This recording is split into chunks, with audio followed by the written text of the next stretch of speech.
The street at the Truth 18, Club Number 2. The Black Impala also depicted. Yes, south sector vicinity of Truth 18 at the same time the Sean Gaithwright's Black Impala is seen on camera in that same area. And the secondary location drop from Alicia Andrews' device to Sean Gaithwright's device, Yes, captured on the map that you provided to us. yes. How about the Black Impala itself at the murder scene? Was it depicted on the Tesla footage? Yes, so here on the left we have cell site and a couple timing advance circles, and as you can see it's going in the vicinity of the murder scene around 4:34 a.m., which is the same time that the Impala is arriving at the murder scene on camera.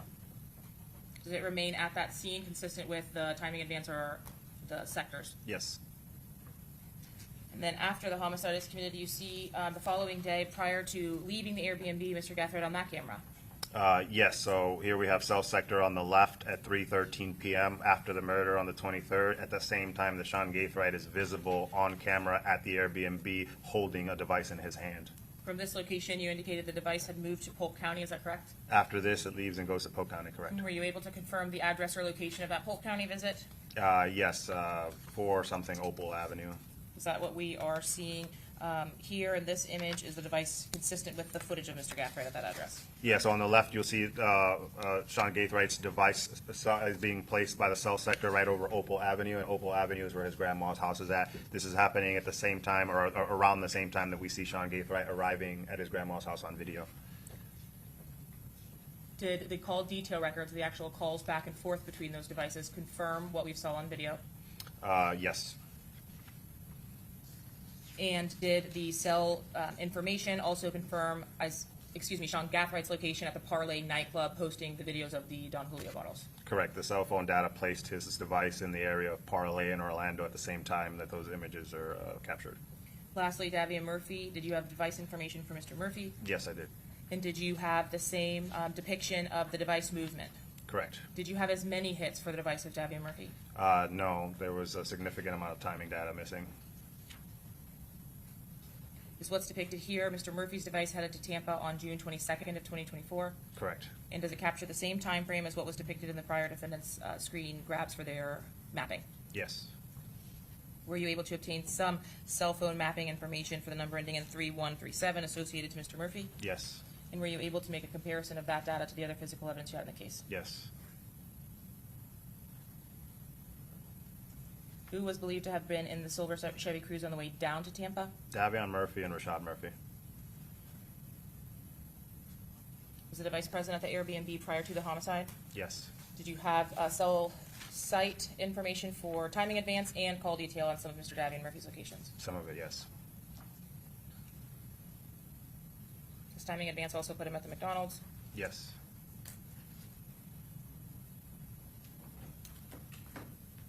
All of these blanks where we don't see a sector or a ping, there's no data or information about the location of the device? Correct. Does the device return to the Airbnb after the homicide? Correct. Are you able to confirm his location based on various other pieces of evidence? Yes. Does that device leave the Airbnb consistent with everyone else? Correct. And does that device return to Jacksonville as well, It does. consistent with the silver Chevy Cruze? Correct. Showing you the LPR readers from prior to the homicide on 622 traveling south. Is this consistent with the cell phone information you have or location information you have for Davian Murphy's device? Yeah, so on the right there we can see an LPR hit. This is Saturday, June 22nd at 7:39 p.m. So about 15 minutes before they arrive to the Airbnb, southbound just north of Tampa. The Silver Cruze is hitting an LPR at the same time that Davion Murphy's cell phone is hitting in that vicinity. Is this just before the check-in at the Airbnb? Yes, Okay. And that's I-75 and 275 southbound? correct. Were you able to confirm with a ping that the device did in fact go to the McDonald's? Yes, cell sector places Davion Murphy's device in the vicinity of the McDonald's at the same time that we can see him on camera at the McDonald's. Were you familiar with Mr. Murphy's statement? Yes. And did Mr. Murphy deny having been in Tampa on the 22nd or the early morning hours of the 23rd? Correct. He said he was not in Tampa on the 22nd and didn't arrive till the afternoon of the 23rd. How about confirmation for the location information on the Airbnb camera right before departure around 3 o'clock on the 23rd? Correct. So this is on the left we see Davion Murphy's cell site information placing his device in the vicinity of the Airbnb at the same time that we see Davion Murphy on camera at the Airbnb. And did you have an opportunity to confirm the trip back as well with LPR information? Yes, this is how we figured out that Davion drove the Silver Cruise back to Jacksonville post-murder. We can see on the right an LPR at 6:02 p.m. on Sunday the 23rd en route back to Jacksonville, hitting in an area where his cell phone was also hitting. And then again, did you use the call logs from this case to determine whether he had been in communication with Rashad Murphy? Yes, Rashad Murphy and Isaiah Chance during that weekend. Murphy's phone had been in contact with Isaiah Chance's phone as well. Correct. And did you use the information that we've described here today from social media, from the cell phones, to determine who occupied what vehicles at the time of this homicide? Correct. Your Honor, may I have one moment? Yes.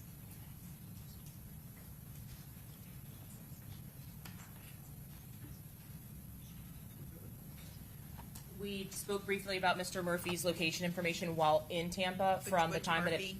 I'm sorry, Davion Murphy's phone in Tampa, from the time that it's pinging at the Airbnb to the McDonald's and back. Are there any pings after having returned to the Airbnb, to the murder scene, like the other defendants that we mentioned?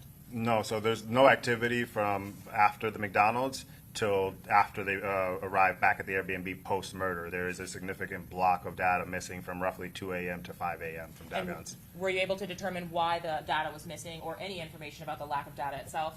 I spoke to his provider, and they indicated to me that it was either Sustained as to hearsay. If a device is powered down, are you able to obtain any location data or information from the device? no, it is believed that the device was powered down. Do you have any information whatsoever about any activity from that device during the time frame mentioned that it's lacking location information? I'm sorry, one more time. Do you have any information that the device was used during that time frame at all? No, Do you have any indicator that there were calls or messages in that time frame, or that anything occurred on Davion Murphy's device with the time frame that's missing from the gap? not parts of it. It's there wasn't significant activity in the data. Any activity that was absent in that time frame for location information that you can tell us about that would put him anywhere other than Airbnb, McDonald's, homicide scene, home to suites, anything like that?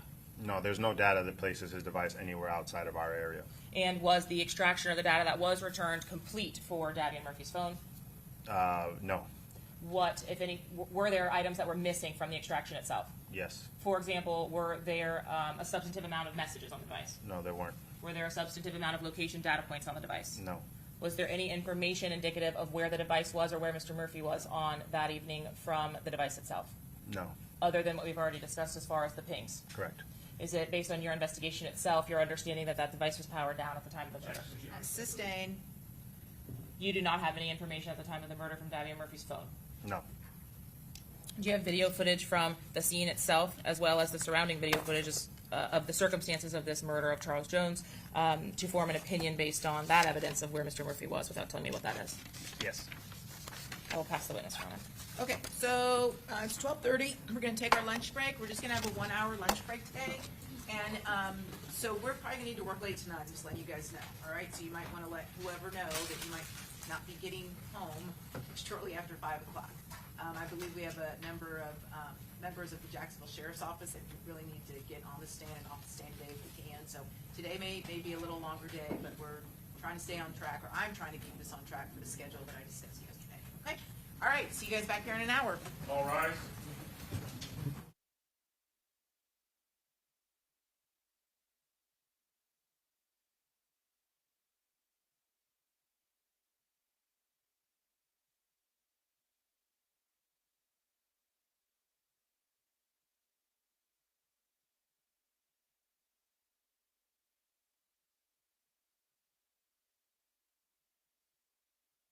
Still haven't been cross-examined, so you can't talk to anyone about the case. Do you guys have an agreed lineup for cross of Detective Ramos? I'll be going first, Judge. Okay, and who's going to go next? Anyone? Anyone? Okay, Mr. Wise and Mr. Sonardi, are you doing? We can go in order. Everyone else is fine with it. So go Gonzalez, Artie. Is that okay with you? Okay, that's what we'll do. Okay, so we're going to work late today, all right? So get your energy drinks, get your coffee, whatever it is. We're going to get these JSO members on and off the stand today, or this evening, whatever it is. Okay.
very good. Defendants are in the courtroom, defense counsel's present, state's present, Detective Ramos is on the stand. Are all of our jurors back? Yes, Judge. Okay, bring them in.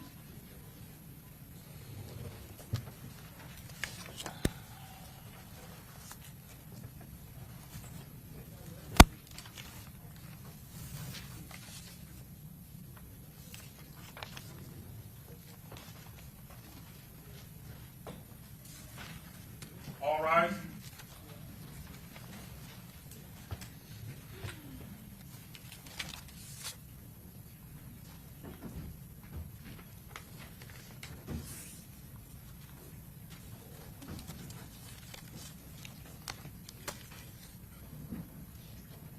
All jurors are in. Judge.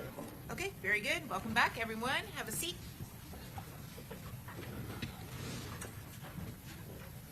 All right, and Mr. Gonzalez, you may proceed with cross-examination.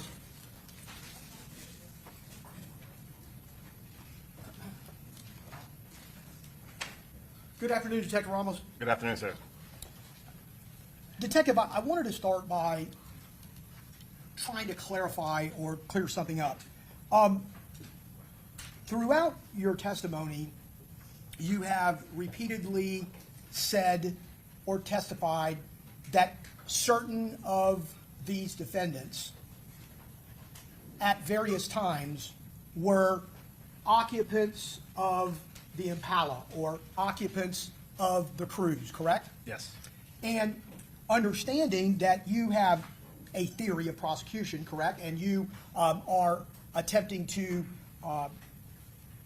accumulate the evidence. It's a fact, is it not, that you don't have any video, nor do you have any witness that would place Rashad Murphy in the Impala during any time between its travel down from Jacksonville and its travel from Tampa, wherever it went, correct? Specifically as it pertains to video footage, yes, there is no video footage of Rashad Murphy as an occupant of the Impala, correct? Or witness statement, correct? Again, video footage that he's identifiable. You know, again, the video footage at the homicide scene at Homestead Suites, you know, he comes from where the Impala parks and goes back to it. I understand that you are suggesting that your evidence would suggest he is in the Impala. Yes. What I am asking you is whether or not you can testify that there is video footage that identifies Rashad Murphy at any point in time from when the Impala leaves Jacksonville until wherever it goes after it leaves Tampa, from the 22nd of June through the 23rd of June. Correct. There's no video footage where Rashad Murphy is identifiable in the Impala, correct? Would you also have the same answer as it would relate to the Chevy Cruise, from its travel down from Jacksonville as it's tracked with the cell site information, through its travel in Tampa, and then ultimately back to Jacksonville? There is no video, nor is there a witness that would place him as an occupant of the Chevy Cruise, correct? Yes, sir. And on direct, you also testified, and I want to clarify it. You testified that Rashad Murphy, I'm going to paraphrase, tried or said that he was utilizing Darius Beals as an alibi. Correct. Okay. Well, I want to make sure that we're on the same page. He never stated that he was with Darius Beals at the time of the murder, 4:38 in the early morning hours of June 23rd. That's not what he said, is it? Correct. He said that he came down after the murder. Correct. So he was not attempting to use Darius Beals as an alibi as opposed to being at the murder scene at 4:40, correct? When I say alibi, Darius Beals, if it were true that he came down with Darius Beals on Sunday, then it would be true that he wasn't here for the homicide. That's why I say alibi, because that Okay. story is made in an attempt to put him out of Tampa during the time of the homicide. Correct. But again, he's not saying at the time of the murder at 4:40 a.m. I was with Darius Beals somewhere. No. Okay. And I know you talked about having received a download from Darius Beal's phone on August 2nd, correct? Correct. And Darius Beals is also known as Fizzle. Correct. Fizzle, yes. And by the time that you had that download, Darius Beals had passed, and there was no way to talk to him, correct? Correct.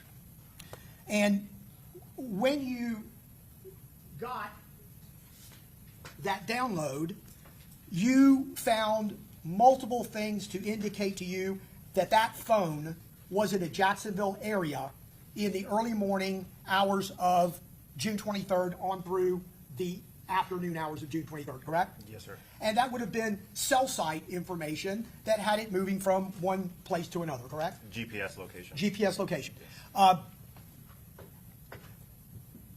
And I know that in speaking about State's Exhibit 147, you indicated that you saw multiple, and this would be 147B, you saw multiple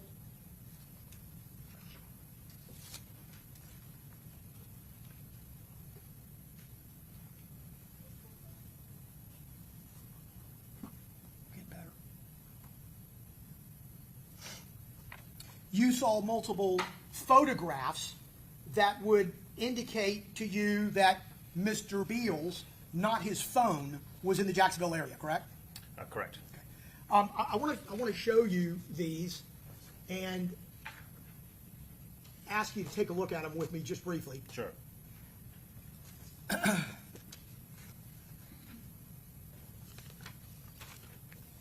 And easier for you to do than for me, we're going to try to do this in Eastern time because these photographs would be UTC, correct? Specifically, this one's adjusted already, UTC -4. Okay, so these are the correct times, correct? Correct.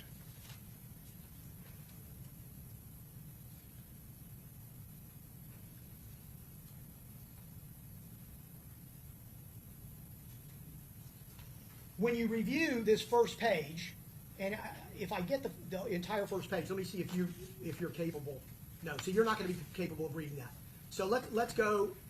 You can do like 2 of them. Okay, Yeah. let's do 2 at a time. Sure. The first 2 would not be indicative or would not overlap the time in which Mr. Beals could have been in Tampa, correct? Based on their dates. Correct, yeah. Based off these dates, it would be earlier Saturday. Okay. And how about the next 2? Those also would not contemplate the time frames that we're concerned about, correct? Correct. Those are 21st and 24th, yes.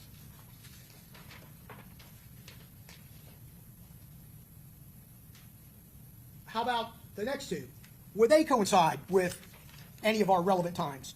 Specifically, there's no photo selfie from midnight the 23rd to afternoon of the 23rd, if that's what you're getting Yeah, at. so I guess what I'm saying is that I don't want to be confused. None of what you found in this phone would preclude Mr. Beals, in terms of these pictures, of being in Tampa from the morning hours and during the mid-afternoon of June 23rd, correct? What those photos are intended to show is that Mr. Beals is the primary possessor of that phone throughout that weekend.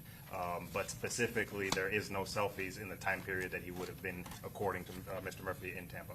But what we do know during the course of the investigation is that he did have a second phone, correct? He did have what was believed to be a work phone. Okay, and no matter how you might believe he utilized that phone and what he utilized it for, it had a download as well, but it certainly wasn't as extensive, correct? There were no selfies, no personal messages, nothing to indicate that he was using that phone as his personal phone. Well, there's nothing to indicate he didn't have that phone with him, though, equally as well, correct? On the 23rd, that phone was powered down. That wouldn't preclude him from having possession and having that phone with him, correct? So from my review of both of those phones, there's also messaging in the primary phone that's his personal phone where somebody messages and says, "Hey, Darius," and he says yes, and they say, "Where are you?" "Home." So he's personally messaging people, acknowledging to be him on his actual iPhone. So I wouldn't believe that he is in Tampa away from his actual phone. Are those messages, are they in evidence? I don't believe they've been introduced. Okay, and those would be messages between Mr. Beals and other individuals, right? Or who might be Mr. Beals, correct? Correct. Okay, because we can talk about a person, we can talk about a phone, and we would like to think that people always have their phones with them, but sometimes they don't, correct? Yes. You did not speak to any of Darius Beals' family, girlfriend, baby's mother, in order to attempt to corroborate in any respect where he was on the 23rd in the morning hours, did you? I didn't speak to anyone, no. And at the end of the day, you have a very strong suspicion that his primary phone was not anywhere in Jacksonville. I mean, anywhere but Jacksonville, correct? That's verified by the data. But you cannot testify that his secondary phone was not with him if he himself was not in Jacksonville, correct? Again, the evidence shows that he was with his primary phone, and that phone never left Jacksonville. So there's no evidence that his powered-off work phone traveled to Tampa with him away from his primary phone. And the evidence that he is with his primary phone is what? Predominantly the selfies throughout the weekend showing he's in possession of that phone. The biometrics log on the 23rd that shows he's utilizing a facial scan to unlock the phone, and messaging from within that phone where he's responding to his own name. But those pictures do not encompass that time frame that's relative to us, correct? The pictures don't, but the biometrics log do.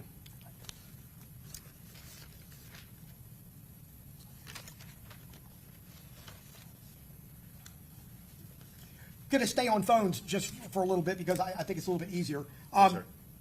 This extraction that we're talking about with regard to Rashad Murphy, the jointly occupied phone with Charmaine Steiger, it was downloaded and extracted in Gwinnett County, correct? Correct. And you had an opportunity to review that extraction. Yes. And you are obviously aware that that extraction had to be done in a BFU mode, correct? Correct. And the reason that happens is that there was, for lack of a better term, a mistake or a situation that occurred where the phone actually powered off when it shouldn't have powered off, correct?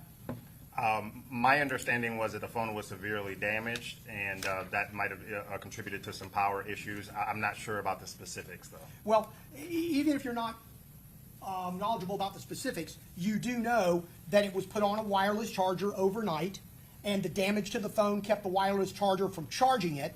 And unbeknownst to Gwinnett County, when they came back the next day, the phone was dead, and therefore it couldn't give them a full extraction, correct?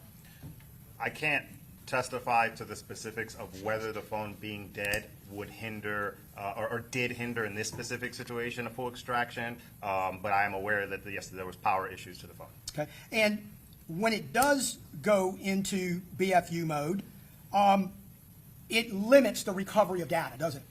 I'm aware in prior cases that if there's power issues or the phone power is down, that there could be an effect on limited data, yes. And that could keep from getting the totality of text messaging, correct? Yeah, correct. It could keep you from getting location, certain types of location information, correct? Yes.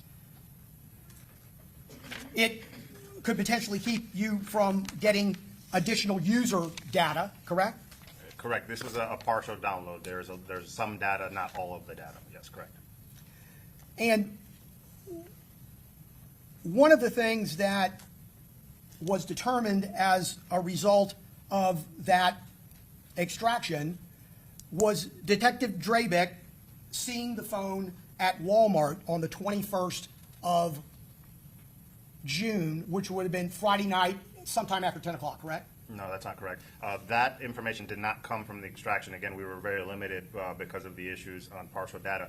Specifically, the information that Detective Drabeck utilized to find the Walmart was from the timing advance and cell site data return written directly to the phone provider. So we got that data from the cell phone provider, not out of his physical Got it. information. And when you got that information,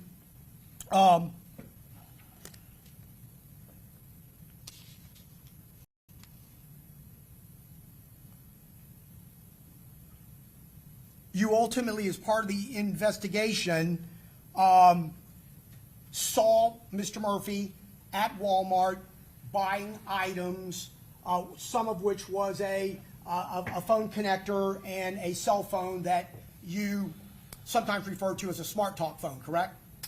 Yes, correct. And originally in your investigation, you theorized that maybe the purchase of this phone would have been to use it as a burner phone to hide or conceal Mr. Murphy's whereabouts as it relates to the murder, correct? Yes, in my experience, people utilize what we term as burner phones to be able to conceal themselves when they're committing criminal activity. So it was a theory early on when we discovered the purchase of the phone, yes. Right. But later, you found evidence that the phone was likely intended to try to smuggle or take some items into Martin Correctional Facility where Mr. Murphy's brother was an inmate, correct? Specifically, the phone itself was to be smuggled into the, it's my understanding of it, yes. And part of the reason that you determined this was, again, a result of something that you got from the extraction of the phone, correct? As far as the theory that the phone was intended to be smuggled into a correctional facility, there was some messaging in the extraction that led me to believe that, and then I also did a subpoena to the phone company itself that also had some information that revealed the name of a prisoner at that. Right, and we'll get to that. That's Sure. kind of the chronology of this. Yeah. I'd like to ask you to look at what I'm going to identify as Rashad Murphy's defense exhibit number 3. Can I approach you, Your Honor? Sure. I'd like you to take a look at this and see if you recognize it. Yes, I do. Does it fairly and accurately depict an item that you found in the course of the extraction of the phone? Correct. Yeah, this is a screenshot of a text message in the physical extraction of Rashad Murphy's device. Your Honor, at this time, I would ask to admit Rashad Murphy's defense exhibit 3. Any objection? No objection from the state, Your Honor. And I'd like to publish. Sure.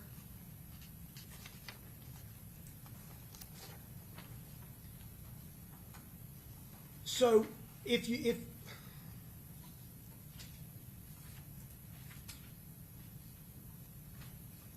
would, Detective, describe this to me.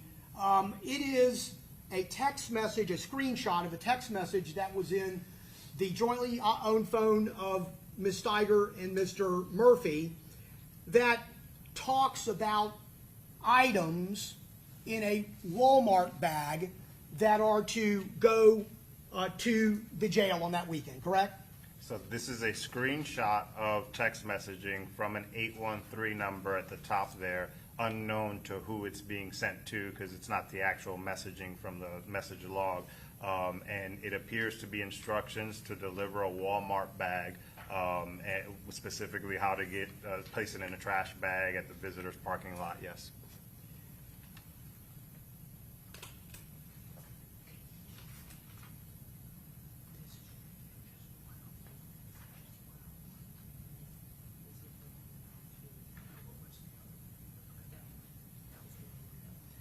And would you mind reading that to us, Detective, if you can see it well enough to do so?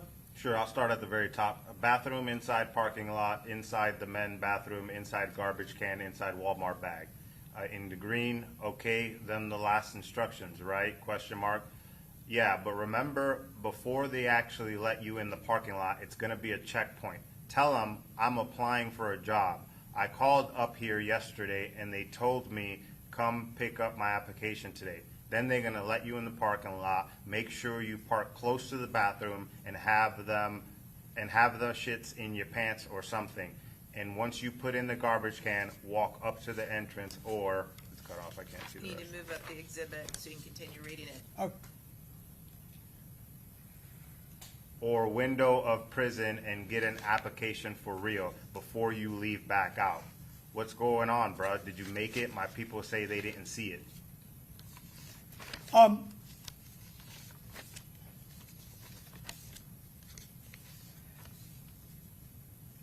Detective, again, this was a screenshot of this messaging that was inside the phone, correct? Correct. And did you do anything further in terms of investigating that phone number. You did, correct? Yeah, from the receipt at Walmart, we were able to get the exact device number, the IMEI. I wrote a subpoena to Straight Talk to get me whatever data they had on that device. And you determined that this person was an inmate at Martin Correctional, correct? The device was actually never activated, or it never made calls or text messages, but there was a registration email for the device that had the name of a person that was at Martin Correctional Facility with Shaheem Murphy, yes. And Martin County Correctional, or Martin Correctional, is down past Tampa, Jacksonville, Tampa. It's down past Tampa south on the east coast of Florida, correct? On the East Coast, southeast, yes.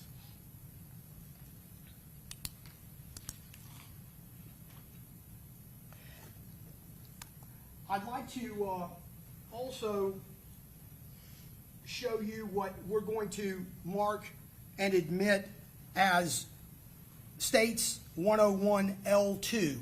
L1 has already previously been admitted, and this is just a larger section of that photo.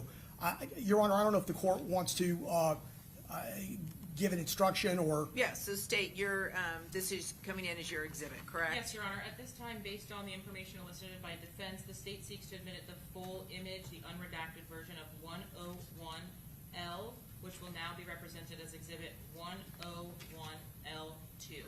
Okay, May I approach the witness, Your Honor? sure. And that's state's agreeing, so it'll be admitted, okay? I don't need to approach. Showing you 101 L2, Detective.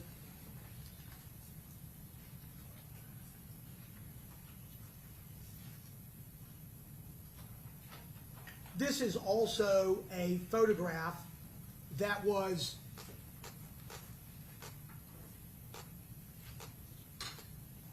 taken from the phone extraction, correct? Correct. And it is showing a number of items on the floorboard of a vehicle that are inside a Walmart bag, correct? Correct. During the course of, I think you testified on direct examination, you know that Rashad Murphy was interviewed by Detective Drabek, correct? Correct. And I know you said that you listened to or read the transcript of that interview, correct? Not in its entirety, but I have a good summarization of it, yes. Okay. And Mr. Murphy indicated in that interview that he allowed someone to borrow the Chevy Cruze, didn't he? Yes, I believe so.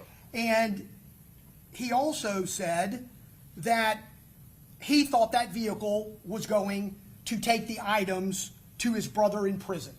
Isn't that what he said in his interview? I believe so. Your Honor, can I object and maybe approach? Yes?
Okay, please proceed.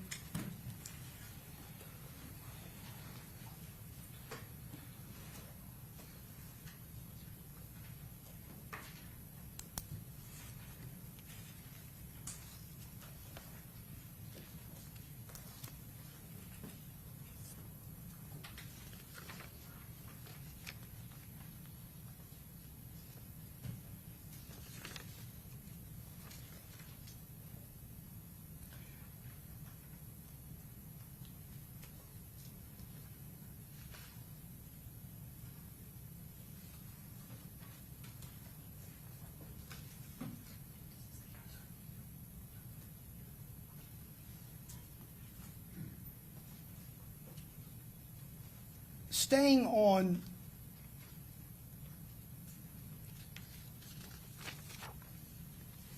a phone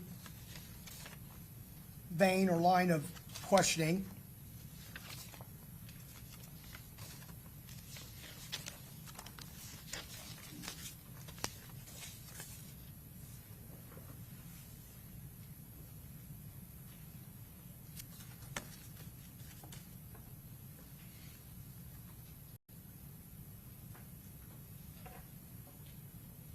Rashad Murphy's phone for the weekend of June 21st through June 23rd was in Jacksonville, correct? Correct. So all activity on that phone, including Instagram, posts and otherwise, was occurring through that phone in Jacksonville, correct? No, I wouldn't agree to that. You don't need your phone to post on your Instagram. You can log on to your Instagram from anybody's phone.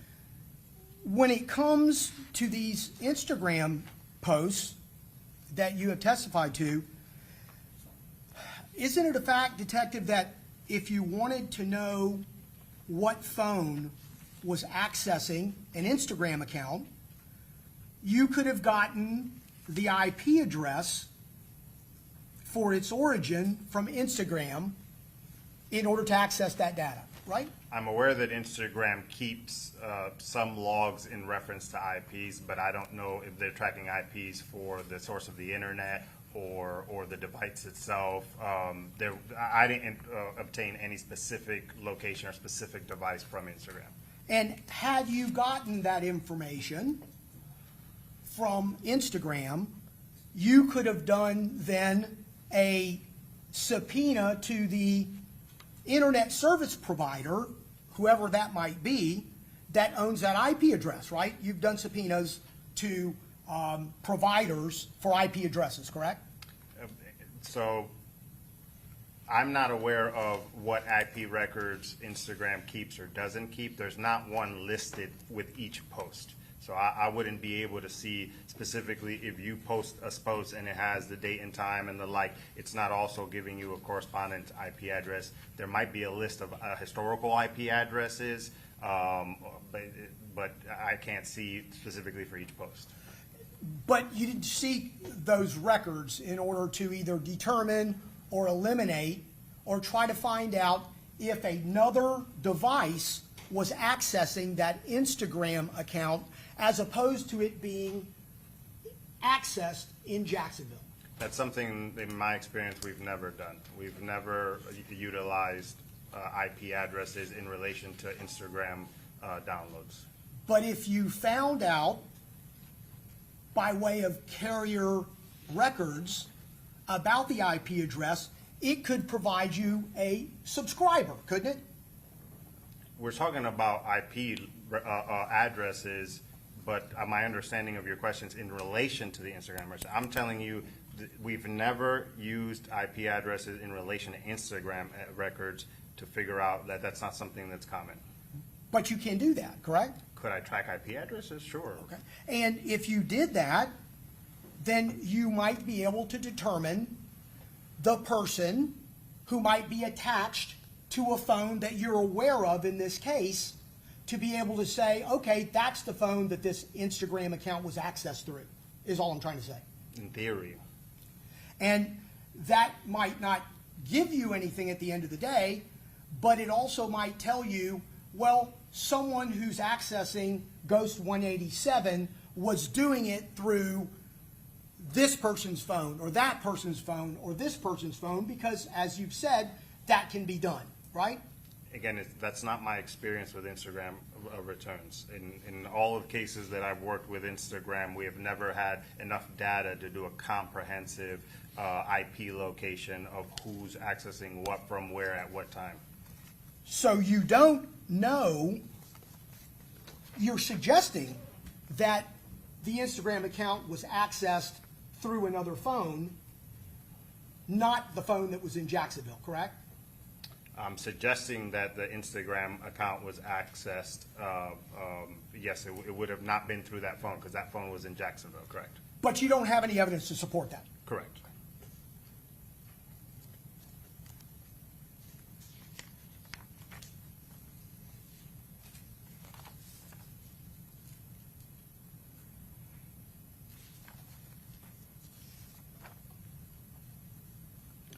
I think we've previously discussed it, but I don't want to take any chances. In referring to State's Exhibit 101M,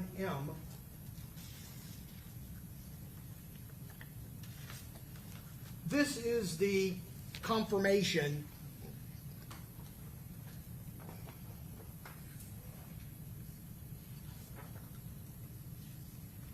the Airbnb confirmation that you found as a screenshot on the Rashad Murphy jointly possessed phone, correct?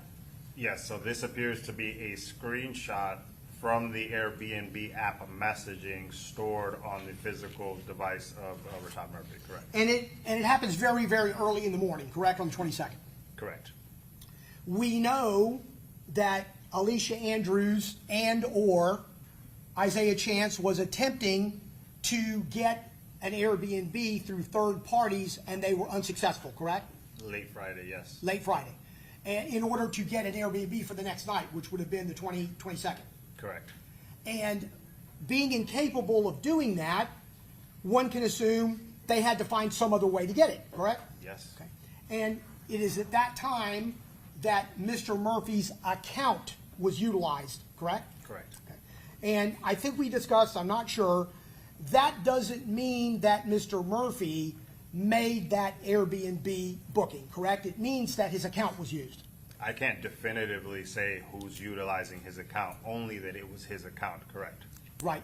And when he got this confirmation back, I believe we discussed, but I'm not positive, that there is no reference to an address on this particular Airbnb confirmation or a city, correct? Yeah, we discussed that, correct.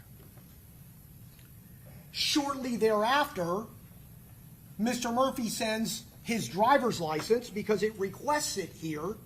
Mr. Murphy's phone sends that driver's license to either Isaiah Chance or Alicia Andrews, correct? I don't have any information on whether that image was sent or to who it was sent, only that it's captured as an image in the phone. Okay. But it was obviously very close in time to when the request was made by the confirmation itself, Yes. correct?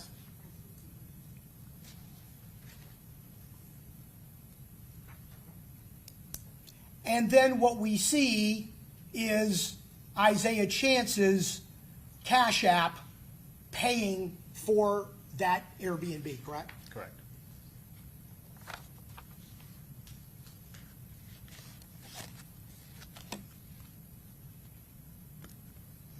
I know you talked a little bit about the Spaces conversation between Isaiah Chance and Charles Jones, Julio Foolio, correct? Correct. And that was a Spaces conversation that had many people involved. I think there were 15 or 16 people that were involved in that conversation throughout the course of it, right? Yeah, I believe somebody creates like an open forum, and then people log on and can chime in, basically. Yes, there was multiple people speaking. And at this time, Isaiah Chance, he was a rapper as well, correct? Yes. And he was trying to gain credibility and expand his music, wasn't he? I don't know that as a personal fact, but I mean, I'm sure any rapper would want to grow his career. Okay. And he obviously was having, you could call it friendly, you could call it nondescript, I don't think you could call it angry, exchanges with Julio Foolio, Charles Jones in this particular conversation, correct? This is going to require my personal opinion. By the title of the thread, Shitty Dick NHG, and the allegations that Mr. Chance was a homosexual, and I believe there was references to wearing fake clothing, that didn't seem friendly at all to me. Well, I'm talking about the voices. And if it is your opinion that the voices in that Spaces conversation appear to be angry, then so be it. Oh, like the voice itself in an aggressive tone? Yeah. Or, no, because I mean, they were jawing at each other insults. Okay. And insults are pretty common amongst rappers in the music industry, both during their music and their videos, in person, by text, in any social medium, right? Sure. It was Charles Jones who said in that conversation that you got bigger fish to fry. Wasn't it Charles Jones that said that? I can't recall specifically. Best evidence would obviously be the conversation, correct? Yes.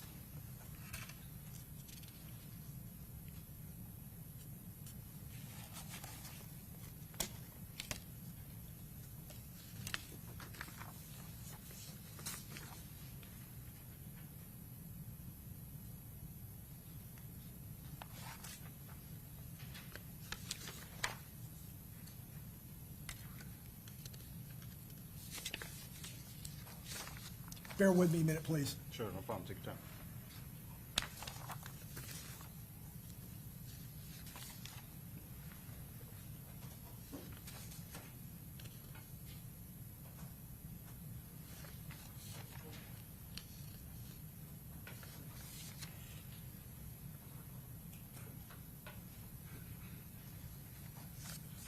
One of the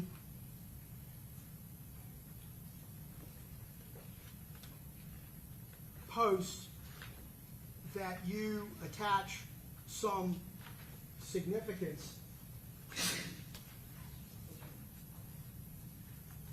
in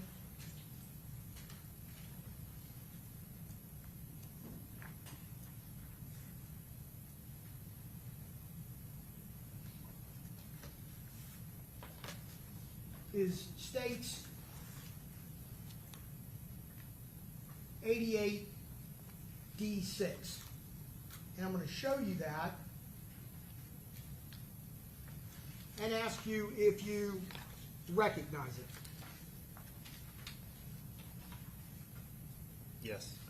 And this is a post from June 23rd at 12:14, when you take into consider UTC, correct? I can't see the timestamp here, but if you say so. Okay. Yeah. Yes, so UTC -4 would be 12:14 p.m. on June 23rd, correct? And I think you indicated that Prosper is someone who had been previously killed, correct? Prosper Neutron, yes. I'm sorry? I believe his name's Prosper Neutron, yes. Prosper Johnson? Or it's Prosper, somebody who was killed, yes. Okay. And somebody else was killed too. Are you familiar with any of the facts or details? Only what was told to me by Jacksonville, that these two gentlemen were killed, I believe, in 2014, and that they were killed by Gino Norris Sr., and that investigation ruled it a justified homicide, and he was in charge. Do you know that the other person killed was Devontae Holsey? Does that ring a bell? I can't recall the specific Okay. names. So you wouldn't be able to indicate to me the background information on these individuals? From personal knowledge, no. My understanding comes from Jacksonville's gang knowledge. If that name you said, if that person goes by the nickname of Junior, and that's what Jacksonville understood, that's what I'm understanding. Okay. And this post is June 23rd, correct? Correct. You are aware of who Noah Williams is, right, from your investigation? Benz, yes. Right. And you're aware that Benz has a son named Junior? I think I've heard that, sure. Okay. And he was born on June 23rd. Do you know that? I do not know that. Are you aware that Noah Williams and Rashad Murphy grew up together since they were very small children? I am aware that they have a history, yes. And Prosper, you're aware that Mr. Murphy has a son named Prosper, correct? I've heard that, yes. And Mr. Murphy's son also, like Mr. Williams' son, his birthday is on June 23rd, correct? I don't know that.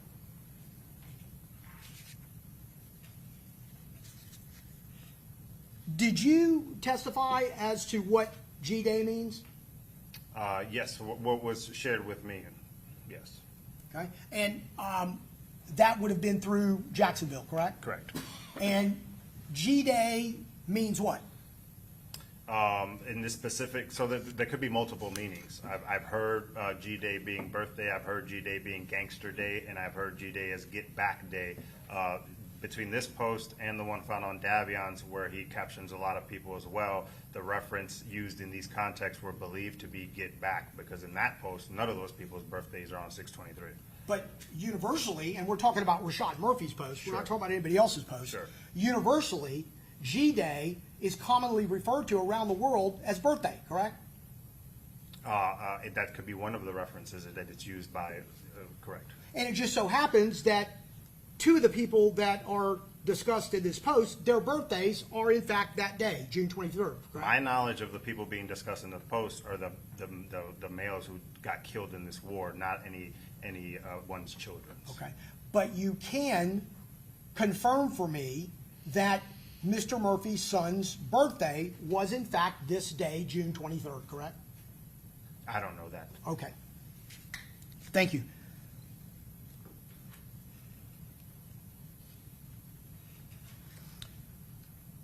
$187 back in the day used to be a music label, correct? My knowledge of 187, that it was some kind of precursor to the group 1200, or like the guys in 1200 have used that 187.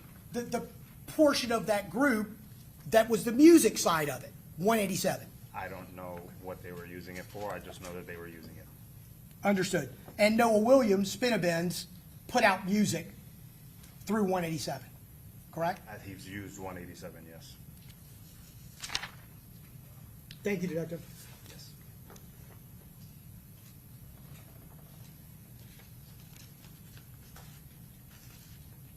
Okay, make sure the clerk gets those back. Yes, ma'am.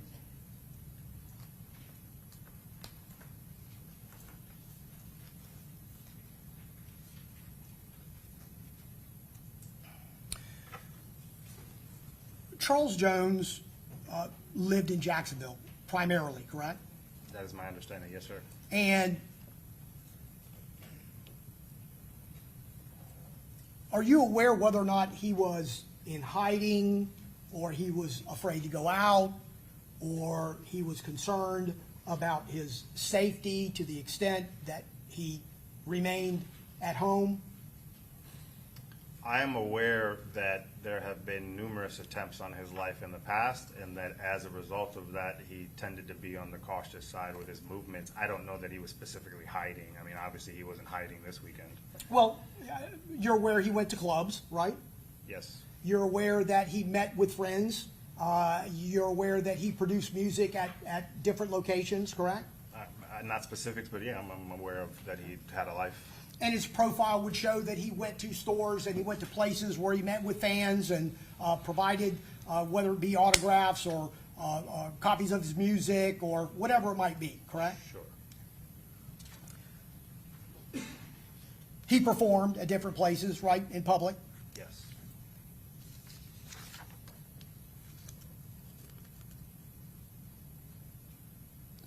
Do you know whether or not his residence was commonly known? I have no idea. The theory that you have in this case for a motive for Rashad Murphy to participate in Charles Jones' murder is the murder of Joe Rod Adams back in 2018. Is that correct? It's not just the murder of Joe Rod Adams. That would be a personal involvement for the Murphys. However, it's an ongoing war between their factions, between their sides. You know, they've got friends and cousins and family members, you know, all affected by this. You know, family members who apparently had medical issues at seeing some of Mr. Jones's music. So there's a lot going on there. It's very complicated. Well, you don't know how fully involved Rashad Murphy was with 1200, correct? by intelligence purposes even. His specific involvement with the gang? No, not in detail. And to your knowledge, this Joe Rod Adams murder took place 6 years previously, correct? 2017 2018? or 18? Yeah, something like that. That's correct. So approximately 6 years prior to the murder of Charles Jones, correct? Yes. And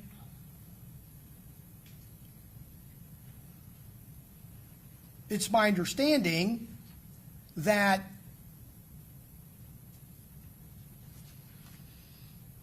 either Robert Howard or Adrian Gaynor, one of the two, each separately friends of Charles Jones, was the person who killed Joe Rod Adams at Raines High School in 2018, correct? That is my understanding. Yes, sir. Correct.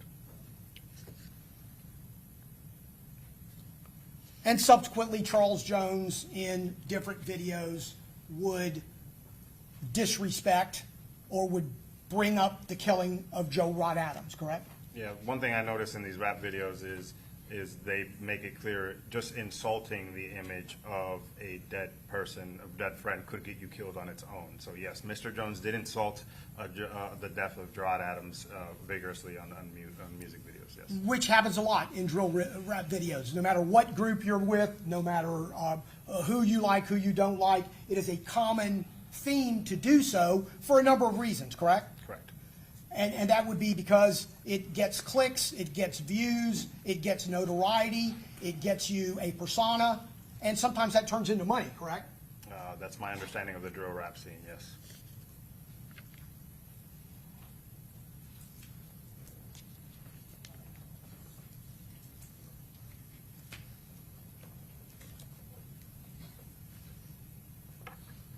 Do you have any information in your intelligence during the course of this case and your investigation that Rashad Murphy has ever been arrested or prosecuted or been a suspect in any of... Sustained. Mr. Gonzalez. I'll rephrase, Judge.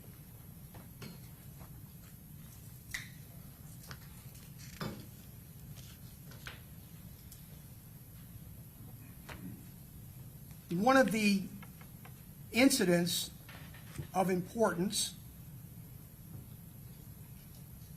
was Charles Jones' attempted murder, or him being shot in the foot. On October 7th, 2023? Correct. Yes, sir.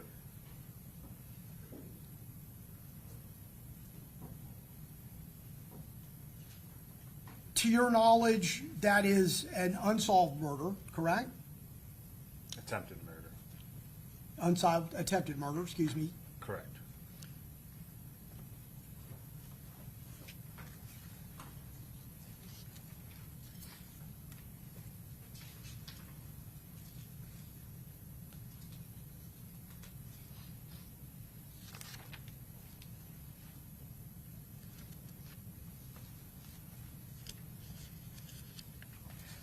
I think you testified, Detective, as it relates to State's Exhibit 100, that there are a number of still shots, and then there was a composite done that compared the clothing in State's 100 with regard to clothing that you say side by side has similarity with shooter number one, correct? Yeah, you're specifically talking about the Walmart footage to Correct. the Homestead Suites and Tesla footage? Yes. Correct. Yes. And I'm going to presume that the most significant portion of that would be what we see here on the left knee area that looks like it's a rib, correct? You can sort of see it in this image, but I'm referencing the entire video. As he's walking through these registers, you can see the knee bending, and you can see the rip, and you can see his skin tone. So certainly, understanding that that video would be the best evidence of that. Correct. I just want to make sure I understand, it is that area that we're talking about here that almost looks like a flap. It looks like a portion of these pants that are not intact to the pants themselves. It's in the knee area. I'd have to watch the video again to give you the precise, but yes, in the knee area. That seems right. And you're saying that the Walmart video would give you a better perspective of that than this image, this still image? The video itself, yes.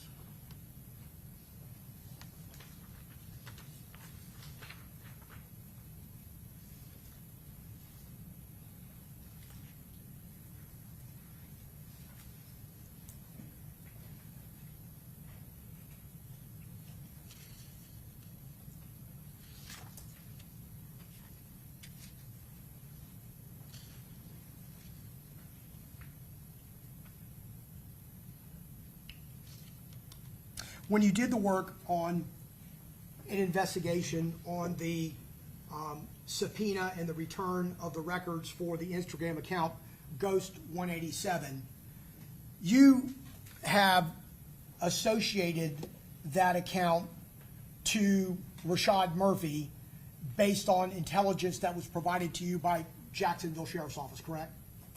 Before the returns, yes. Jacksonville Sheriff's Office told me that Ghost 187 belongs to Rashad Murphy. And in getting those records, you made determinations in the course of your investigation based on those items or those images that came back on Ghost 87 that it was associated with Rashad Murphy, correct? The specific way I associated the account to Rashad Murphy was a subpoena to Instagram. They give me the subscriber information, which for his case was just a Gmail, ghost187official@gmail.com. And then I wrote a subpoena to Google to get subscriber information or identifiers to that Gmail account, and his Google Pay information gave his name. So that's how we linked him officially to the account, yes. That's the Google Pay account. Correct. So your suggestion is that because his name and phone number appears on the Google Pay setup of the account, which is what pays for the Instagram monthly fee, correct? No. So the registration email Right. to Instagram is a Gmail. Correct. The Google Pay account linked to that Gmail Correct. is Rashad Murphy. Correct. Yes. And you would agree with me that he could have given someone permission to utilize his information for that Google Pay setup, correct? Are you asking if I'm sorry. Yeah, he could have provided his information, like he provided his information on the Airbnb, in order to set up that Google Pay account, correct? Could his Google Pay be linked to someone else's Gmail? Is that what you're asking? No, or- could someone else have utilized that information in order to set up the Google Pay account? So someone's utilizing Rashad's name to set up their own Google Pay account and he doesn't know about it? Is that Well, what you're saying? either get with permission to do so or without, one of the two. I mean, Either sure, way. in theory, yeah, sure.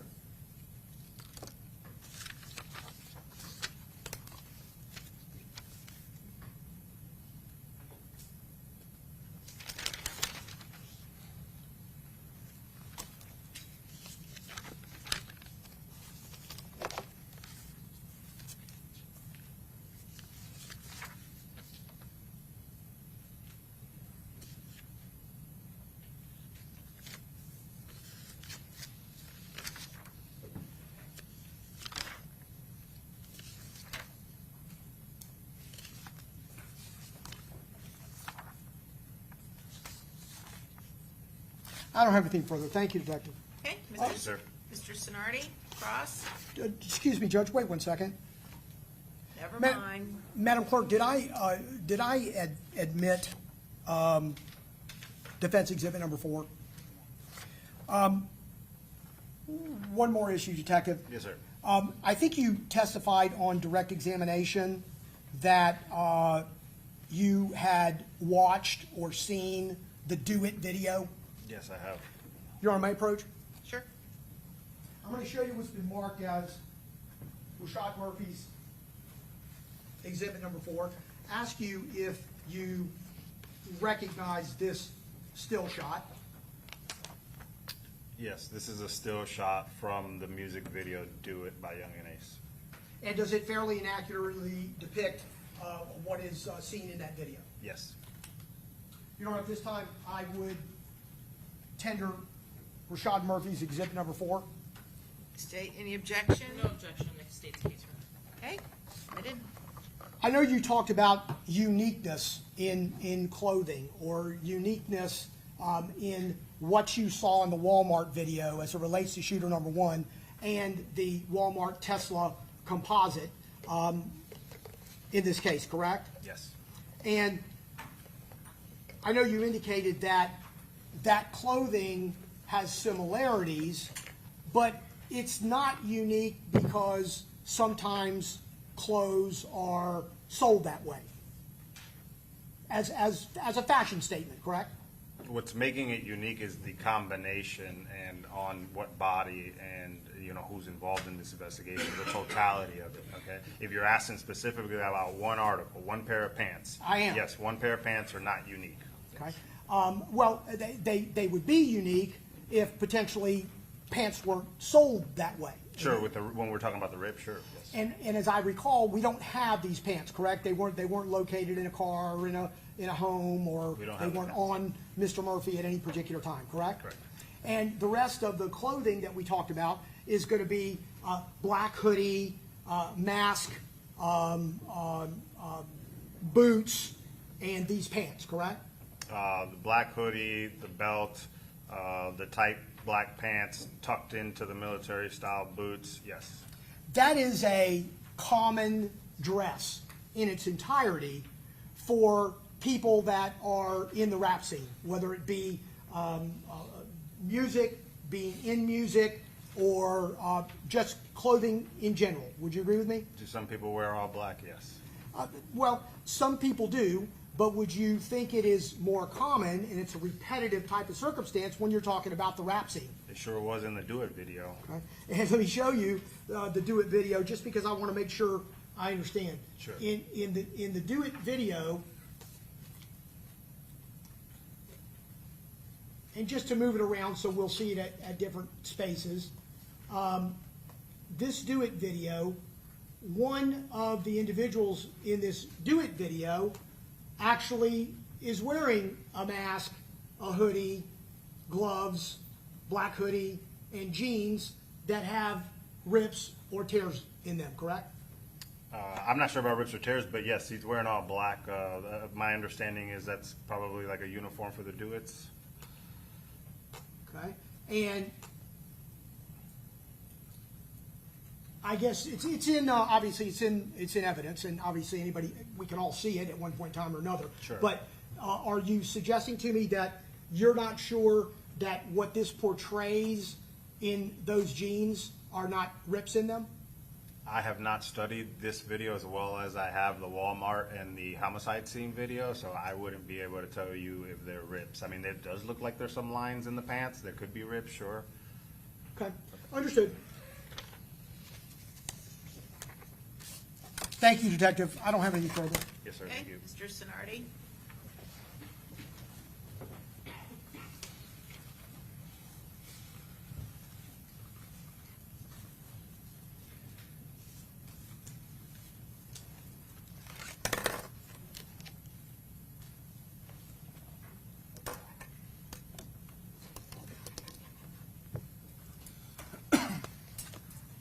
Good afternoon, Detective. Good afternoon, sir. Cell phone data specifically was important in your investigation, right? Yes. More so because you rely on it, because most of the time people carry their cell phones on them, right? So it's a good indicator of location for a person. Yes, I believe, we believe that the cell phone's an extension of the body. Most people carry cell phones with them. All right. And so you didn't have an actual device for Davion Murphy, correct? And we didn't have a physical device for anyone except for Rashad. Okay.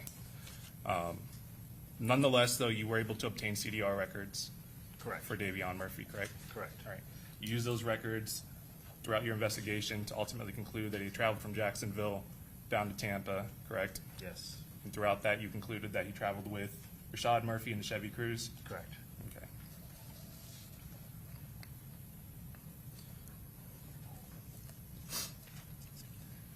As it relates to the CDR records, I know you had made mention that there was some gaps. Typically, though, that's normal, correct? It's not good. CDR records don't track continuously cell phone data. Is that accurate to say? Sometimes it's normal to see gaps missing, sure. Okay. A good example would be if I'm making a call on, say, Instagram or Snapchat, some other app, it's not going to track via on CDR records, correct? Yeah, specifically when it comes to call details, right? Yes, correct. That's just text messages and calls through the provider's network. If you're talking through WhatsApp, if you're talking through Instagram, if you're talking through any other endless amount of apps, that would not be tracked on CDRs, correct? Right. And based on the CDR records that you had obtained for Davion Murphy, those were only for a certain time frame, correct? From June 20th to June 24th of 2024? Correct. Okay. And that only tracked him from coming from Jacksonville to Tampa, then back to Jacksonville, correct? Correct. All right.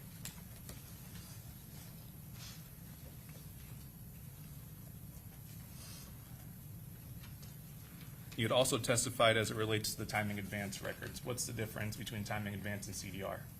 Timing advance is providing more accurate data on the device itself. It's measuring the distance between your device and the tower and gives an approximate GPS location for where the device itself is at versus the GPS location for the tower.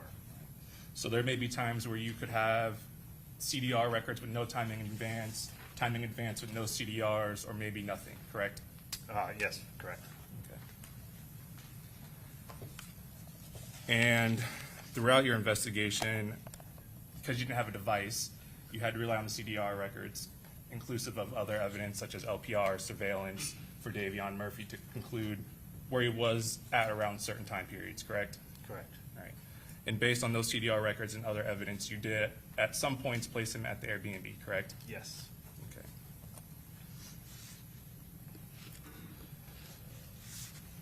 Throughout your investigation, you had ultimately concluded that Rashad Murphy had left a phone in Jacksonville? Correct. All right. Did you further conclude that at points there was communications with Rashad Murphy's cell phone from Davion Murphy's cell phone based on those CDR records? Yes, from the CDR, we were able to see some lines of communication from Davion's phone in Tampa to Rashad's phone left in Jacksonville.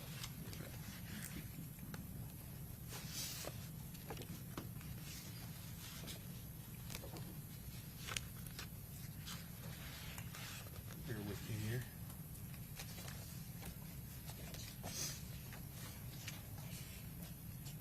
Now, I want to direct your attention to a specific time that you had indicated that there was no cell phone CDR records for Davion Murphy's device on June 23rd. Let's see if I can pull it up here. Between the hours of, where is it? 5:54 UTC and 9 UTC, so about 1:54 in the morning to about 5 in the morning. And I'm going to show you now what's been marked as State's Exhibit 74D.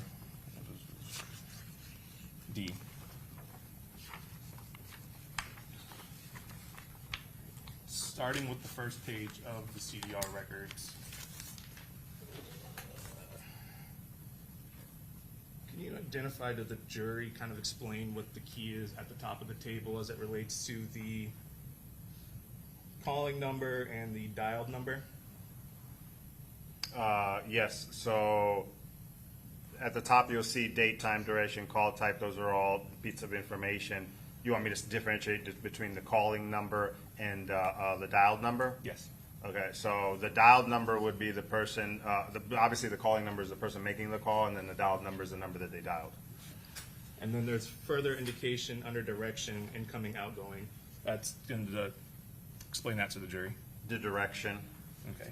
So outgoing would mean that that person, the T-Mobile carrier, is making the call to another number. Incoming means another number is calling this T-Mobile carrier. Correct.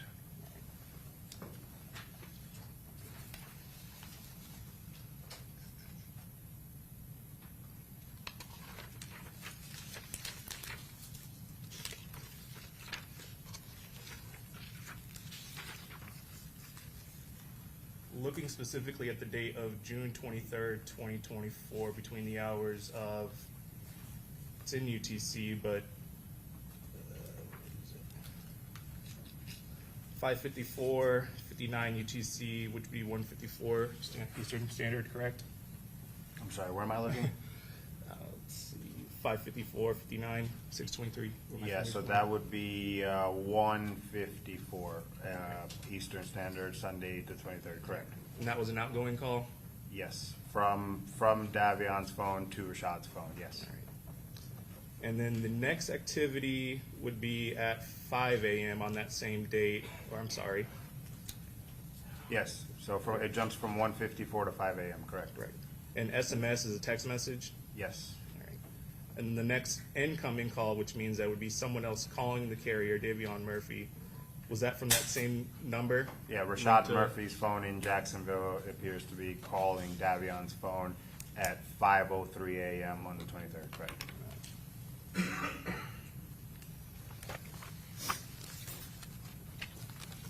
Based on your investigation, are you aware of any relationship between Davion Murphy and Charmaine Steiger? Oh, between Davion and Charmaine, I'm not sure, no. Would you have any reason to believe that Davion Murphy would have a reason to call Charmaine Steiger? I can speculate. Well, based on your investigation, would it be fair to say that you believed, based on that CDR record, that it was Rashad Murphy using that cell phone at that time, calling Charmaine?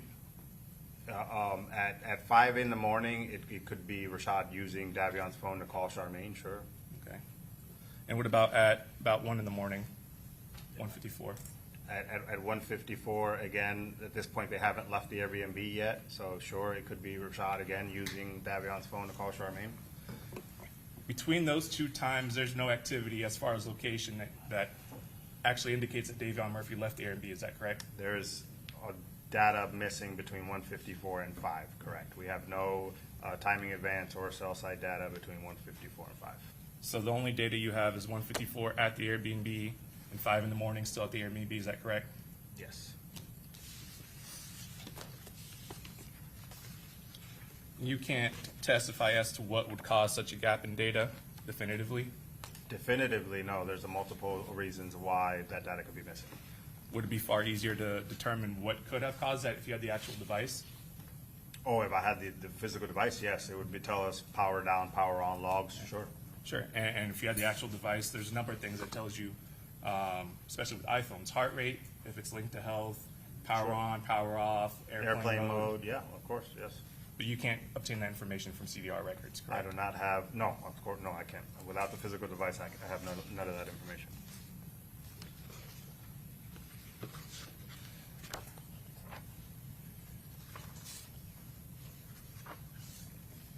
You had conducted a subpoena for Mr. Murphy's iCloud, is that correct? You were Yes. able to obtain a return? Davion Murphy's iCloud, yes. Okay. And you had testified that there wasn't really any messages in the iCloud return, is that correct? Yeah, the best I can recall, there was no messaging backed up, at least in the relevant time period. Okay. Usually with cell phones, if there's communication from one end, and a message is sent to another device or iMessage, if you don't have it on one end, is it fair to say that it may be available on another person's iCloud or device? If they're both iPhones, both operating on the iCloud, you might be able to find it on somebody else's iCloud, yes. But if they're both iPhones and iClouds, you wouldn't see that line of communication in CDRs from the cell phone provider. No, but on the iCloud returns, you would, Yeah. though, correct? Correct. So if Davion didn't back up his messaging, but he messaged somebody who did back up their messaging, we would be able to see it on that backup, correct? So a good example would be if there was communication between Davion Murphy and Isaiah Chance, and you didn't have anything on Davion Murphy's end on his iCloud, but you did have a backup of Isaiah Chance's, would you have been able to see those messages possibly? Possibly, if Isaiah Chance were to back up his messages for the relevant time period. Okay. Were you able to see any messages between Davion and any of the defendants on any of the other Apple iCloud returns? Isaiah's wasn't backed up for that time period, and we didn't see any messaging from Davion to Sean or Alicia.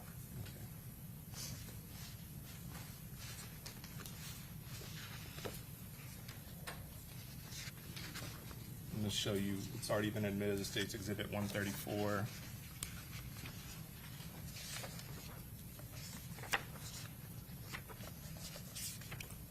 Based on the iCloud return, you had testified that there was a saved favorite of the Bill Belichick photo to the iCloud. Is that fair to say for Davion Murphy? Yes, there was a Bill Belichick search and an image saved onto Davion Murphy's iCloud in his images, yes. Now showing you 134C, the Bill Belichick photo. All right. You are not aware of any social media that Davion Murphy has. Is that fair to say? I was never able to identify a social media account for Mr. Davion Murphy, correct. There's been a lot of focus on Instagram, but inclusive of Instagram, there was no other social media that you were able to obtain, whether it be Facebook, TikTok, Snapchat, Twitter, X, none of that? For Davion, no. Okay. You had testified that you believe that Rashad was using Davion's device. Is that fair to say? The evidence on the phone would suggest that, the Bill Belichick photo, sure.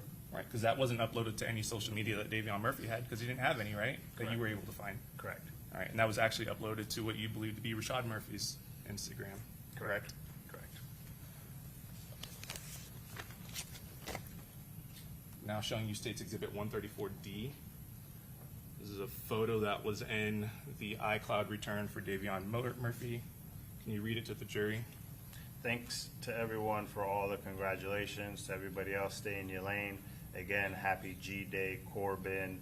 I love you, my N-word. Long live Suge, long live Spabs, long live Leaky, long live Gunna K. All right. I'm gonna zoom out a little bit. On this specific photo, there's no date, there's no tag as to an Instagram username or any other social username. There's nothing. You can't determine if this is a screenshot. There might be a date associated to the image itself, but there's no way to tell. Yeah, there's no. I don't know if this was posted to social media or not. I don't see any Instagram markings or Facebook or anything like that. And again, you weren't able to discover any social media for Davion Murphy. I'm not able to say that he could have a social media account that I never found, but I never found a social media account that I could attribute to him. Okay.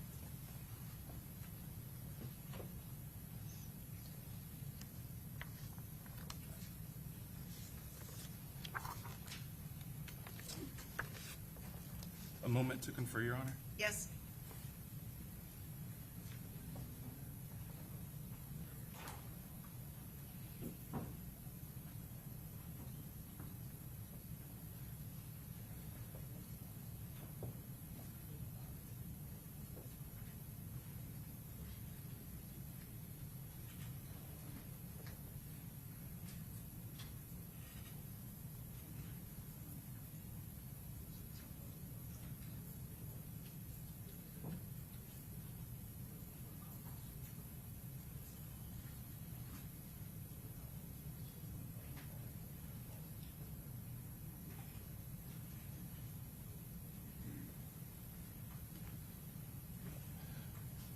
When you did the extraction on Darius Beals Fizzle's device, you had made mention of the biometrics of the unlocking of the phone, correct? Yes. Are you aware that you're allowed to have more than one Face ID active on an iPhone at a time?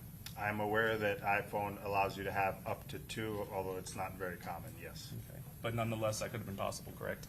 In theory, yes. And it doesn't specify who the actual face is that's unlocking it. Like, there's not a screenshot of a face once it unlocks with the biometrics each time, correct? On the biometric logs, you don't know if there is 2 profiles, which face was used, correct?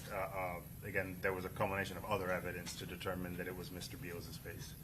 Thank you, Detective. Yes. Okay, Mr. Wise?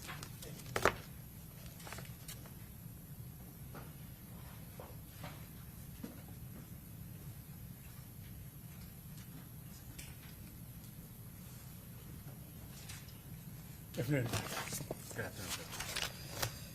All right,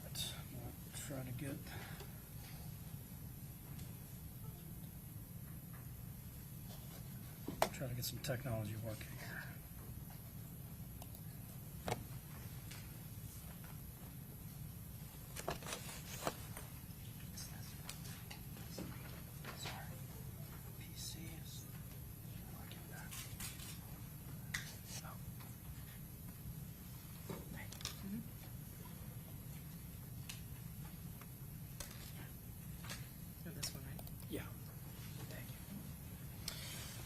right, so Detective, I want to go back over to start a little bit about these phone records again.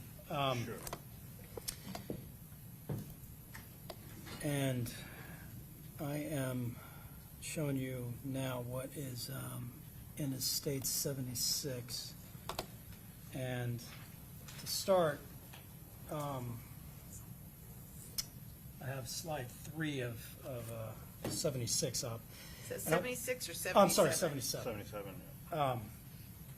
So, timing advance records we've heard a lot about. And I want to go back, just talk a little more generally about how cell towers work.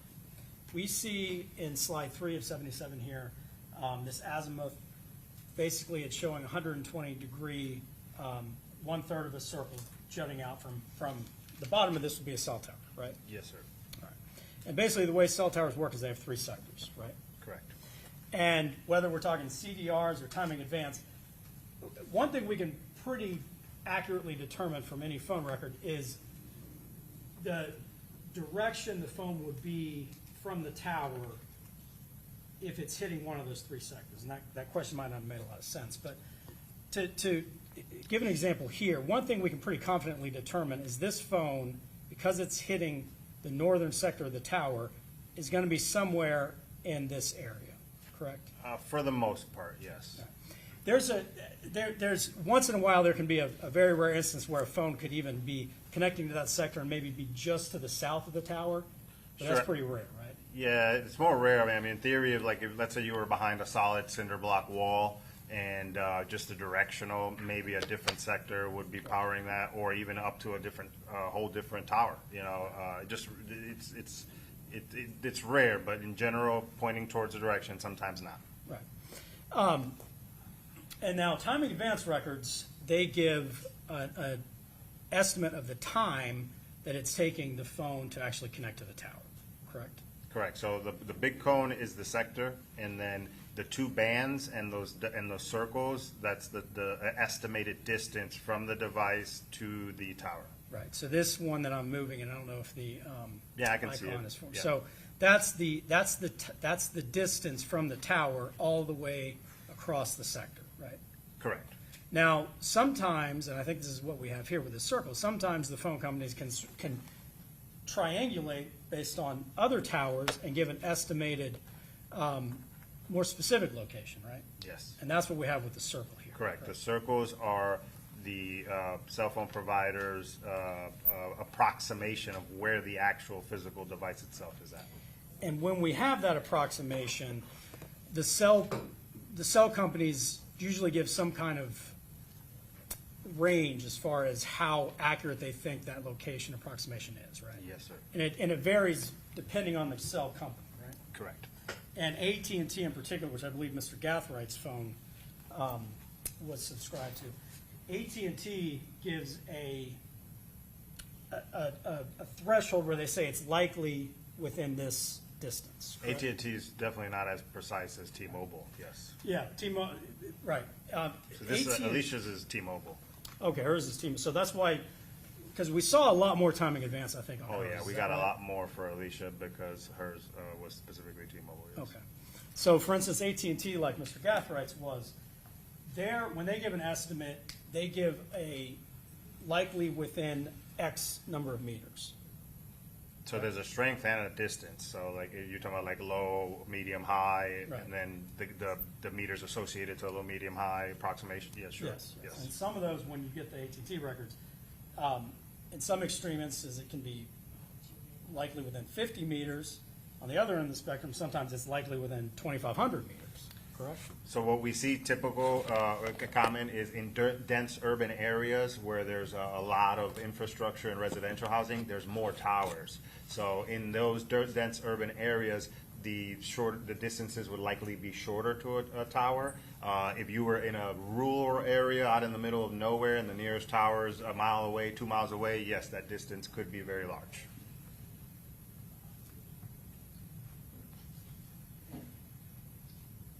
What I was asking about, though, is when AT&T provides the data to you, when they're actually estimating a specific location as opposed to just a tower that it's hitting, AT&T actually provides a location accuracy estimate, do they not?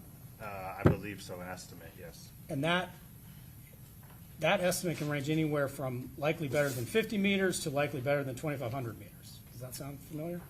That sounds familiar, sure. Yeah. And that can be anywhere from, sometimes it may be likely better than 200 meters, likely better than 500 meters. But that's all information that AT&T provides when they give timing advance. Is that right? Yes. Now, you mentioned earlier, I believe, that the formula that AT&T uses, or not necessarily AT&T, but the formula that the phone companies use are kept for proprietary reasons, Yes. correct? And that's something I assume you've learned about in the classes you've taken. Yes. These companies are not keeping records, the records we've talked about, timing advance, call detail records. They're not keeping them for law enforcement purposes, right?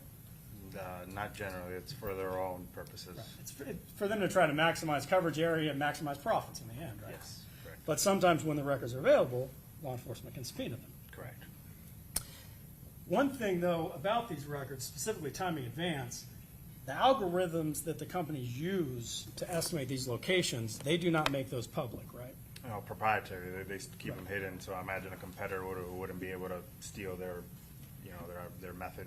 Exactly. They're trade secrets, basically. Trade secrets, yes, correct. And because of that, we don't know what the error rate is for the algorithm they're using, right? Definitively, sure, I guess I mean, we don't know. And in the end, we really have no way of double checking their formula because we don't know what their formula is, right? If we were relying only on the cell phone data, sure, I mean, there's room for error. Sure. And that kind of gets into the next topic I want to cover. Sure. So I'm going to jump ahead to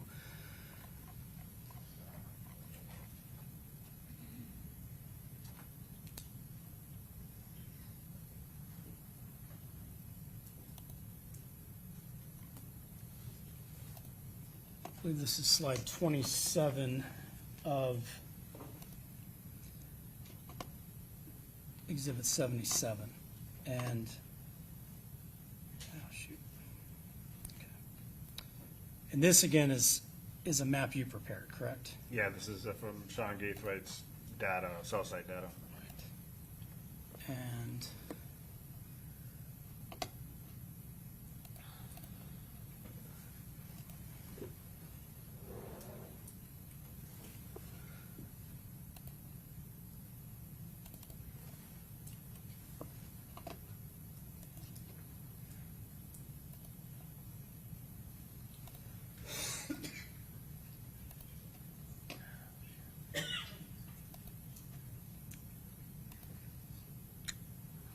earlier I had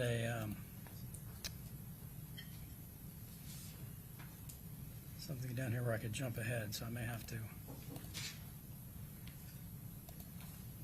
wait for this to catch up.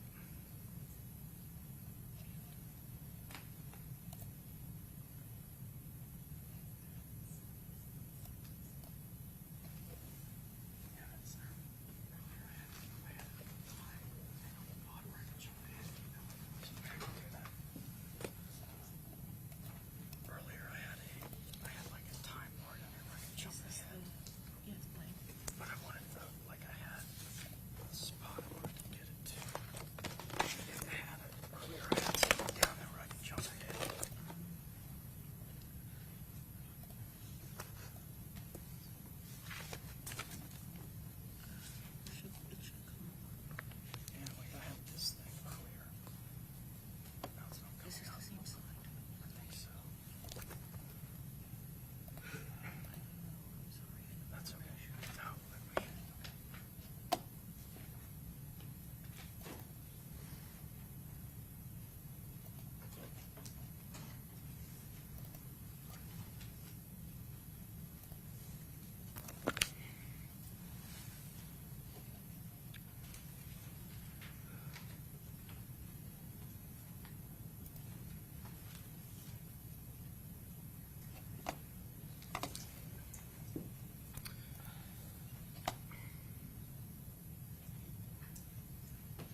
So I have a couple of points I want to get to, but my,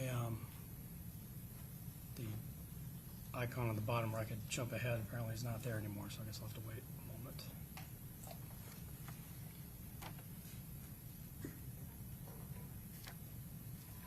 Is there a specific time you're targeting?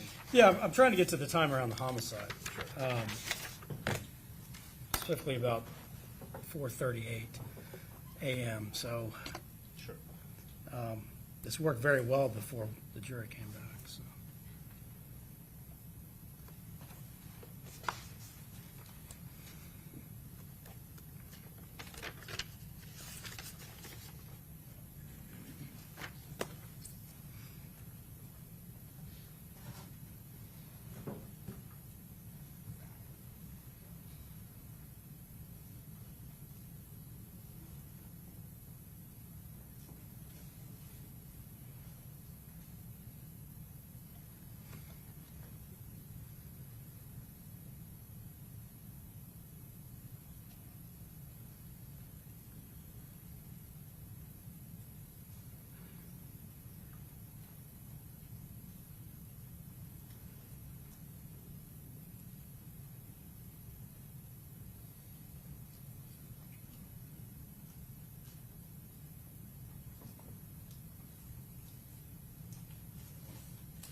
This is close to where I was trying to stop it. Sure. But you can see where the map has stopped at this point. I know we talked about kind of the layout some last time you testified, but here we have everything mapped out, all the different scenes. Correct. Airbnb is up here, kind of behind this black line, obviously. Yes. We discussed that's north of Fletcher, right? Yes. Teasers is over here on Nebraska, just north of Bush, right? Correct. This is Bush right here, the pointer is moving along, right? Yes, correct. Truth 18 is right off Bush, right? Correct.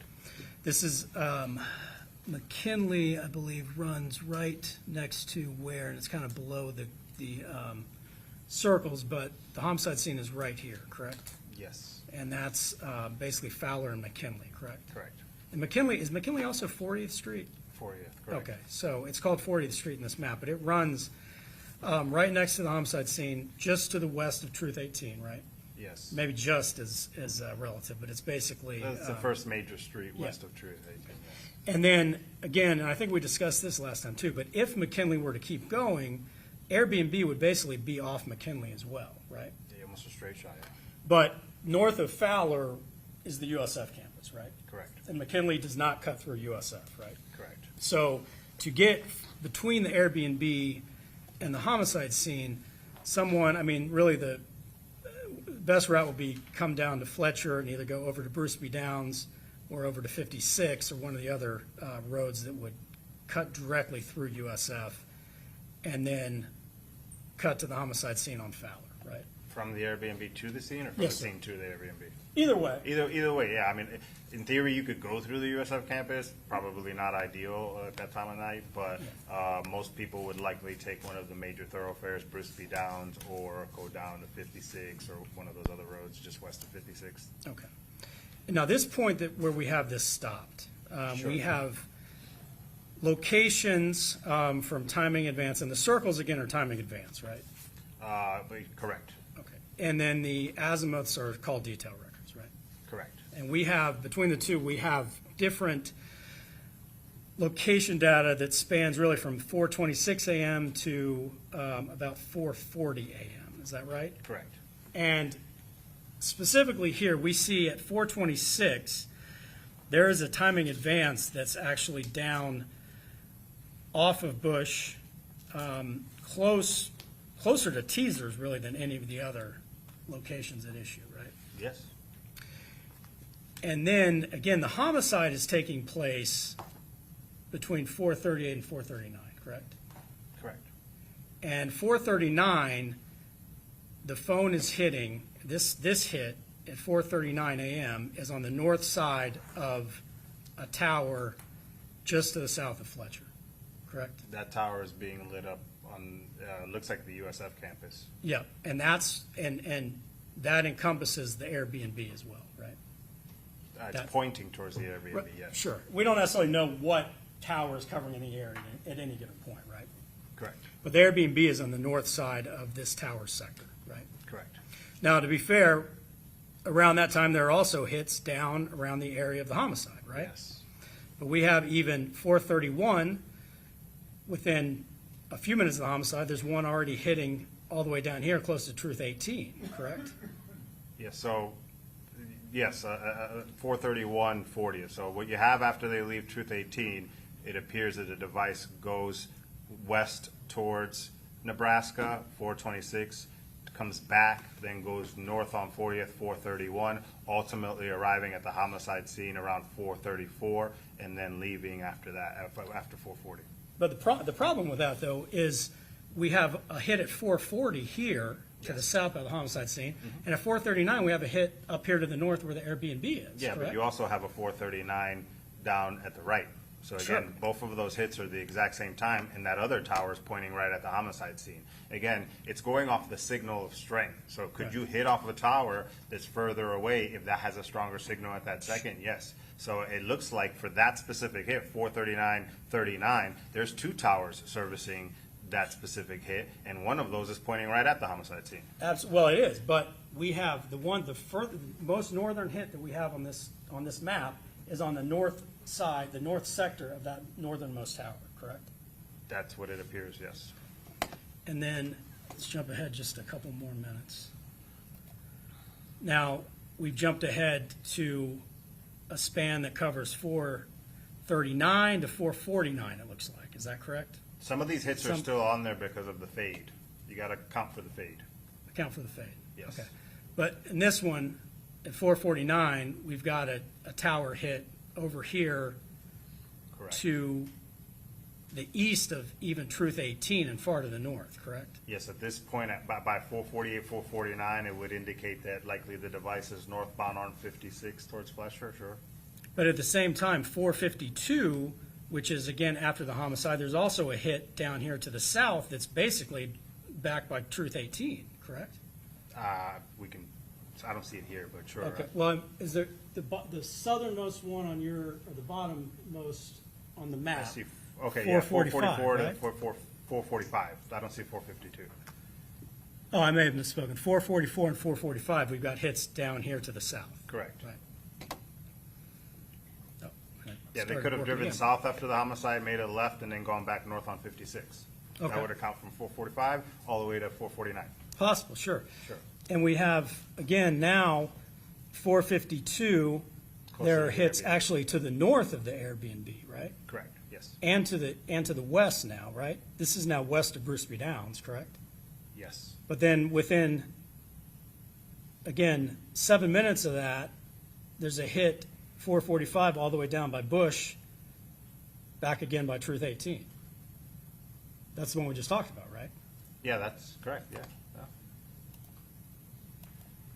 And again, now we see 449, which is again within 3 minutes of this hit to the north of the Airbnb. We have hits all the way over here between McKinley and almost to 56th Street, right?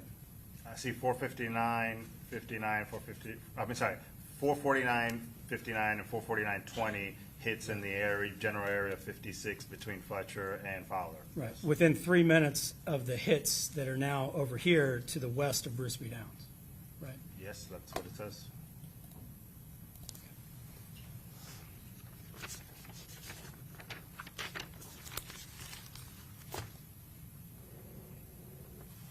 Let me, I guess, be backtracking now to some of the other things we heard about from the phone records and whatnot. You testified about a text message that was in Mr. Guthright's phone from Rashad Murphy on June 6th, correct? And I know you've talked about a lot. It's the Yes, one after Rashad this. Murphy messages Sean Gaithright on June 6th to trailhead, bro, we got bigger things to worry about, correct, yes. I'm aware of what That's you're the one. referencing, yes.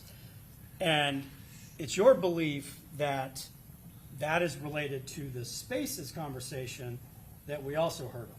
Yes, it appears that Mr. Chance is having an episode online that he's publicly broadcasting on Instagram and Twitter Spaces, and that drove enough concern for Mr. Murphy to message Gaithright to try to get a hold of Isaiah.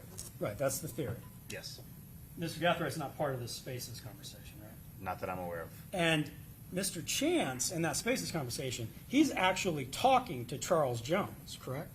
Yes, It's actually, in fact, the concern, the believed to be concern, is what Chance is saying to Charles Jones himself, right?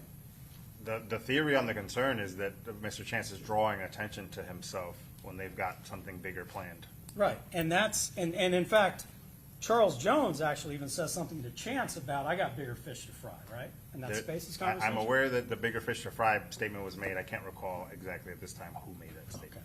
Well, they both do, right? Charles Jones says it in Spaces to Chance, right? And then in this text from Rashad Murphy to Mr. Gathright, he says something about, we got bigger things to deal with, something like that, right? Not specifically fish, but yes, bigger things to deal with. But, correct. and when he says bigger, he's referring back to an actual conversation with Charles Jones. I don't know. That's not the theory on the messaging that he's specific. Are you saying that are you implying that Rashad Murphy is specifically referencing Charles Jones' What I'm saying bigger fish is, to fry comment? it's your belief that the text about bigger fish is in direct response to the conversation that Chance is having with Charles Jones himself. That text is in reference to Isaiah Chance posting a lot during that time period on social media, drawing attention to himself, Okay. So you don't think it was about the Charles Jones conversation? amongst other things that he's posting that night. Yes, that was the biggest thing going on. Now, I think you covered this previously, but the teasers show in Tampa, in fact, any of the activity that's going to go on in Tampa is not announced until June 14th, That is our understanding. Yes, 8 days before this text message from Rashad Murphy to Mr. Gathright. correct.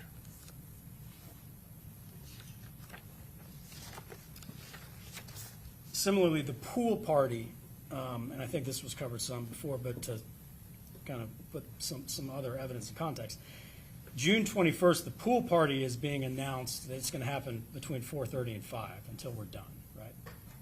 I don't want to get this confused because I know it can be confusing. There is two separate parties. There's one on the 21st and there's one on the 22nd. Specifically, the pool party was on the 22nd. Right. I am not aware if they had a pool for the party on the 21st. Yeah, and my question was probably confusing. What I'm saying is on June 21st, when Charles Jones is posting about it, he's saying on June 21st that the pool party that we're going to have in the future, that's going to be from 4:30 to 5 until we're done. Again, he posts on the 21st about a pre-party on the 21st. That was not the pool party. Okay. He then posts again on the 22nd about a pool party. That was the pool party. Okay, and that one also Two separate parties. was going to be 5 to 6 o'clock. So, yes, I believe both days he planned the party before and after. And teasers, when it was announced, as we saw in the flyers, was supposed to be between 8 p.m. and 3 a.m., correct? Yes, on June 22nd, correct. So the screen record for Mr. Gathwright's phone that we watched, that is taking place when teasers was already supposed to be going on, correct? That is taking place after 8 p.m., yes. And then the text messages we saw with Kyla Enright, I believe it is, those are taking place starting at about 1:30 in the morning, I think, is that right? Yes, I believe 124 to Again- something, somewhere in that range. And long after teasers was supposed to have started, correct? There was a wide range given, 8 p.m. to 3 a.m. My understanding, it's very common that the headliner doesn't show up till close to the end. And now, I think you testified that you believe that the fat boy person who's being texted about is Xavier Edwards. That is the belief. You gave a deposition in this case back in January, right? Back then, yes. And it was on video, right? What was on The the? deposition. Yeah, no, I didn't have an idea who Fat Boy was in January, correct? You sure didn't, right? Because in Yes. January, when we had that deposition that was under oath with all the attorneys there, I asked you on page 202, line 25, going into page 203. In proper impeachment, I think the witness Yeah, indicated. he just said that he agreed he didn't know who Fat Boy was. Okay. In January, you did not think Xavier Edwards was Fat Boy. To this day, I can't definitively tell you who Fat Boy is. In January, I had no idea. Now, the belief is it might be Xavier Edwards, but I don't know who Fat Boy is definitively. There could be another Fat Boy with the group. There was quite a handful of gentlemen at that party. You also testified in this case back in October, correct? Yes. And at that time, you didn't know of anyone who was at the party who went by the name Fat Boy, right? My testimony is reflecting that I don't know if there was a Fat Boy at the party or not. I didn't say that there wasn't a Fat Boy. You talked to Kyla Edwards, right? Kyla Enright? Kyla Enright, I'm sorry. Yes. Kyla Enright, you talked to Kyla Enright. And she didn't remember anything about this because she was drunk, right? According to her statement, she was drunk and she had no recollection of these messages, correct? And am I correct, you've never talked to Xavier Edwards? I've never talked to Xavier Edwards, correct? So you've just come upon this belief. Neither one of them, neither of the people who, neither the person Mr. Gathright is texting with, nor the person you believe to be Fat Boy have corroborated your theory that Xavier Edwards must be Fat Boy. Is that correct? I can't definitively say that Xavier Edwards is Fat Boy. Are you basing it off of Robert Howard's testimony that he himself sometimes referred to him as Fat Boy? Ask and answer. I'm going to sustain the objection.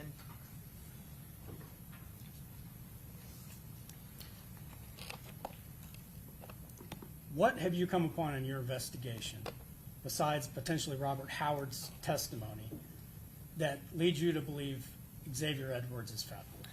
Ultimately, the Fat Boy text messages, there was an attempt to get an Airbnb address through Kyla Enright. That attempt obviously was met with negative results, so there wasn't an emphasis on identifying Fat Boy. I've heard, that the theories on who Fat Boy might be. I don't know who Fat Boy is definitively to this day. So the person you think Mr. Gathright is trying to get information on Charles Jones's location through Kyla Enright, determining who that person was not important in the investigation? Determining whether that person gave the address, it's evident that they didn't give the address. There was an attempt made to get the address. They never got the address. By the time they figure out where he's at, they have eyes on him at teasers, okay? And obviously from those messages, you can tell that they're trying to be discreet about it, so it's not like somebody in Mr. Jones's crew is intentionally giving information to try to set him up. And regardless if anybody's trying to set him up, these specific 5 defendants were the ones that were found that have killed Mr. Jones.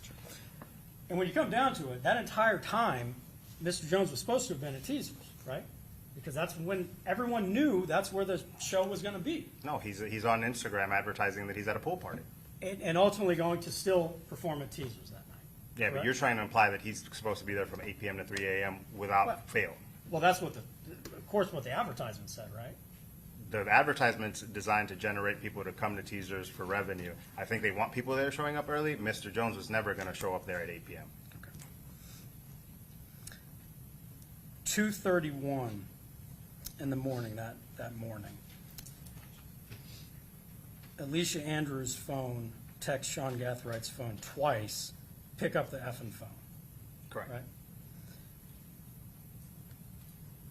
There is a very short connect between the two phones then after that, is that correct? I'd have to look and see, but I think it's like 3 seconds, maybe, sure. And then, am I correct, those phones then don't communicate again, or there's no call between those phones again until long after the homicide the next day?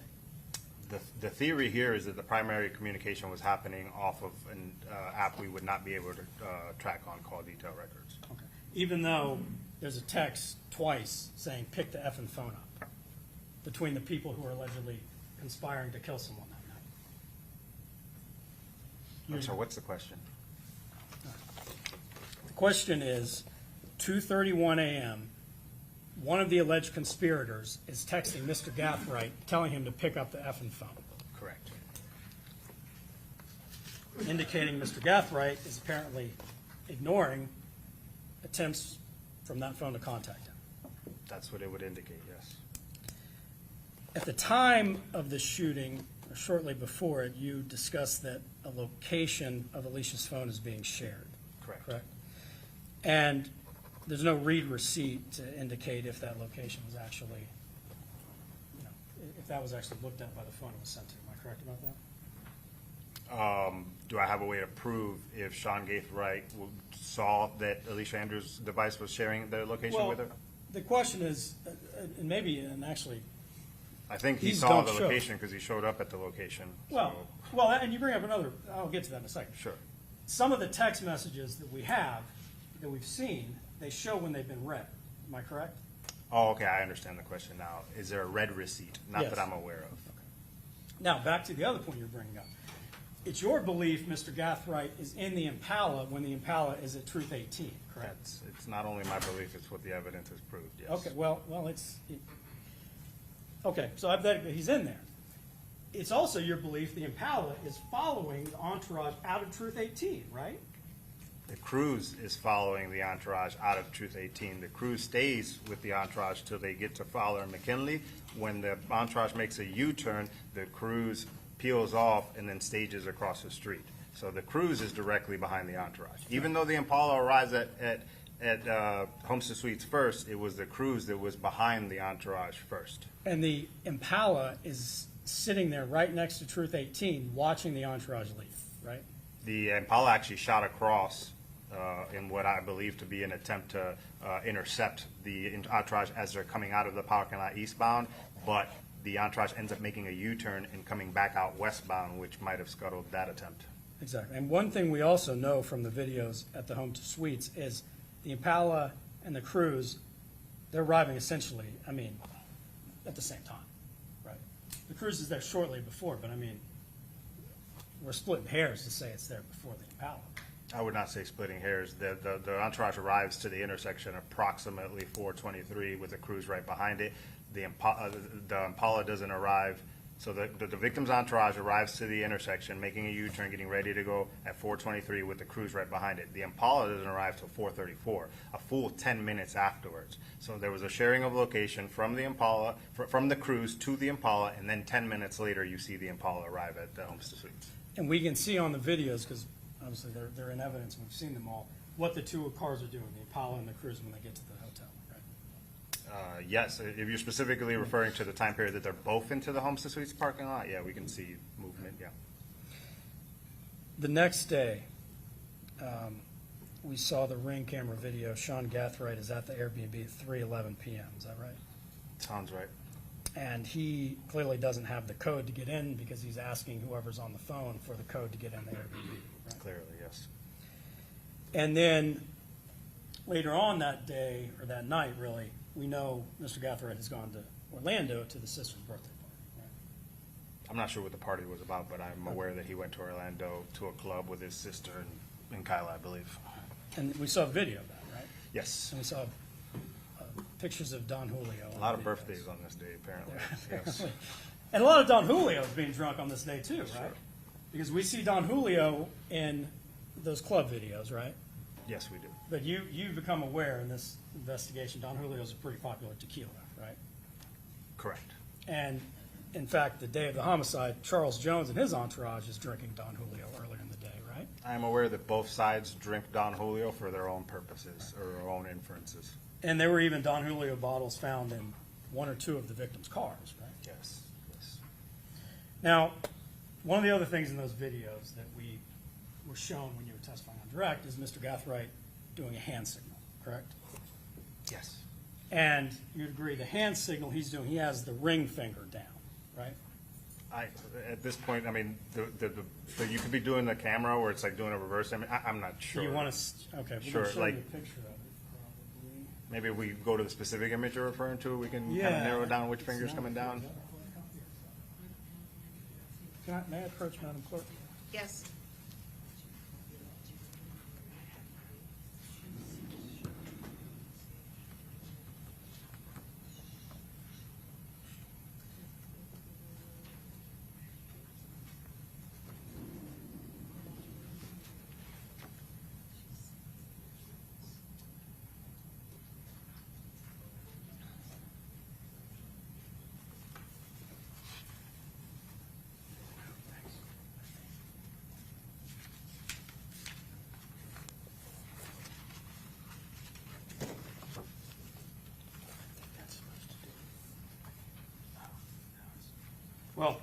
May I approach? Sure.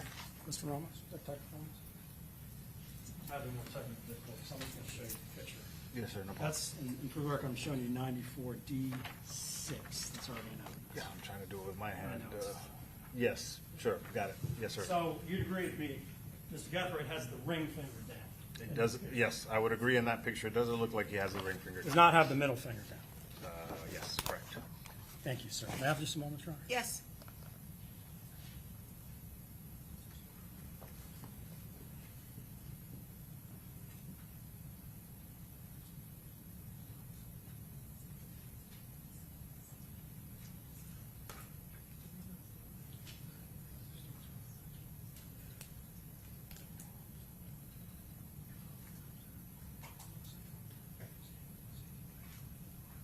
Detective Charles Jones and the entourage are kicked out of an Airbnb on the night in question, right? Yes, sir. And that's about 1:34 a.m. that they're kicked out, Approximately, sir, yes, sir. slightly before the text began between Mr. Gathright and Kyle Enright. I believe the text started before they got kicked out and continued through them getting kicked out. Thank you, sir. That's Yes, all. sir. Okay, very good. Mr. Petrides?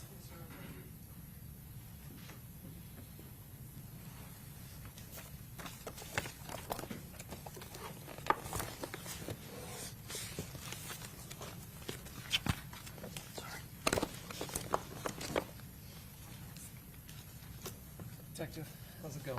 Good afternoon, sir. All right, just some questions, not too many for you, hopefully. So you would agree that Isaiah Chance's phone was active before the homicide, during the homicide, and active after the homicide? We have data for all of that, yes, sir. And never, as far as you are aware, never turned it off at any point? I am not aware if it was ever turned off, yes. And he was using it during this time? Like sending messages or making calls? Yeah, off and on throughout the 22nd, 23rd, 24th? Yes, I would agree with that, yes. But you found no text messages around the time of the murder from Mr. Chance to Sean Gathright or to Davion Murphy? Specifically, if you're referring to when they leave the Airbnb to go to teasers around 2 a.m. Up to 5 a.m., no, there's no messages from Isaiah's Chance to Sean Gaithright's or any of the Murphy's phones. And as Mr. Wise talked to you about, GPS coming from cell sites is not an exact science, so it's not going to show you what side of the street someone's on or what building someone's on, something like that. Yes, it's typically difficult to get precise. It's not exact, correct. And at some point, I think we even saw he hit off a LPR radar, so he was in the location of Hillsborough and 15th at some point, correct? Yes, sir. And another witness you weren't here for indicated there was a bunch, but I'm sure you've seen the document, a bunch of cell phone hits from Mr. Chance in that general area, Hillsborough and 15th. Yes, I'm aware of many hits in between Nebraska and 15th, 19th, off of Hillsborough for Mr. Chance's and Ms. Andrews' phones, yes. We talked about it a little bit last time you testified, so I don't want to rehash it too Sure. much, but there are other clubs and rap venues in that general area, correct? Specifically, the club that you're referring to was known as the Players Club at Hillsborough and 19th. Is that the one you're referring to? That's one of the, Yes. a couple I'm referring to. Are you aware it may be actually at Hillsborough and 13th? Yeah, that sounds right, Hillsborough and 13th, sure. I'm not sure where the player, I know it's in that general area. And so when we're talking about hits, again, he could have, if he's at the Players Club, those hits would be accurate to that he's there, correct? Just because you can't tell exactly where he's at.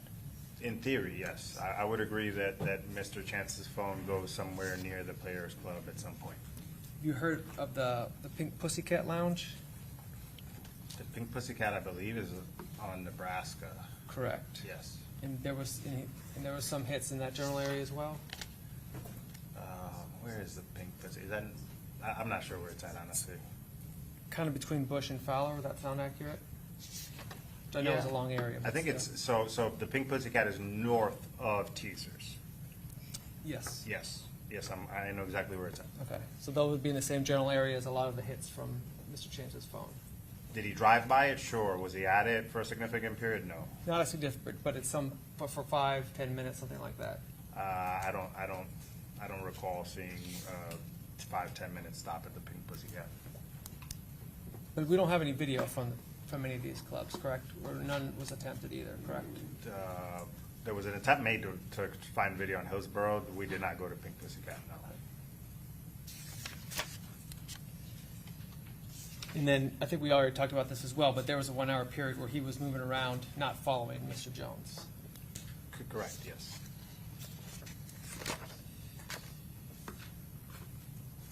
You said Alicia Andrews' phone, that's the one that ends in 6748, that was her personal phone? Correct. And she had that with her the entire night, as far as you're aware? As far as I'm aware, that phone stayed in her possession.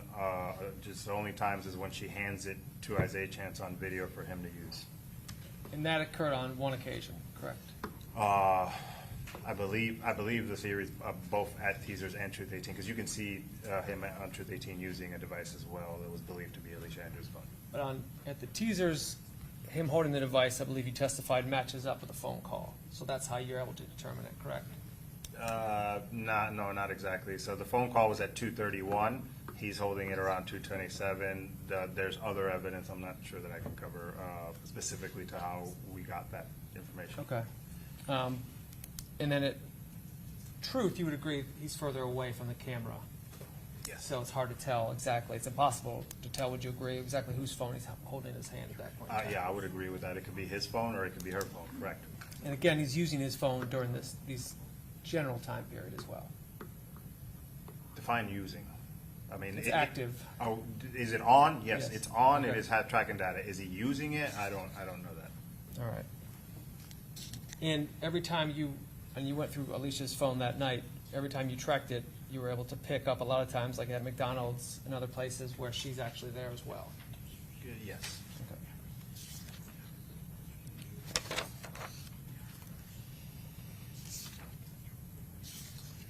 And so you're attributing a lot of what's happening on her phone to Isaiah Chance, I'm taking from your testimony, correct?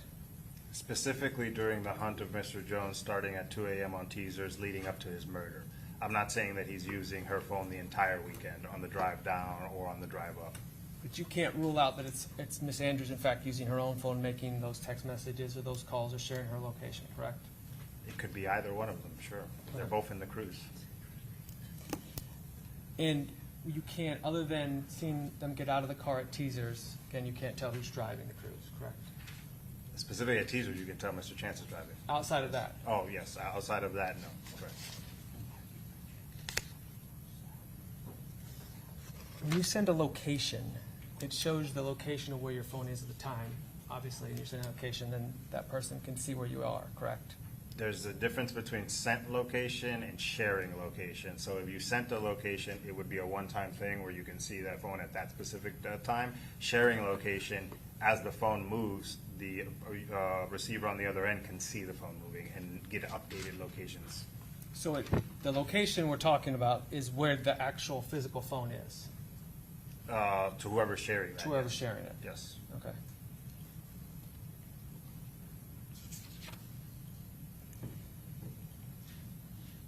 And you've, strike that, excuse me.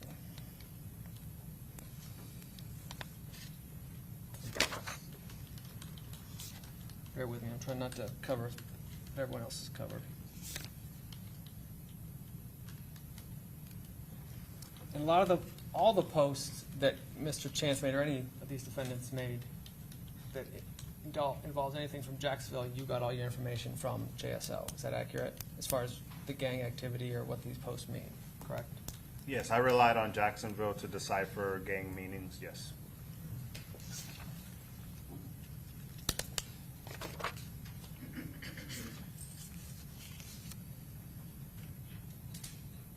And obviously, we talked about, you've done some studies or some classes on cell phones, but you're not an expert in cell phone technology, correct?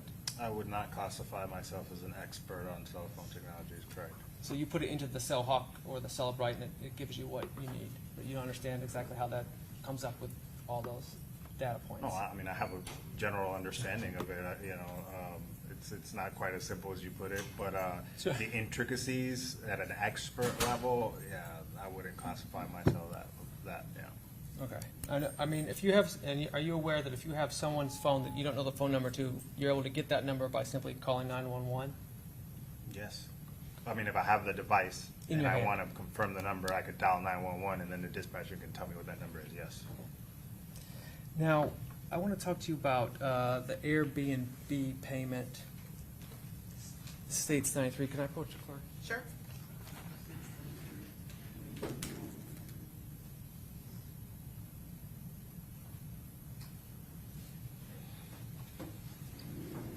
This is the Cash App payment. Yes, sir.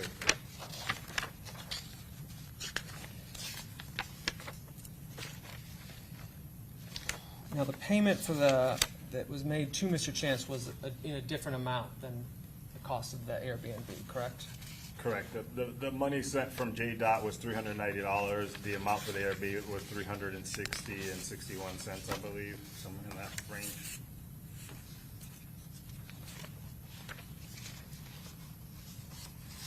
And also looking at his Cash App, were you able to determine that Mr. Chance had tried to rent a hotel or book a hotel in Aloft in Tampa? Yes, I am aware of that. Okay. Yes. Do you know when that date was? I think it was in that same time period or that week. I don't recall the exact date and time, but I do recall what you're talking about. But it yes. was days prior to trying to book the Airbnb, correct? I'd have to see the Cash App return. I can't recall when the Aloft attempt was made.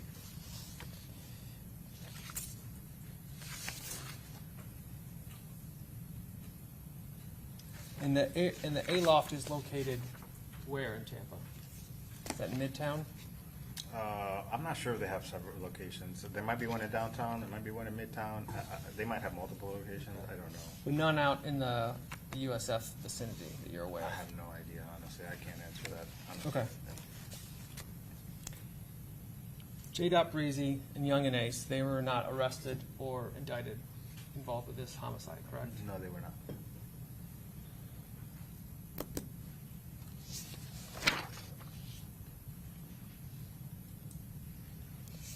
No, you have no phone communication between Mr. Chance and Mr. Jacory Rivers, J. Breezy, involving this, correct? Not specific to this weekend.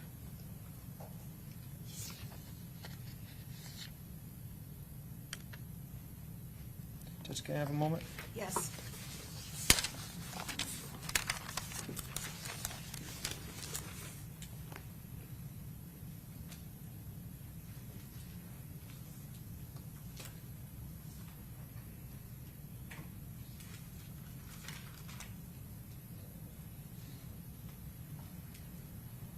Briefly, Detective, the screenshot that Ms. Andrews took at Truth 18, that you said she took like a screenshot of her photo app? I can't definitively say who took the screenshot, just that her device appears to have taken a screenshot, yes. Okay. That was not sent to anyone in this case, correct? Not that I'm aware of. So it was just kept on her phone as far as you're aware of? Yeah, I mean, it could have been sent by any third-party app. We would never have record of it, but I am not aware that it was sent. It's just stored on her iCloud images. And that's, gets me to my last question. Your theory is that they use third-party apps, but you have there's no evidence to support that, correct? There's definitely evidence that they were communicating. I mean, it was a planned, organized tracking and murder. There's no way that they could have planned that with the limited bits that we have. So there's obviously some other method that we just couldn't track. But you don't have any of that, you don't have any downloads or any extraction or anything? I got that would support everything. that? You've seen everything that I have. Fair enough. Thank you, Detective. Yes. I know the jury needs a break. Is your redirect going to be quick? 7 minutes, Your Honor? Can you hold on 7 minutes? Holding for 7 minutes. Go. Thank you, Your Honor. Sir, I think, Detective, you were just asked about other applications that were utilized. Despite not being able to recover data from those applications or accounts, can you see device use information on a Cellbrite or cell site extraction? Yes. On the Cellbrite extraction, so the reports that came back with the iCloud data, was there access to social media accounts called Snapchat, WhatsApp, Telegram, et cetera? Yes. And was that across the accounts of the defendants in this case? Yes. Are you able to actually recover the messages sent on Telegram, Snapchat, WhatsApp from the iPod return. No. You were asked specifically as well about any communications from Isaiah Chance to J. Dot, not on the night of the homicide itself, but the day before, certainly communications via the Cash App. Yes. And did you have an opportunity to review contacts between the two on the social media accounts and the device of Isaiah Chance, or the return from Isaiah Chance? Yes. Was there also a log recovered from a search warrant at Isaiah Chance's house? Yes. Did that reflect J. Breezy's contact information in someone's handwriting? Yes, it did.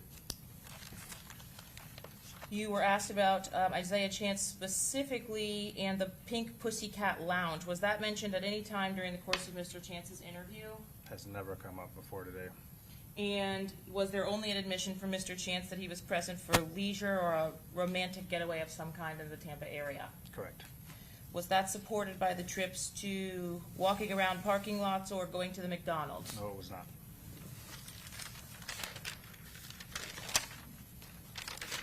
You were asked about Rashad Murphy and the phone itself. In fact, I think you were asked from Mr. Sonardi and Mr. Gonzalez about that. For Mr. Murphy's own statement, did he bring a phone to Tampa at 5 a.m. when he said he came here with Darius Beals? No, he did not.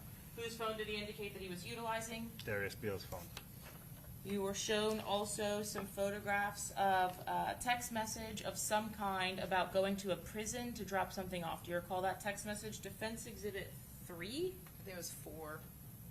Oh, Was it 3 or 4? I have 3 as the text Three, message. sorry, 3. Do you recall the text message? Yes. Did that text message include an actual response from the individual at the prison? My people say you didn't make it. Correct. So did that lead you to any conclusion about the potential delivery of those items on June 22nd around 7:14 p.m.? The items never made it to the jail would be my conclusion. What about the Instagram post for Rashad Murphy's account for 187 Boys? Do you remember being asked questions about 187 Yes. babies? Babies, yes. Prosper and Junior. Do you recall that? Correct.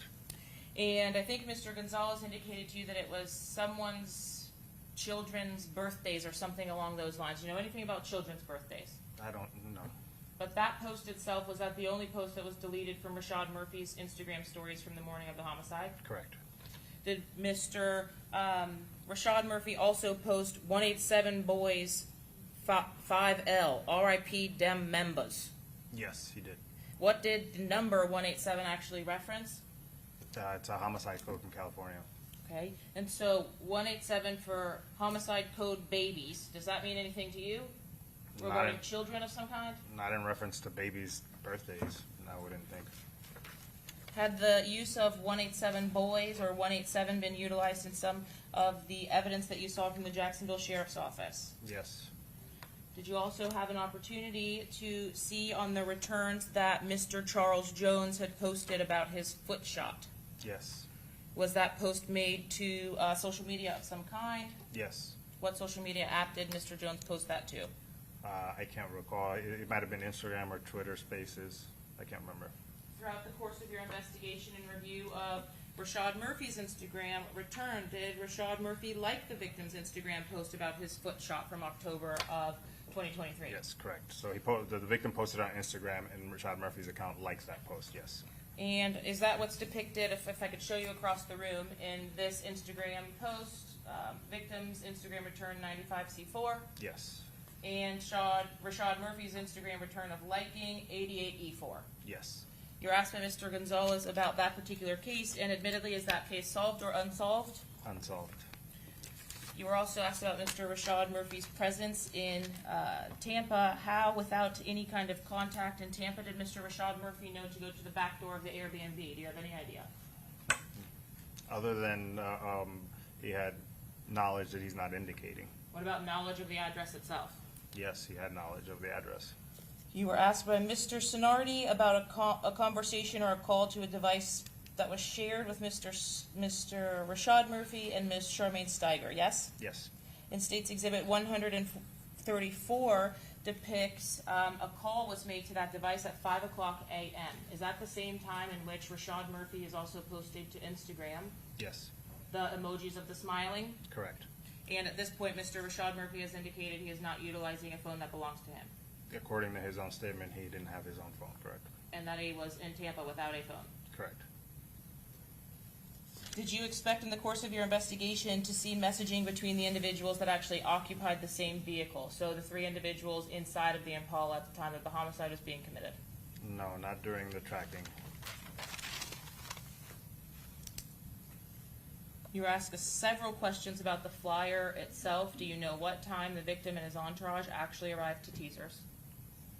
Yes, we know they arrived at approximately 2:24 a.m. on the 23rd. And prior to that, had the victim and his entourage been posting to social media? Yes, they were posting their whereabouts at the Airbnb pool party. Outside of identifying an individual to be texted called Fat Boy, were there other references in the text exchange specifically from Sean Gathrigh's device naming the victim by nickname? Yes, they called them six and fools. Did they specifically reference anything about that date or what was being celebrated? Yes, the six's birthday. And would that be the victim in this case, Charles Jones? Correct. You had specifically been asked about the code utilized to get into the Airbnb by Sean Gathright on the day that everyone left. Yes.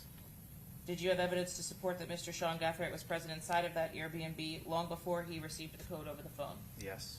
Would that have included on the night of the murder? Yes. I have no further questions, Your Honor. All right, may this witness be excused, subject Yes. to recall. Yes, Your Honor. Okay, thank you, detective. You are Thank you, Your done Honor. for today. All right, 10-minute break. All rise.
already into evidence dates exhibit 101N.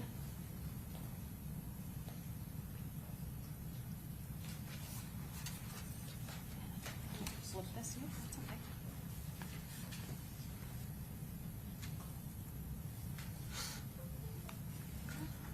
See this ID number M610-738-941390? Yes. Is that the same ID card that you recorded for Rashad Murphy for the traffic stop when you came in contact with him on May 7th of 2021? Yes. And you said your familiarity with his back passenger, Noah Williams, you had been previously acquainted with him and you knew him as an active Out Gang East member. Is that correct? Out East gang member. Yes. Your Honor, at this time we pass the witness. Okay, Mr. Gonzalez? Afternoon, Officer Reynolds. Afternoon. No. Officer Reynolds, do you recall whether you gave anybody a traffic citation? I don't recall. Okay. And you didn't arrest anybody for committing any kind of crime, correct? No. And Mr. Murphy was the driver of that vehicle, correct? Correct. Okay. And you knew that Mr. Williams had been documented by the same criteria that's used under the Florida statute to do so, correct? Correct. And although you may not do that yourself, you have some familiarity with the statute? Yes. And do you have any idea how long Mr. Williams had been in the car? Do you know if he was picked up 4 doors down or 2 blocks from where you stopped him? How long he'd been there? No, I don't know how long he was in the car. Do you know what the relationship is between the two? Other than I've seen them together before, I would assume friends. Okay. Do you know if they've grown up together since they were children? I don't have that knowledge. I don't have anything further. Thank you, Your Honor. Okay, any questions, Mr. Sonardi? No, Your Honor. Mr. Wise? No, Your Honor. Mr. Petrides? Okay, very good. Any redirect? Just briefly, officer, on May 7th of 2021, Rashad Murphy was in company of a known gang member. Is that correct? Yes. Nothing further, Judge. All right, may this witness be excused? Yes, you may. Okay, thank you. Free to go. Who's your next witness? State would call Detective Richard Meader.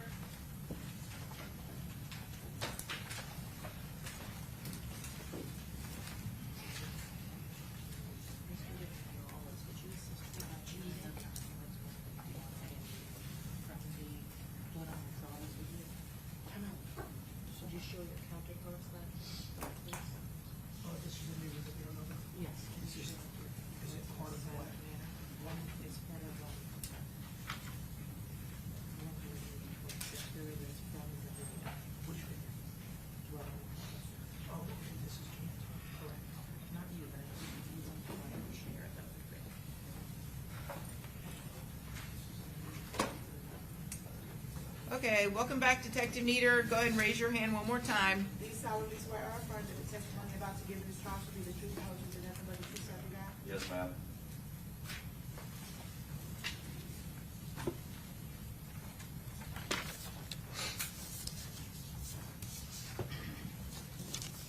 Okay, you may proceed. Thank you, Your Honor. Hello, sir. Hey, how are you?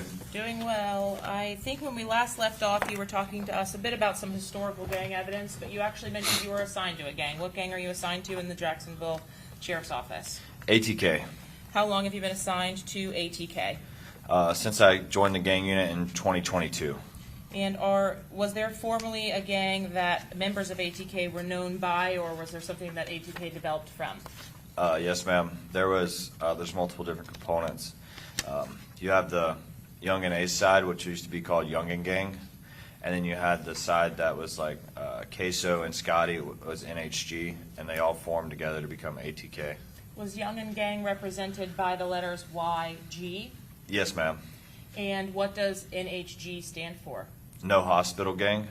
Do you see reference to ATK and NHG in your day-to-day activities? Yes, ma'am. And are those two subsets allied together?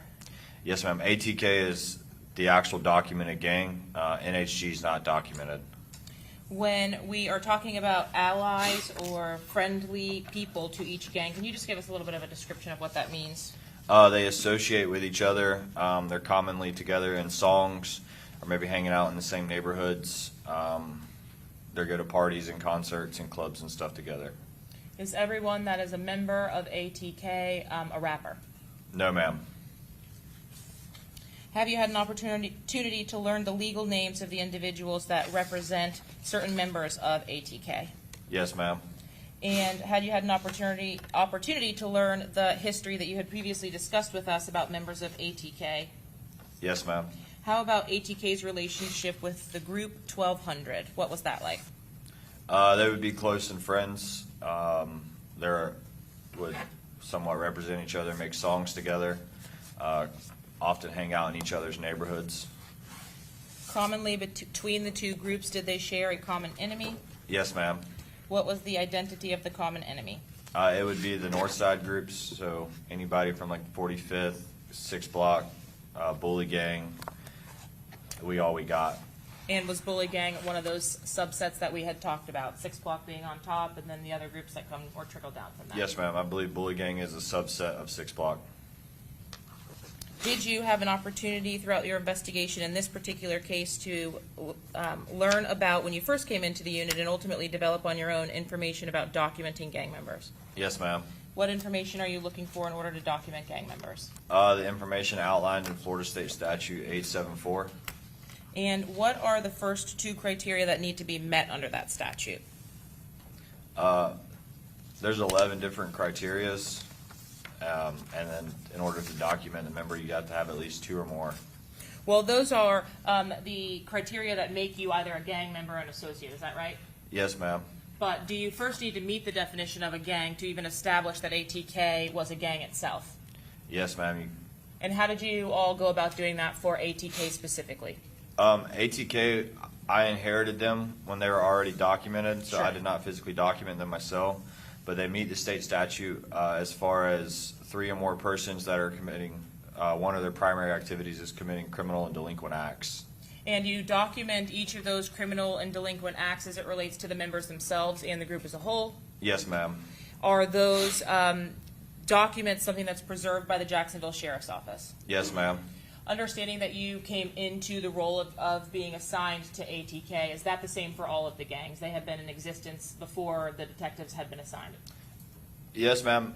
There's a couple of members on our unit that have documented new gangs themselves, but generally speaking, they will roll into other gangs. They may change the name, but they still meet the state statute with the same members and are ultimately the same gang. They just had a name change. And I guess that was maybe too relevant. As it relates to our gangs, 6 Block, ATK, and 1200, to your knowledge, have those been in existence, or the earlier versions of that been in existence for quite some time? Yes. What do you do to actually educate yourself on what the history was? Just off training, and not training, but just off the experience, when we get out and we do proactive police work and get in to speak with people that are under arrest, and speaking with the members themselves is how we usually learn the history. You discussed with us some of the motivations of each of the gangs. How is, other than the guns and drugs aside, how is money actually made or shared or utilized in gangs, in ATK specifically? Well, you've said 2 of them. You got money in drugs. There's also money in stolen cars. There's also money in the music that they make that are speaking about crimes that the gang has committed. And along the way, you are documenting each of these. Yes, ma'am. Specifically, is ATK a traditional gang or a hybrid gang? We would consider them a hybrid street gang. And why is that? There's really no hierarchy. There's no leader. They don't have rules and regulations. They kind of are, I guess a good term would be like an independent contractor themselves. They don't answer to nobody but themselves. Generally speaking, did ATK meet those criteria that you had previously mentioned? Yes, ma'am. So there were identified 2 ATK, 3 or more members, Yes, ma'am. and a portion of that activity is criminal gang activity spent in towards the gang itself. Yes, ma'am. One of their primary activities is criminal and delinquent acts. In this particular case, did you have the opportunity to review a file for an individual by the name of Isaiah Chance? Yes, ma'am. Is Isaiah Chance in the Jacksonville Sheriff's Office documented as an ATK gang member? Yes, ma'am. And are you familiar with the records of Isaiah Chance? Yes, ma'am. What does the Jacksonville Sheriff's Office call the file that you maintain for each of the members of the gang? It's just a case file, and inside of that case file will be like photographs and documentation stuff, and then a field investigative report.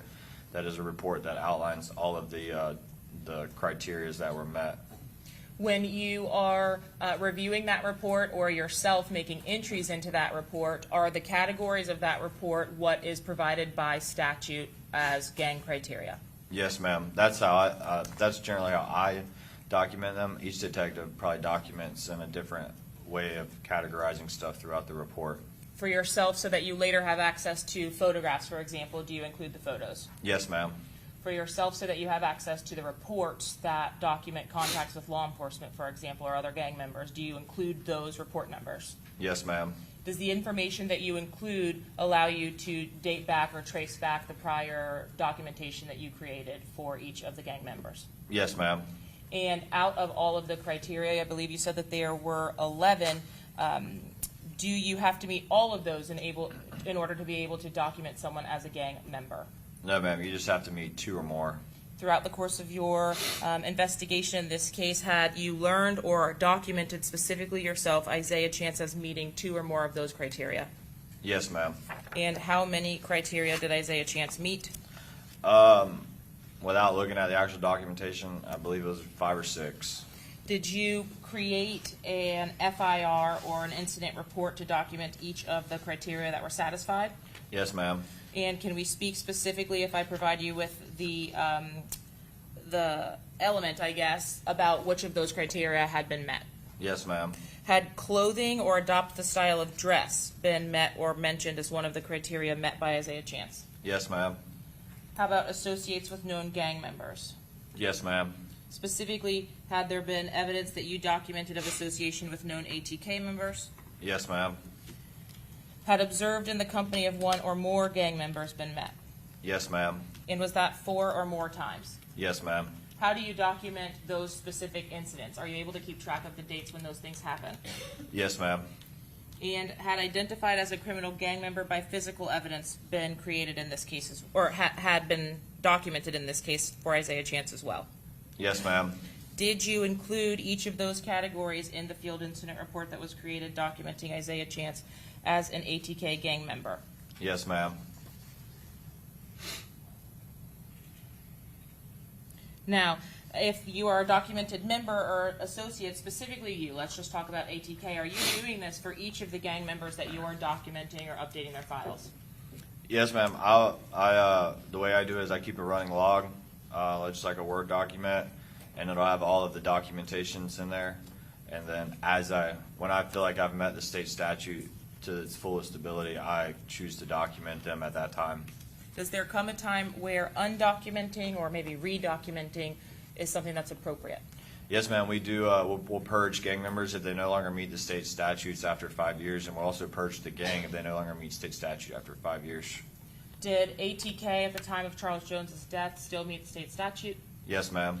Was Isaiah Chance still under that 5-year time frame and documented as an ATK gang member at the time of that murder? Yes, ma'am. Talk specifically to me about the documentation adopts the style of dress. Did you document the style of dress of defendant Isaiah Chance before the homicide? Yes, ma'am. And would that have been within the preceding 5 years? Yes, ma'am. Did you specifically have an opportunity to date stamp the documentation as you collected it as well? Yes, ma'am. And were those incidents included in your reports? Yes, ma'am. Did you have an opportunity to review physical evidence such as music videos? Yes, ma'am. How about search warrant returns or photographs from crime scene at search warrants? Yes, ma'am. Each time that you obtain an additional piece of information, either through your direct information or someone else's direct investigation, do you write that down, annotate that in some way? Yes, ma'am. Just because we document them, the investigation doesn't stop. We will continue documenting them, which would allow them to still meet the state statute, the criteria outlined in 874 after the 5 years, so they will not be purged at that time. And the documentation that you have completed for ATK, is that limited specifically to Isaiah Chance or other members of ATK in Jacksonville? In this case, I believe it's just Isaiah Chance. I'm Just sorry. in your role as a detective for ATK. I've documented, I can't give you an exact number. I'd say approximately probably 8 to 10 ATK members. And you also document associates. Yes, ma'am. I'm going to show you what's been marked 115, 126, and 84B. If you take a look at these three items, please. Do you recognize 84B? Yes, ma'am. Do you recognize the items depicted in 126? You're welcome to flip through if you need to.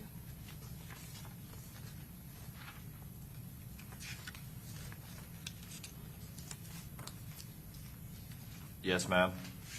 And do you recognize the items depicted in 115? Yes, ma'am.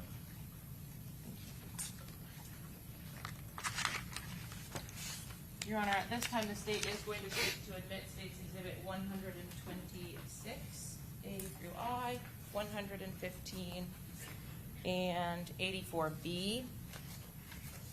Okay, Mr. Gonzalez, any objection? Briefly, Your Honor.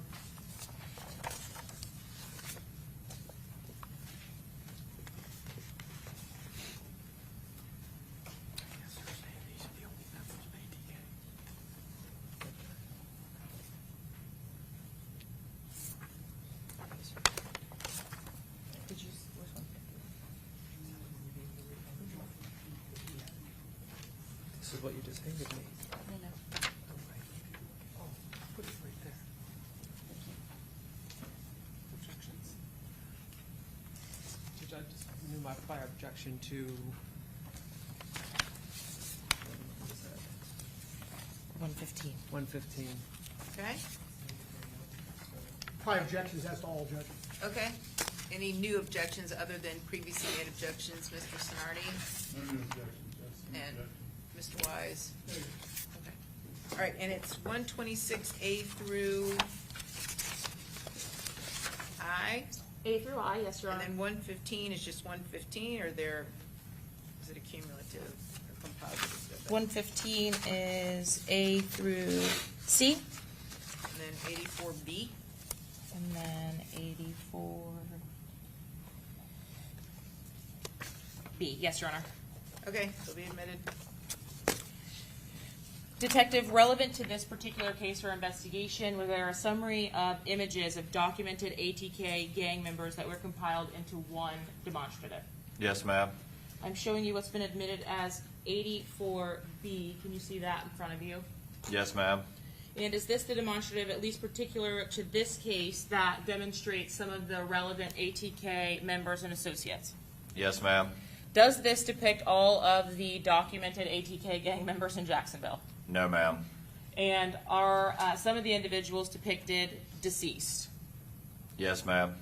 Now, from the depiction itself, can you please describe for us the individuals that are documented in the right side of the image, if those individuals are relevant to this case?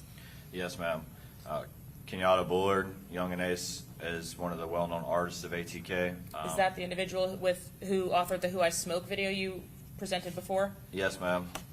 The next one is Hakeem Robinson. He goes by Queso. He's a documented member.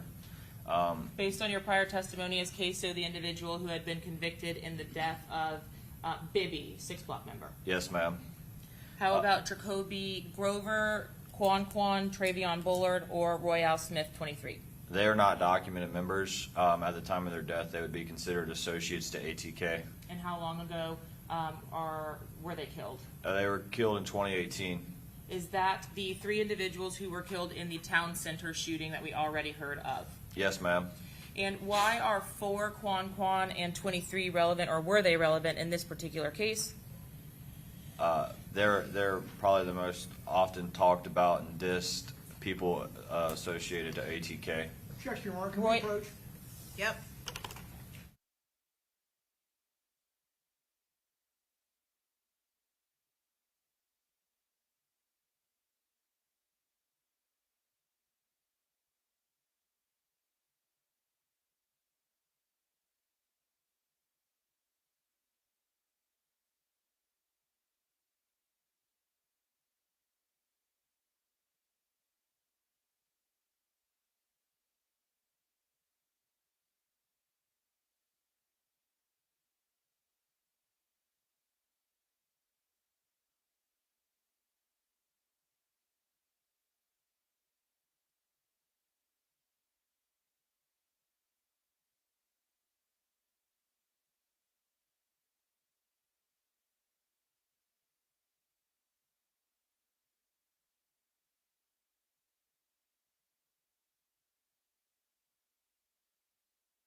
And sir, as it relates to the individual by the name of Sean Gathright, are you familiar? He was charged in this investigation.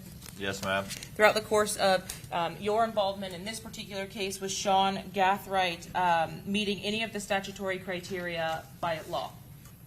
Yes, ma'am. He would meet the criteria to be considered an associate. And is that different than the criteria necessary or what must be established or proved for an associate versus a member? Yes, ma'am. And why is that different, or how does it differ? In order to be a member, you have to meet 2 or more. An associate only has to meet 1. And how is it that Mr. Gathright met any of the criteria, or which criteria did Mr. Gathright meet? Mr. Gathright would have met the associates with a known gang member, which is Isaiah Chance. In republishing to you exhibit number 84, I think we had discussed, or left off on discussing Royale Smith in the bottom right here. Do you see that individual? Yes, ma'am. Throughout the course of your investigation, did you, or in your work in Jacksonville, learn of a post that Charles Jones and other members of 6 Block made at the grave site of Royale Smith? Yes, ma'am. Had you had an opportunity to review that post at the time that it was made and subsequently thereafter? Yes, ma'am. And did that post lead to some online back and forth? Yes, ma'am. When documenting gang members for ATK, do you see common reference or reference to the number 23? Yes, ma'am. Is that number of any significance or meaning, or have you learned that throughout the course of your just day-to-day experience? Yes, ma'am. Throughout my investigation in the ATK, I've watched numerous interviews that people have hosted Young and Ace and the other higher-end members of ATK. The specific interview I'm speaking of was created by GQ, and Young and Ace is talking about his jewelry in that interview, and he's talking about the chains and the pendants that go with it. In that interview, he speaks about the Ace of Spade chain, an ATK chain, and a 23 chain, and he says they all represent him and his people, his friends, or his group. Did specifically in referencing 23 reference a fallen member of ATK or Yes, ma'am. associate of ATK? Royale Smith. Had you, in the course of your watching these gang members, had an opportunity to see several individuals wearing chains depicting the number 23? Yes, ma'am. Have you had an opportunity to see posts depicting the number 23? Yes, ma'am. How about the chains themselves or clothing items that are marked ATK or 23? Yes, ma'am. And specifically, did you see the same thing, or do you see the same thing for an individual by the name of Antonio Tilley? I don't see necklaces for Tilly. How about mention on social media posts? He gets mentioned on social media, yes, ma'am. And specifically as it relates to defendant Isaiah Chance, did you have an opportunity to see him post about Antonio Tilley and his death? Yes, ma'am. Did you have an opportunity to see Isaiah Chance posting, wearing clothing with the markers, or excuse me, jewelry with the markers of 23? Yes, ma'am. Have you also had an opportunity to review a video that was posted to YouTube by an individual by the moniker Guttaman? Yes, ma'am. And did that individual have a username or subscriber name as well? Yes, ma'am. I'm showing you what has been admitted as States 115A. Can you tell the jury what we're looking at here, please? So this is a screenshot of YouTube. It's got an artist named Guttaman, which is later discovered to be Isaiah Chance, and it's the name of a song called Blood on My Pradas, and this is the official music video. Did you have a chance to listen to the music video itself? Yes, ma'am, I have. Did the cover page for that music video include the date which it was posted? Yes, ma'am. And when was that? September 8th, 2023. Would that have been in advance of the death of Antonio Tilley? I believe he was killed in October of 23, yes, ma'am. October 6th of 2023 sound correct? That sounds right, yes, ma'am. Did you respond to that homicide scene? I did. Okay. In showing you 115B, does this image fairly and accurately depict a still from that Blood on My Prada's music video by Isaiah Chance? Yes, ma'am. Was there anyone else rapping in that music video other than Isaiah Chance? He was the only artist in the video. Were there other individuals actually depicted in the video with Isaiah Chance? Yes, ma'am. Was there anything that you documented from these music videos reflecting the 23, or what you would moniker as adopts the style of dress? Yes, ma'am. The chain around his neck and the pendant hanging down almost in the middle of his chest. From 115C, is this also another still from that same video? Yes, ma'am. Is the use of hand signs one of the documented elements or documentable elements under the statute? Yes, ma'am. I want to refer you to 151A. State seeks to admit 151A through B. It is a new exhibit, Your Honor. Okay, No new objections, Your Honor. okay. Any new objections, Mr. Sonardi? No new objection, just continuing objection. Okay. Any new objections, Mr. Wise? Ms. Finkelstein? And then Mr. Petrides? Okay, and I'll admit, it's 151, what is it again? 151A and B. Okay, very good, admitted. Sir, you indicated that you documented other members in the video itself. Yes, ma'am. In 151B, were you actually able to identify the other individuals that were depicted with Isaiah Chance in his music video of Blood on My Pradas? Yes, ma'am. The large fella in the camouflage shirt in the back. And is that the individual depicted on the left behind Mr. Chance in 151B? Yes. Is there, throughout the course of the music video itself, the use of hand signs that were recognizable to you, 151A? Yes, ma'am. And could you describe for the jury what those hand signs are indicative of for you in your documentation? In the photo on the right, you can see the 6-block hand sign from the back of the car, and the photo on the left appears to be a gun. Maybe they were, I don't know, I'd have to show the actual video, but the still shot could be a 6-block sign facing down. It's just a bad, weird angle. Are you able to tell us whether anyone depicted in this Blood on My Pradas music video would have been a friendly to or associated with 6 Block? No, ma'am.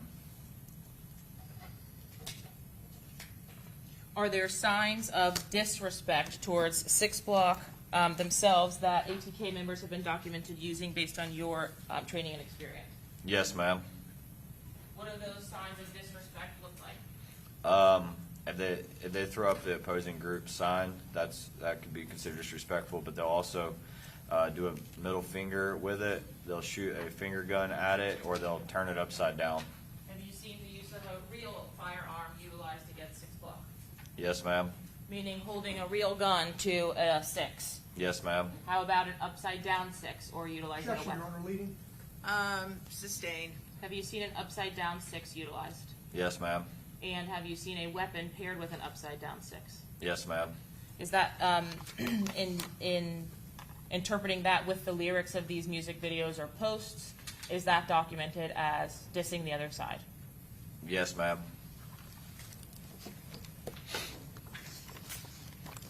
Had you specifically had an opportunity to document or track the social media of Isaiah Chance? Yes, ma'am. Would that have been a social media type that you're, or account type that you're aware of? Like the platforms? Yeah. Instagram? And in addition to just documenting Mr. Chance's Instagram, did you document other ATK members' Instagram? Yes, ma'am. Even if an image is posted to or on another member's Instagram, if you see Mr. Chance depicted in those images, do you document that? Depending on who he's with. If it's something that is related to the gang war in Jacksonville, do you document that? Yes, ma'am.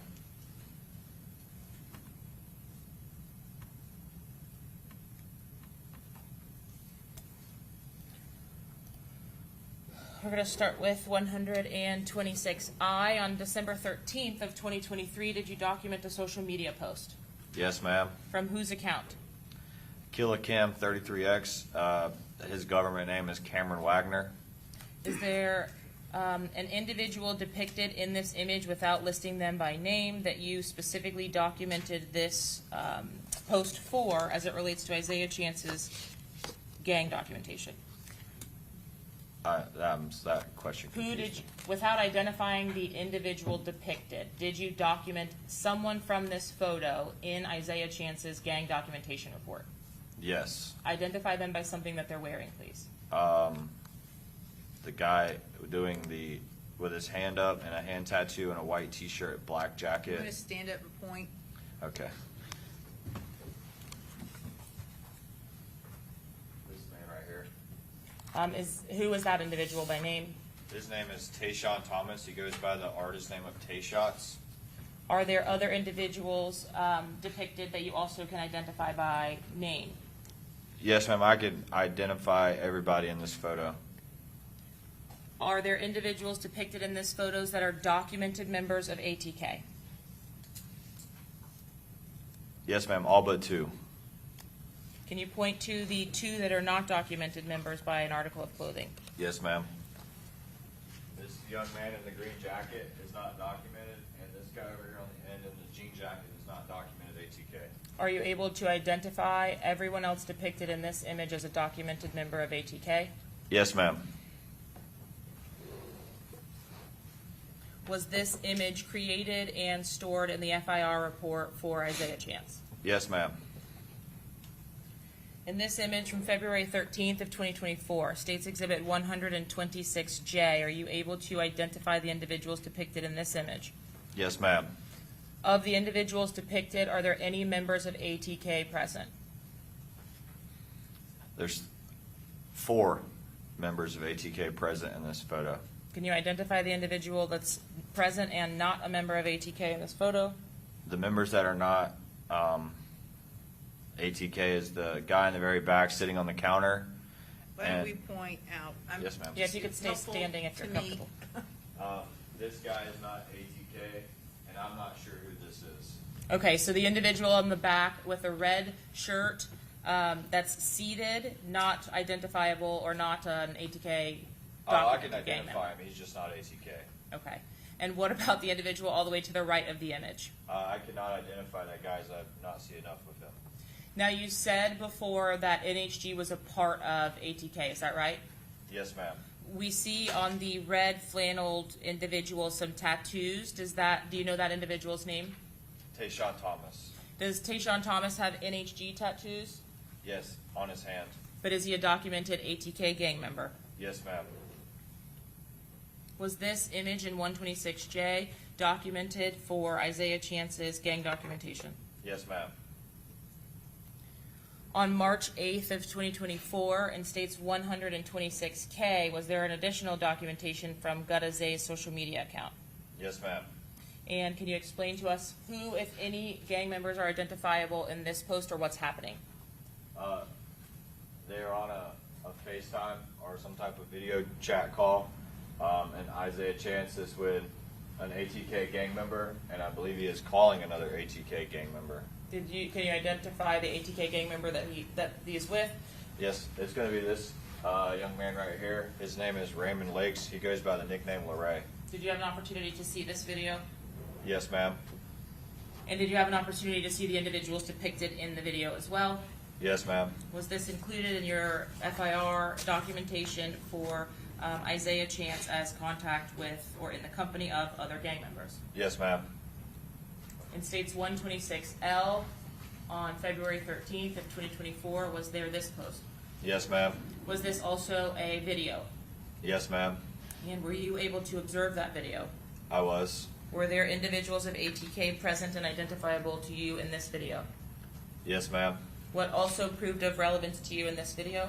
The fact that they're tagging Tilly, Antonio Tilly, he's an ATK member, and then they're putting family and family time at the bottom. Does there come a time in 2023 where Isaiah Chance is posting about switching up sides? Yes, ma'am. Is that a common practice that you have seen in your time in the gang unit? It's not common, but it does happen. Yes, ma'am. If you see something like that in your investigation, do you document it? Generally, we catch it. Yes, ma'am. But does that mean that you immediately change the status of gang membership for that individual? But no, ma'am, we do not. In states 126, A and B. Do You you probably see? sit down for now unless you need to stand up again. Shortly, but he can Okay. rest for a Okay, few never moments. mind. Please, thank you. Do you see the images depicted here on the screen? Yes, ma'am. It's an Instagram post from Isaiah Chance's Instagram. Did you have an opportunity to watch the video that Mr. Chance had posted on November 19th of 2023? Yes, yes, ma'am. And did you have an opportunity to review the caption from that same video? Yes, ma'am. At that time, had Antonio Tilley been killed? Yes, ma'am. And in the post itself, what was included as the caption? It says, had to switch up, coming different all 2024. I love you, brother. And he tags Tilly and Ghost 187. Did you know the account holder for Ghost 187? Yes, ma'am. Had you seen one of the defendants utilizing that account in the past? Yes, ma'am. Who was that? Rashad Murphy. In states 126G, back in July, forgive me for going backwards, of 2023, did you also document this image from the account? Yes, ma'am. And did you have an opportunity to document any type of clothing style or musical reference in this image? Yes, ma'am. He's referencing a song between Young and Ace and King Von called Promote Violence, and he's wearing a 23 necklace. Was that also documented? Yes, ma'am.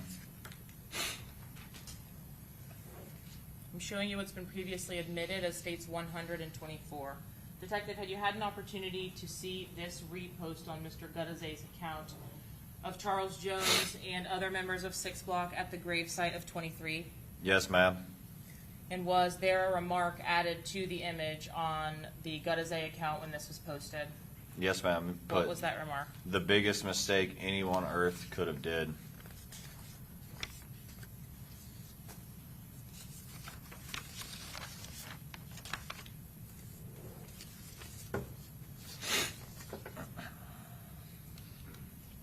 I think this is the music video for Gutazay as well, sir, that we previously viewed.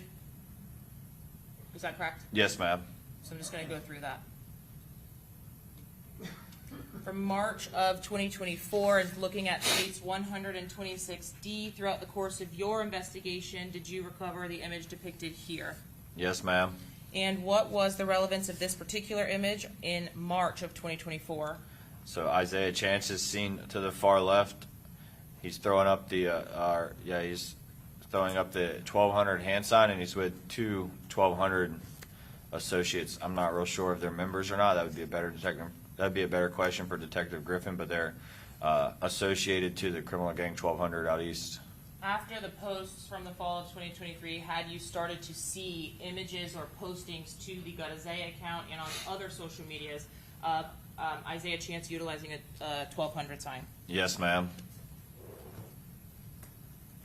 Have you had an opportunity to review the returns that came from Isaiah Chance's accounts as well? Yes, ma'am.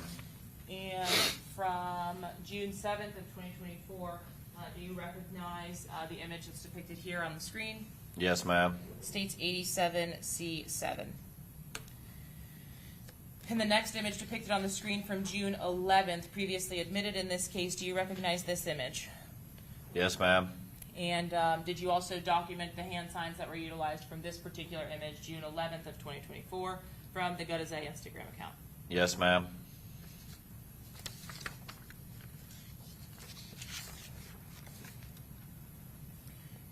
Did you have an opportunity to review the content of 87C1 and the caption that was included with this post to the Gutazay account?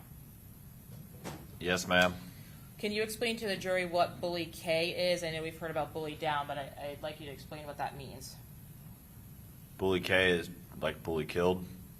What are we seeing as far as hand signs depicted in the image as well itself? They're displaying a thumbs down. And what does that mean if you're documenting that? Like there's a member down or deceased. Do you see bully down utilized by the ops of 6 Block or Yeah. bully gang? Yes, ma'am. Did you review the content as well of the social media posts from the Isaiah Chance Instagram account return? Yes, ma'am. And were there several references to killed gang members in those social media account returns? Yes, ma'am. Did that include Antonio Tilly? Yes, ma'am. And the references to NHG here, is that the same group that you testified about earlier? Yes, ma'am. Is that the No Hospital gang? Yes, ma'am. And ATK itself? Yes, ma'am. What did you document after having seen these posts that were made in June of 2024, if anything, regarding the change of Mr. Chance's status? What stuck out was they're over there, NHG and ATK, gonna need God playing with me, especially with those allegations to call my bluff. But you had previously documented that Mr. Isaiah Chance was a member of ATK NHG, so does this change anything? He would still be a member for the 5 years until he's purged. This would just go into his file of maybe documenting him towards another gang that allies with ATK. And had you had an opportunity to review the images depicted again on this screen? Yes, ma'am. Did you at least make note of a falling out that Mr. Chance was having? Yes, ma'am. That's what it looked like. Did you also have an opportunity to review the screen recording from the post to Spaces X that Detective Drabek collected? Yes, ma'am. Was there a specific reference to NHG in the title of that screen recording? Yes, ma'am. And after Charles Jones's death, were there also additional images depicted from the return of Isaiah Chance utilizing that same hand sign? Yes, ma'am. Did you communicate with anyone from crime scene regarding the search warrant conducted on Isaiah Chance's residence? Yes, ma'am. And did you document anything from the return on Isaiah Chance's residence in his FIR or gang documentation? The poster above the window. In 126F, is that the hand-drawn bully down poster? Yes, ma'am. Are the Instagram or social media images that we have just observed specific to one or more of the categories from the gang statute? More than one. And do you have at least one independent item as it relates to each category that you are utilizing to document Isaiah Chance as a gang member? Yes, ma'am. So specifically what we viewed as it relates to the necklace or the 23 necklace, what category does that go to? Clothing. Specifically as it relates to the social media posts with the hand signs, what does that go to? Hand Bully sign. down. Hand signs. What specifically do the social media Instagram posts with additional members go to? There's two of them that meets. It's in the presence of a gang member one or more times, and then associates with one or more gang members. I think it's 4 more times. And do you have a volume of several incidents, 1 or more and 4 or more times, of defendant Isaiah Chance with other documented gang members? Yes, ma'am. And lastly, physical evidence. The sign here that was retrieved from Mr. Chance's residence, does that go to that category as well? Yes, ma'am.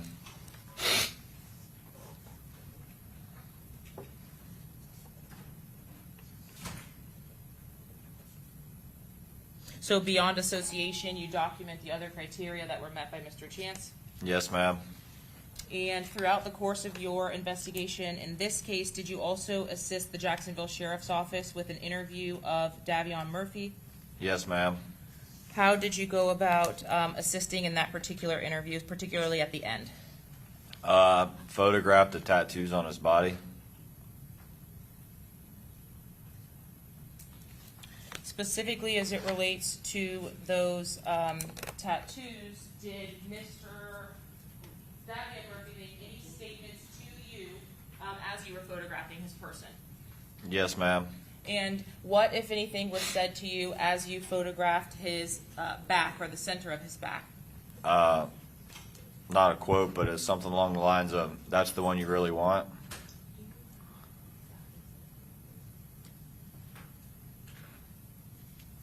And could you see what was depicted at the location that you were photographing when Davion Murphy made that statement to you? I'm sorry, can you ask that again? What were you taking a picture of when he made that statement to you? The tattoo that says 1200 block.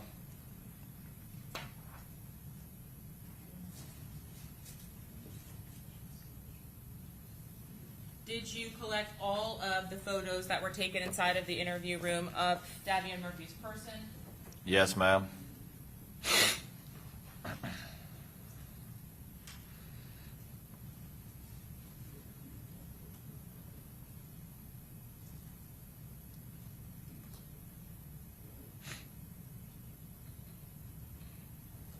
Your Honor, at this time, the state would seek to admit, we will hold off on publishing, but admit State's Exhibit 69A through M.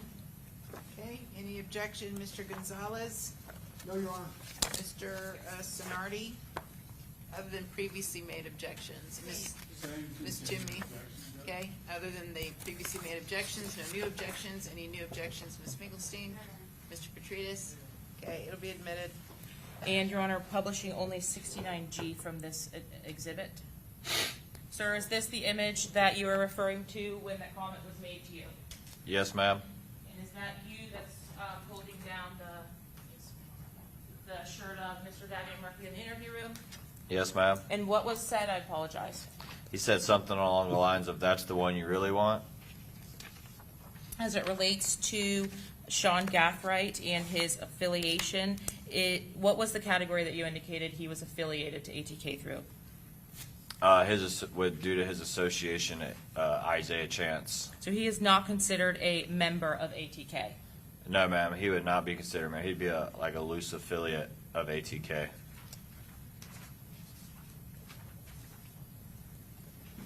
Your Honor, may I have one moment? Yep.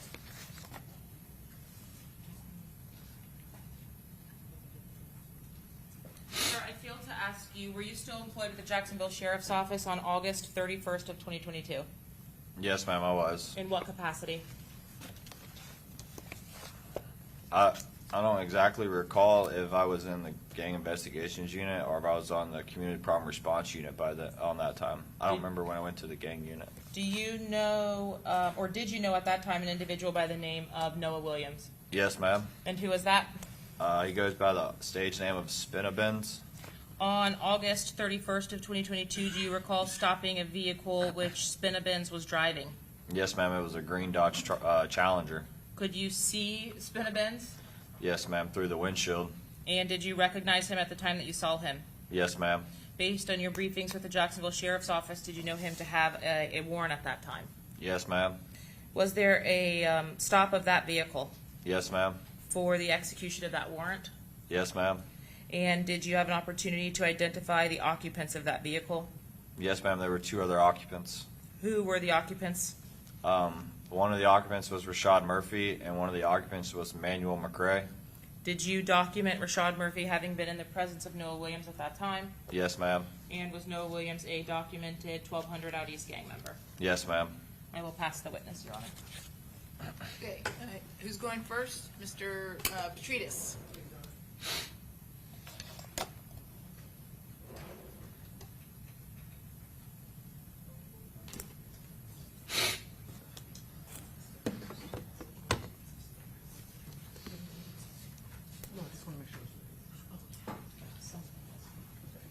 Afternoon, Detective. How are you? Good, how are you? Good.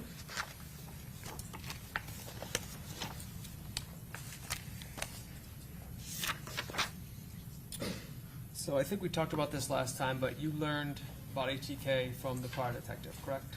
Yes, sir. And your primary tool for monitoring them, I think we found out here, and you told us, is mainly social media? Yes, sir.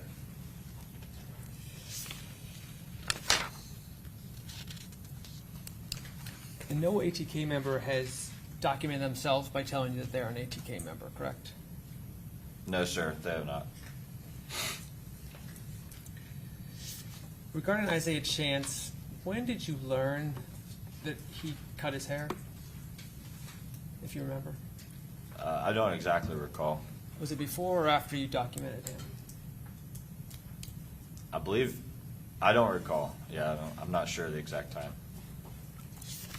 ATK members, we saw in some of the videos ATK chains that specifically say ATK, correct? Yes, sir. And they also have jackets and other clothing that say ATK? Those were very early on. They quit wearing them after, I think, maybe 2019, 2020. How often have you seen posts by Isaiah Chance on social media? Would you say in the hundreds? Yeah, maybe give or take a couple. Okay. And you've seen him wear the 23 chain on 2 occasions, correct? Not just 2 occasions. You've documented more occasions? I have not, but I've seen it more. At some point, the clothing becomes redundant.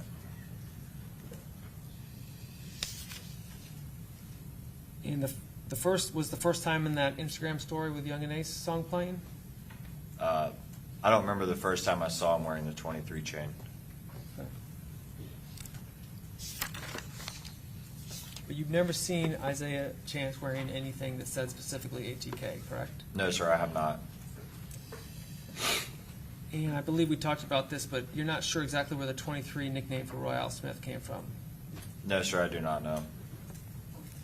But obviously 23 is a quite famous number outside of Royale Smith, you would agree. Yes, sir. Would it surprise you to know that Isaiah Chance grew up, his family would dress him in Michael Jordan apparel when he was a kid? I'm not sure what they dressed him in as a kid. Okay. But that wouldn't surprise you. I would assume that's a pretty common thing for children to be dressed as by parents, correct? I think it might depend on the parent. Fair enough.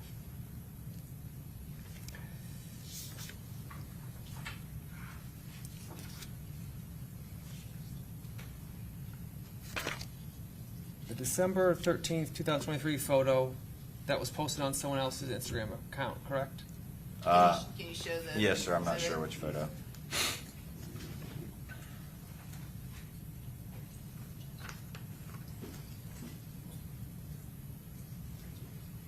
That's Isaiah's account. Oh, that's good. I'm sorry.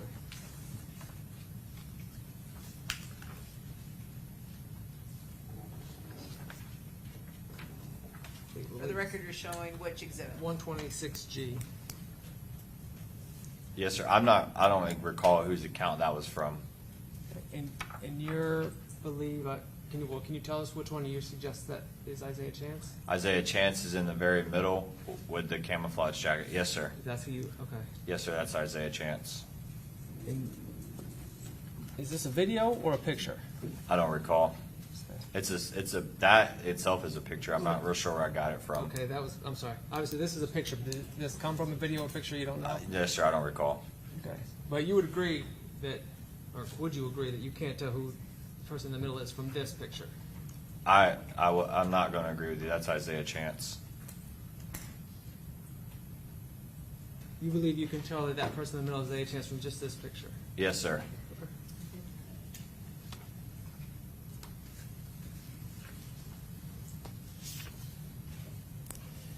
Now, any of these videos or pictures on social media, you don't have the context of what was going on, what was happening, correct? That's correct. You don't know how long they were together.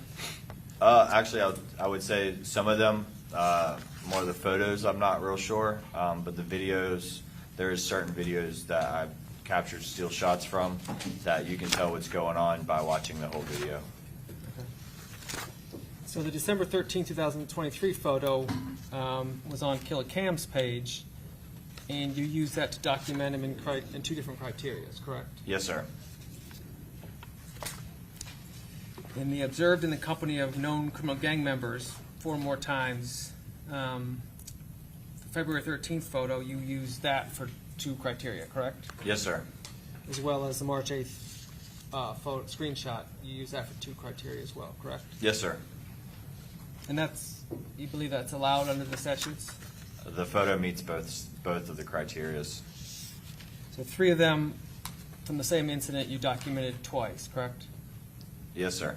So in theory, for those photos alone, you believe you would be able to say that he's a criminal gang member? Yes, sir.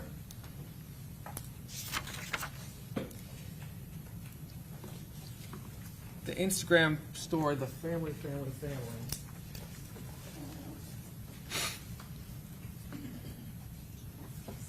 Which is 126I. Did you at some point say that you consider this to be one of the physical evidence criteria? I'm not. I would say I think I did put it as the physical evidence due to the comments of family. He is telling you that the gang members in this photo are his family, and one of the deceased members is his family as well. Okay. But I'm trying to understand how you would make an Instagram post a physical piece of evidence. So me personally, I do physical evidence. This is something that you can physically see. So you can grab it, you can touch it, you can pass it around, so therefore it'd be physical evidence. Okay. But you had to print it out to be able to touch it, correct? Yes, sir. All right. 'Cause generally Instagram is something that is on a phone or on a computer, correct? Correct.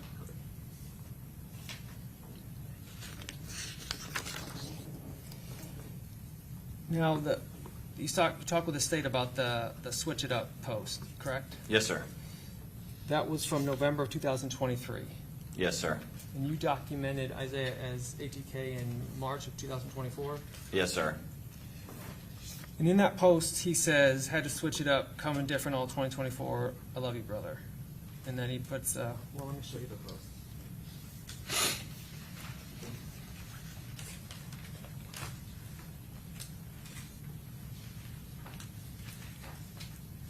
This is, apologize, Your Honor, this is 126A. It's from video, correct? Yes, sir. Would you agree there's no coded language in that statement from him?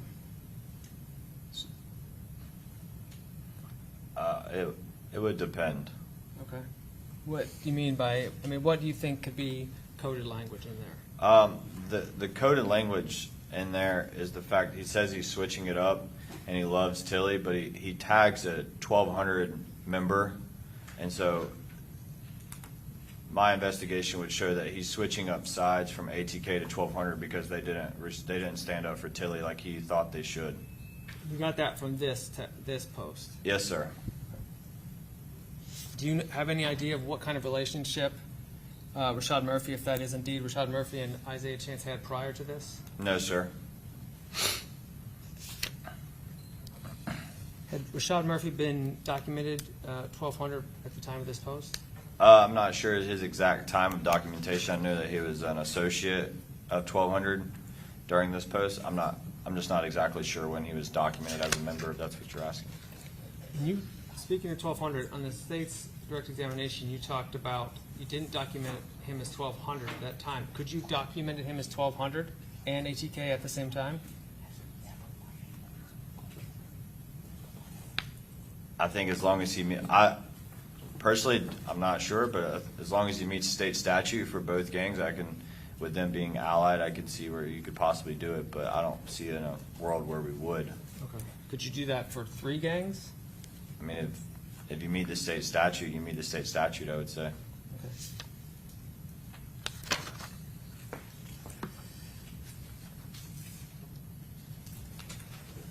Okay. And Isaiah Chance doesn't have any ATK-related tattoos, correct? Not that I'm aware of. And he was arrested in this case, obviously. Yes, So sir. you would be aware if he had ATK tattoos, correct? To a certain extent, well, I'm not sure about other areas of his body, if they're tattooed or not.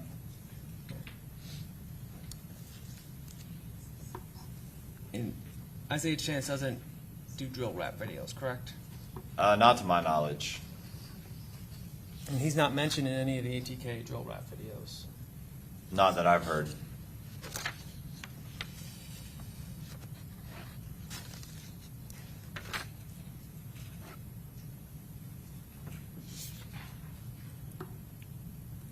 And he never admitted to you to being in ATK or 1200, correct? He never admitted, no, sir. When you made him aware that he was documented, he was upset by this information, correct? Yes, he was. Wasn't proud of it. Correct. And you've described him as a respectful person to you? Yes, sir. He's always respected me and like my law enforcement status every time I've come in contact with him.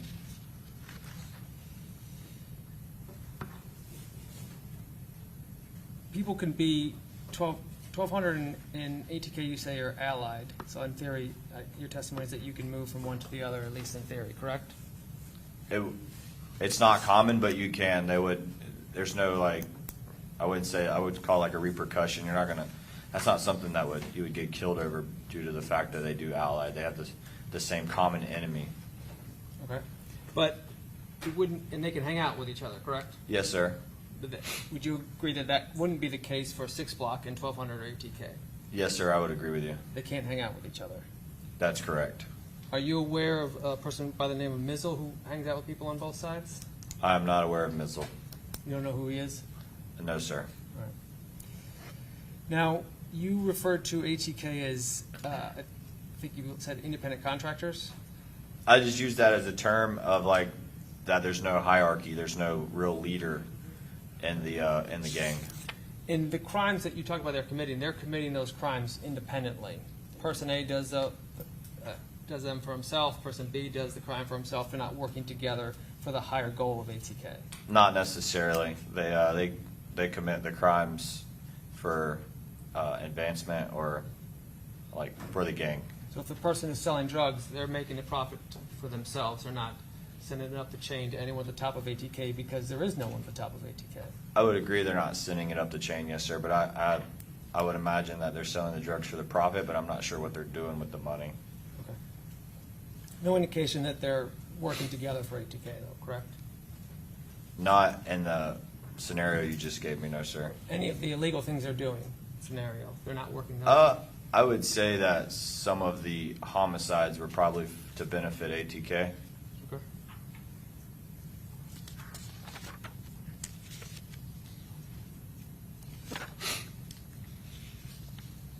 Are you aware of any of the songs by Charles Jones, Julio Foolio?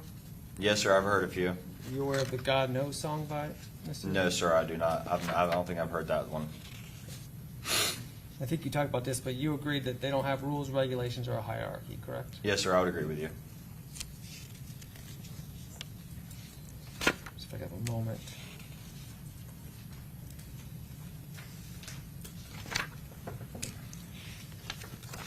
Judge, can I have a moment? Yes.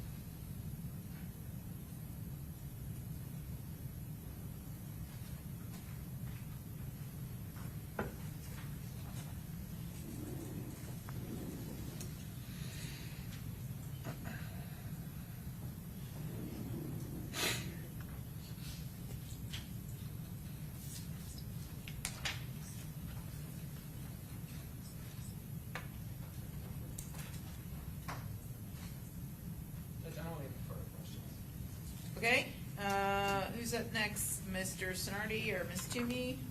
I'll be happy to go to. Okay, Gonzalez. Good afternoon, Detective. How are you? Good. So, Detective, these hybrid gangs are usually groups associated by either growing up together or living in the same neighborhood, correct? Sometimes, but you get outsiders that join these hybrid gangs as well. Would you say that the majority or the premise or the underlying core of these groups is their neighborhood association and the fact that they grew up together? That's one of them, but I wouldn't say that's probably the main one, but there is outsiders that join. Okay. And I think you said they don't have any hierarchy, they don't have any rules, they don't have any initiations, they don't have any consequences within the group, correct? Yes, sir. And oftentimes they act on their own. They don't always have to act in unison. There's nothing that mandates that. That's not part of the rules, correct? Yes, sir, correct. Okay. So individually, each one of these people that are in a particular group can do what they want when they want to do it, correct? Yes, sir. And they can do it with another one. They could do it with three. They can do it with someone and two people that are not part of the group. There's no criteria for how they act, even in an illegal capacity, correct? Yes, sir. Including who they hang out with, correct? To a certain extent, they would not be allowed in the group, in the gang, if they were hanging out with the ops. Got it. So what you're saying simply is that you don't think that 1200, somebody from 1200 would be in the open hanging out with somebody from 6 Block. That would be a problem. That would be a problem, yes, sir. And they're not mandated or forced to do a particular thing, whether it be commit a crime or say something about somebody on social media. They're not instructed to do those things. They can do those things if they want to do those things, correct? Yes, sir. And a crime, a shooting, a beating, a theft, as it relates to someone else as a victim, whether that victim is in another group or not in another group, can be done without others knowing about it or being good with it, correct? Yes, sir. And there are times when individuals in one of these groups commit a crime that others may find out about after that crime's committed, even if they're in the group, correct? Yes, sir. So, Detective, when you talk about 874 and talking about you as a detective, ATK, and whatever group you have, you only need 2 criteria in order to document somebody under this statute, 874, correct? Yes, sir. And you personally, in the course of your time as a gang detective, you utilize 4, 5, or 6 in order to document someone, correct? Me personally, yes, sir. Okay. And that doesn't account for anybody else in the unit and whatever they may choose to do, correct? Yes, sir. And the reason that you do that is because you know that different people have different interpretation of this criteria, correct? Yes, sir. When you talk about style of dress, it could simply be wearing a piece of jewelry or a necklace that someone believes or has designated has some direct relationship to that group, correct? Like a necklace specific. Well, you talked about 23, right? Yes, yes, sir. Okay. That would be something that would be common in your interpretation to that group as a whole, correct? Yes, sir. But everybody doesn't wear them, right? Not everybody, correct. You can choose not to wear them, correct? Correct. And essentially, in 874, you don't have to be caught committing any kind of a crime. You can simply wear a particular piece of jewelry and be one step closer to being designated a gang member by the statute, correct? Judge, I object to a misstatement of the law. You can answer. Go ahead, if you know.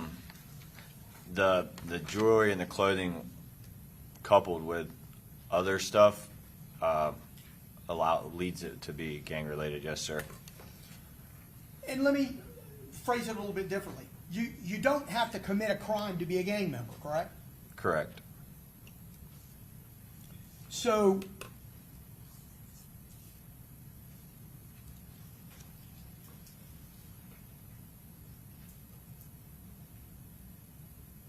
have you used informants to document people as gang members?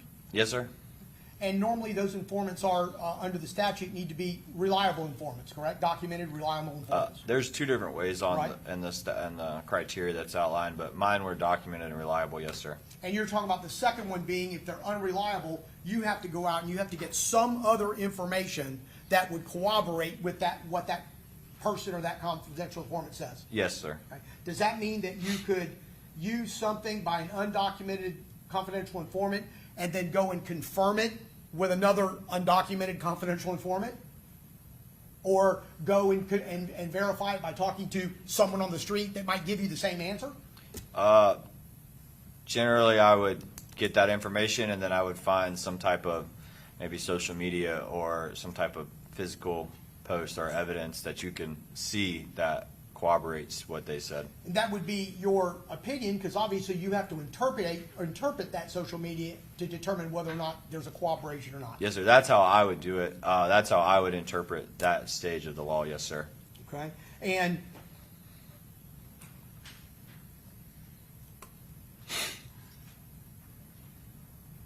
You've never, in your 3+ years as a gang detective, ever documented anybody with 2 criteria, have you? No, sir.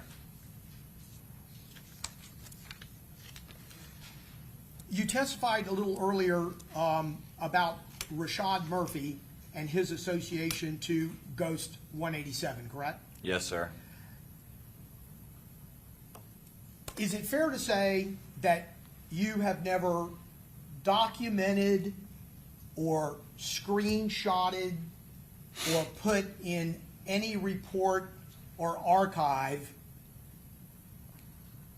any sighting that you've had with Rashad Murphy on an Instagram account? That fair would to be. say? Yes, sir. It's not. I haven't written any reports. And so when you watch social media or Instagram or Spaces or Facebook or Reddit or whatever you're attempting to investigate, either for a crime or to document a gang member, it would be important to memorialize those incidents when you go to explain why someone or how someone got documented. Would you agree with me? If it was relevant to the documentation, yes, sir. Okay. Well, relevance to the documentation would be if you are using something you saw in order to document somebody, right? Yes, sir. And when it comes to Ghost 187, you've never seen on that account any picture of Rashad Murphy, correct? No, sir. You've never seen any picture that you could associate with Rashad Murphy, correct? No, sir.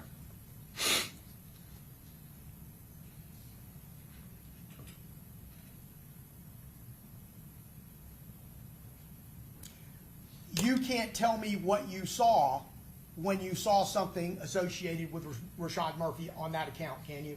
I can. I'm sorry. I can. When? When did that happen? I'm not sure the exact time, but he used the live feature. Okay. And when? Who was it with? He's by himself. Okay. And you don't know what date or what month or what year? No, sir. Much of what's been going on in our trial here has been screenshotting those things. Did you ever screenshot that? No, sir.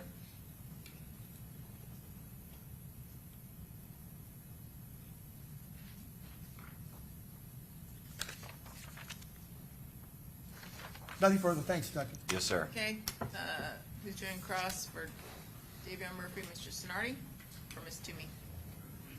Okay?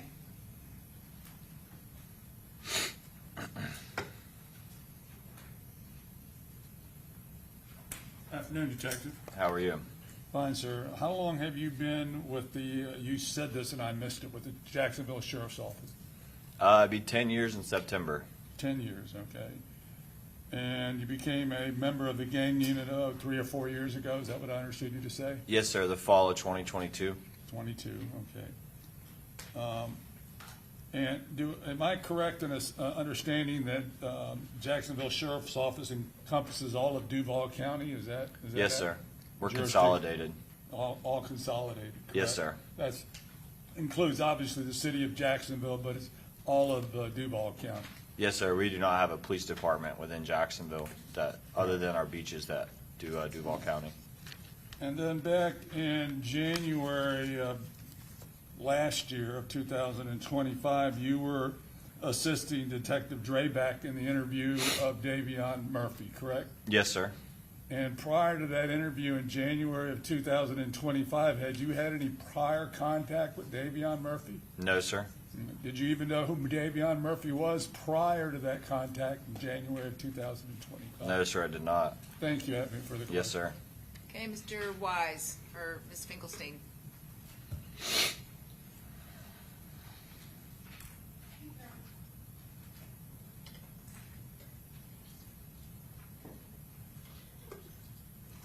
Good afternoon. How are you? Good, how are you? Good. I want to ask you a couple questions about, we saw that chart that you had Mr. Gathrigh's photo on, Yes, ma'am. and I don't think it said it on there, but you followed up with the state that you considered him an associate, right? I would right now, yes, ma'am. And I believe your words were a loose affiliate. Yes, ma'am. Okay, and you've previously described it as very, very loosely based on his association with Isaiah Chance, right? prior to this incident and the investigation continued into ATK, I've found that him and Isaiah Chance were really close. Close friends? Yes, ma'am. Okay.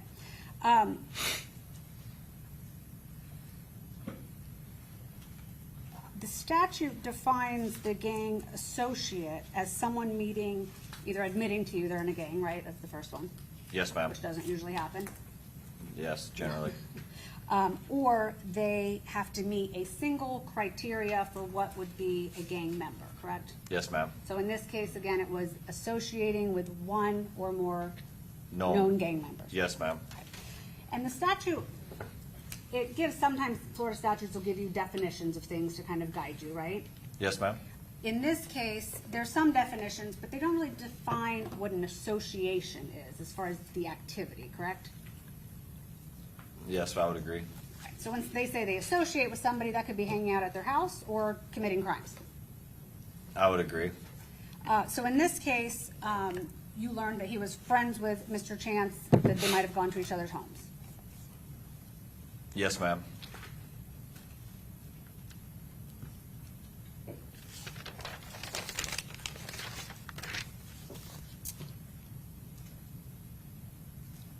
Did you become aware, I know we talked about this before, you became involved in this investigation, kind of assisting Tampa, right? Yes, ma'am. Did you become aware of, once you knew, well, let me ask you this, let me back up. Prior to that, you'd never heard of Sean Gathright? Correct. Didn't know the name? No, ma'am. Wouldn't have picked him out of a photo? No clue who he was. Okay.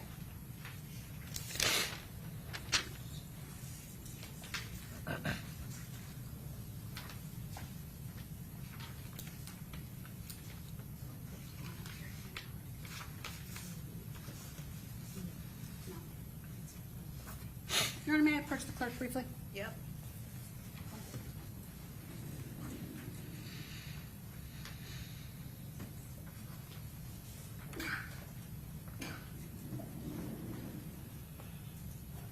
You were shown some photos from social media. You weren't on Mr. Gathright's social media, correct?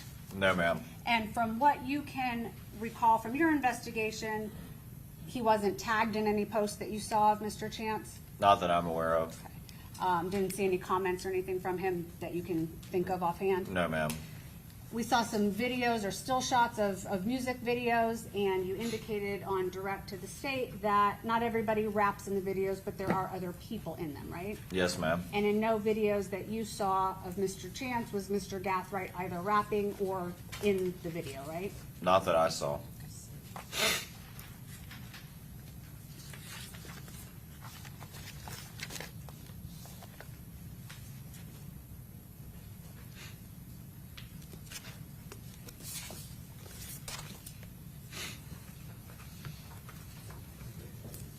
Bear with me, I'm hoping these are still in order, but I'm not, they're not. Okay. I'm going to show you what's been in an evidence as states 126G. Do you remember that photo? Yes, ma'am. Okay, and I just want to show it to you for reference, but on direct, you had indicated that sometimes when you see a photo like this on social media, you're able to say who you recognize as a documented member, right? Correct. And then sometimes you'll see somebody who you consider undocumented, but they're familiar to you. Correct. Okay. And in none of these photos did you see Mr. Gathright, now that you know who he is, correct? No, ma'am, I have not. Okay. And prior to this investigation, should there have been a photo like that, right? So in this, sorry, to go back to 126G, you pointed to this gentleman here, I believe, looks like a red shirt. Yes, ma'am. And correct me if I'm wrong, I think you said that he was not documented, but you knew who he was. He's not documented ATK. Okay. But you knew who he was. Yes, ma'am. Right. And that wouldn't have applied to Mr. Gathright if he was in that photo, right? Correct. 151 is in evidence, and I'm going to show you B. Okay. You saw that a few minutes ago, right? Yes, ma'am. And I don't think that you answered the name, but I know you said that you recognized this person with Mr. Chance, is that right? Yes, ma'am. That's Xavier Harrison. Okay, that's his legal name? Yes, ma'am. What is his nickname? He goes by the nickname of Fat Zay. Fat Zay? Yes, ma'am. Okay. And this is from a music video, I believe, right? Yes, ma'am. Judge, may I have a moment? Yep.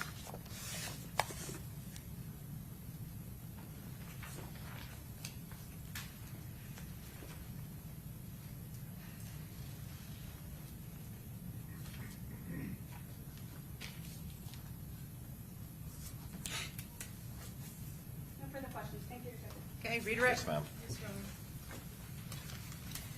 Detective, is Rashad Murphy or Ghost187, the Instagram account you were asked about by Mr. Gonzalez, an individual associated to ATK or the gang that you are required to document? No, ma'am. Had you observed Ghost187 or Rashad Murphy on that live at some point during just documenting social media? Yes, ma'am. Is that a practice that you utilize in your everyday experience at work? Yes, ma'am. And do you document everything that you see on social media? No, ma'am. You were also asked about the criteria which Mr. Isaiah Chance meets in utilizing, and whether you utilized several of the depictions for several categories. Is that correct? Yes, ma'am. Sir, if you, in your documentation of Isaiah Chance as an ATK member, completely eliminated all of the pictures that I showed to you under Category 4, been observed in the company of known criminal gang members, would you still have sufficient elements to document Isaiah Chance as an ATK gang member? Yes, ma'am. If you eliminated all of the associations with one or more criminal gang members, would you have sufficient documentation to identify Isaiah Chance as a criminal gang member? Yes, ma'am. Does the Florida statute say identified as a criminal gang member of ATK specifically, or member of a gang? Member of a gang. And is the evidence that you are collecting, regardless of Jacksonville Sheriff's Office's records for those documentations, towards gang membership as a whole? Yes, ma'am. Does Jacksonville Sheriff's Office employ certain report completion techniques or save records related to specific gangs in Jacksonville? Yes, ma'am. And is that what we're referencing when we say that you're assigned to a specific gang? Yes, ma'am. But does the statute for Florida actually generically indicate gang membership as it relates to clothing, hand signs, the association with other criminal gang members, etc., as gang membership in general? Yes, ma'am. Regardless of whether Isaiah Chance was actually at the time of the murder affiliated to ATK or 1200, did Isaiah Chance meet criminal gang definitions by statute? Yes, ma'am. You were asked specifically also about the falling out and what you interpreted the social media posts of Isaiah Chance to mean from Gut Isaiah. Do you recall that question? Yes, ma'am. Did you specifically also recall the social media post where on his Instagram account Isaiah Chance posted about FATK and NHG?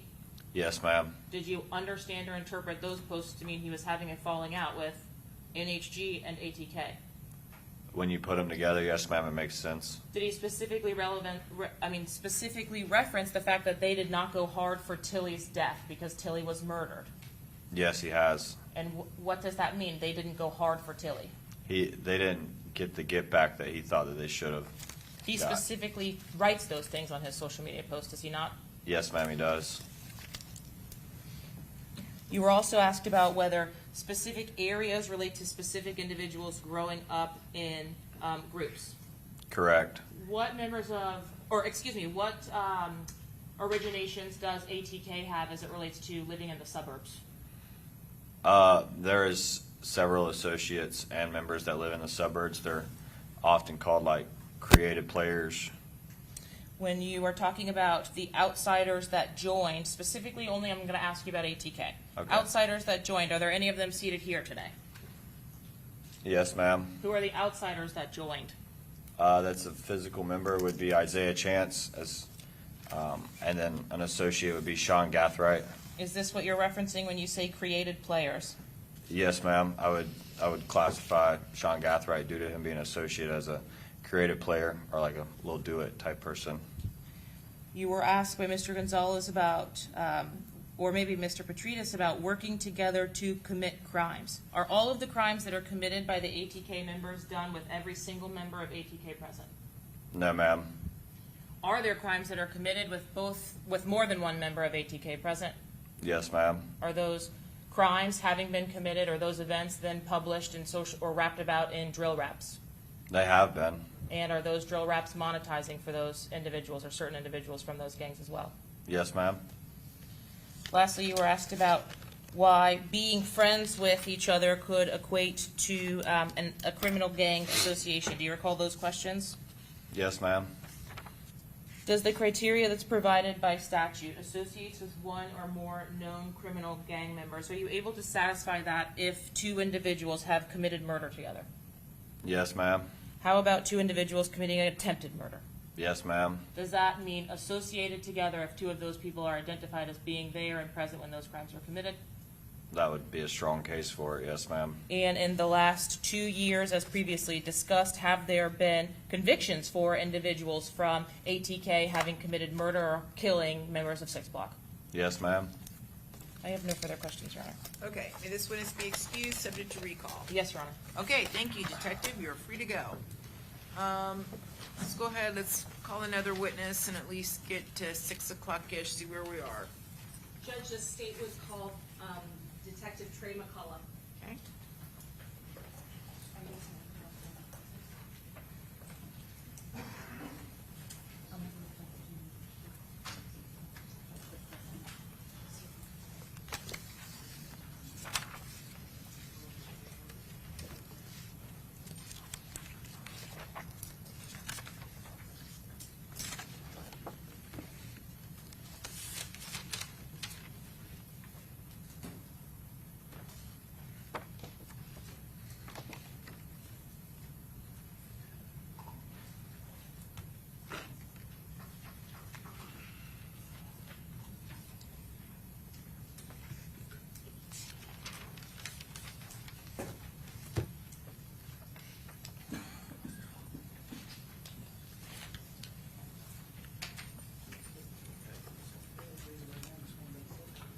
Do you solemnly swear or affirm that the testimony you're about to give in this trial will be the truth, the whole truth, nothing but the truth, so help you God? Yes, ma'am.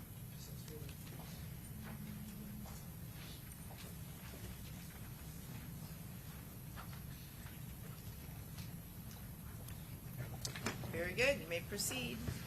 Please state your full name for the record. It's Detective Trey McCullough. How are you employed? I am employed by the Jacksonville Sheriff's Office. How long have you been with the Jacksonville Sheriff's Office? Roughly a little over 10 and a half years.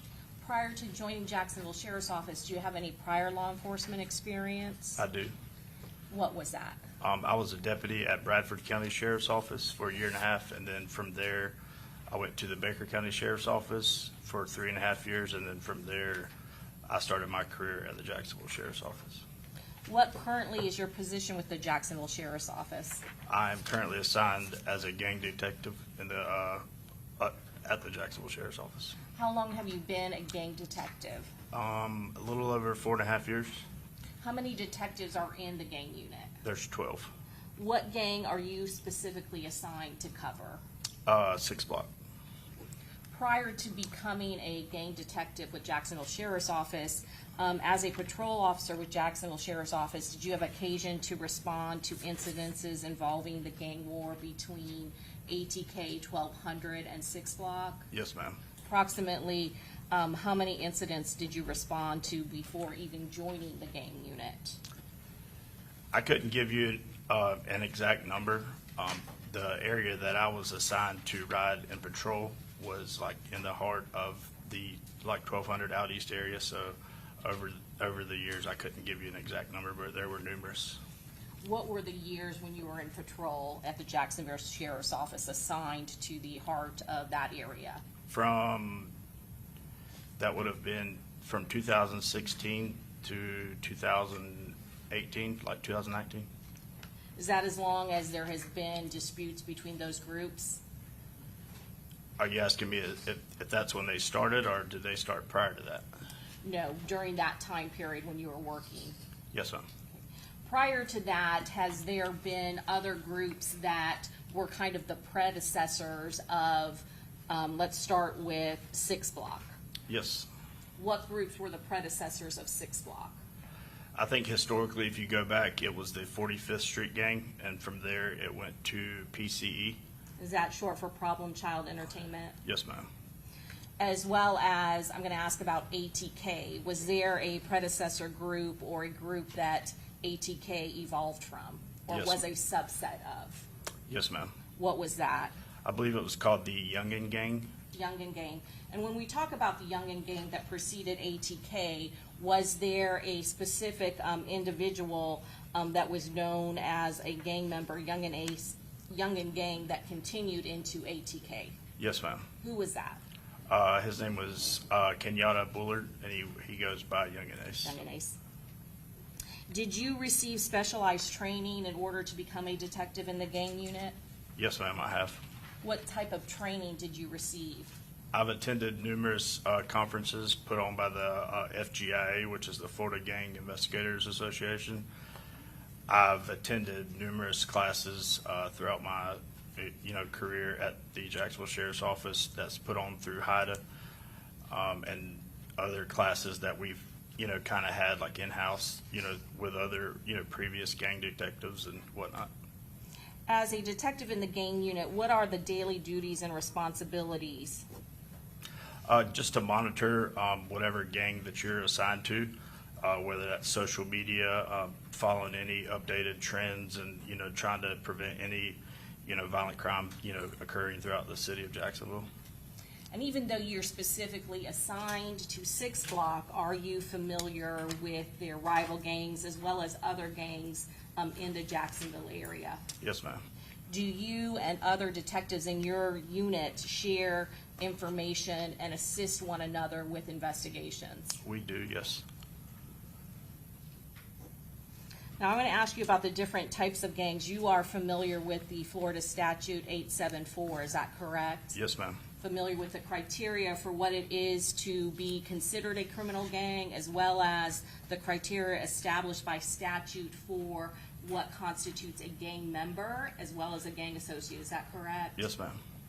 Are there different types of gangs? Yes, ma'am. And how would you describe 6 Block, the gang that you are assigned to?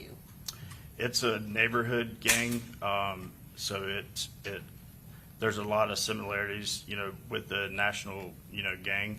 As far as 6 Block goes, it clearly meets the Florida State Statute under 874 as a criminal gang, but they're more of like neighborhood, like hybrid gangs, whereas in your national gangs, you see like a hierarchy, a structure where it's, organized. What we have seen and what we've experienced in Duval County is, more of like the neighborhood hybrid stuff where there's no hierarchy, so forth. And when you talk about national gangs, nationally recognized gangs, can you give us an example of that, what you're talking about? Sure. So like your Bloods and your Crips are national gangs. And usually from my training and experience, there's some type of like hierarchy and structure. Whereas versus in the gangs that we deal with, or at least in Jacksonville, most of them, there's not a lot of structure or organization. So in those nationally recognized gangs, there's actually a hierarchy where you have a leader who calls the shots and gives orders. Is that correct? Yes, ma'am. In these hybrid gangs, there is no such hierarchy. No, ma'am. And according to 874, the criminal gang definition, in order to be a criminal gang, it can have a formal or informal organization or association or group even. Is that correct? That's correct. As long as there are 3 or more members? 3 or more members. And what is one of the primary activities of this group? To either commit delinquent or criminal acts, and they usually have like a common name or color or hand symbol. Was 6 Block, was that documented by the Jacksonville Sheriff's Office as a criminal gang? Yes, ma'am. When did that occur? That occurred in August of 2019. Was that before you joined the criminal gang unit at the Jacksonville Sheriff's Office? Yes, ma'am. And was that documented by others that had been in your unit before you were assigned to the gang unit? Yes, ma'am. And is it part of the gang unit to keep that documentation and maintain that documentation even when there is a successor detective that takes over that role? Yes, ma'am. And would you have reviewed all of that documentation when you took over the assignment, being assigned specifically to 6 Block? Yes, ma'am. When was specifically 6 Block documented by the Jacksonville Sheriff's Office as a criminal gang? in August of 2019. And did that documentation, did that include naming 3 or more members at that time that were identifiable as criminal gang members in that group, identifiable group? Yes, ma'am. I believe there was actually 4 members that were documented under whenever the criminal gang 6 Block was documented. Was Charles Jones one of those original criminal gang documented members? Yes, ma'am. Was he also documented as a 6 Block gang member at the time? He was. Who were the other individuals that were documented alongside of him? The other 3, including Charles Jones, was Keon White, Felix Poussey, and Derek Norris. And was there documentation for that field incident report that outlined the different criminal activity which was the primary activity of this particular group? There was. And what sort of criminal activity was Charles Jones and other members of his group engaged in order to qualify as a criminal gang pursuant to Florida statute? Some of the incidents that were, notated in that documentation, there were numerous violent crimes, numerous drug arrests involving firearms, where several individuals were sentenced to prison. They clearly showed a style of dress and a, common hand sign that they would often flash, which, clearly under the Florida state statute would, qualify them as a criminal gang in the state of Florida. And going back to that definition or the criteria of criminal gang, what was the gang sign or hand sign for 6? It was, would you like me to demonstrate? Or Yes, sir. It was just a 6 like this. Was there another hand sign that was used and designated by other members of 6 Block? There was a K that they was in reference to Kendra Austin, who died in 2016, and they would flash the K like this.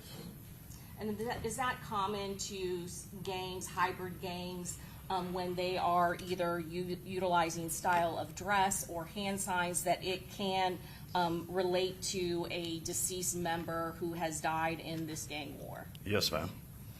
And then I'm going to go to style of dress for 6 Block. Was there a style of dress adopted by this group, 6 Block, back when it was first documented? Yes, ma'am.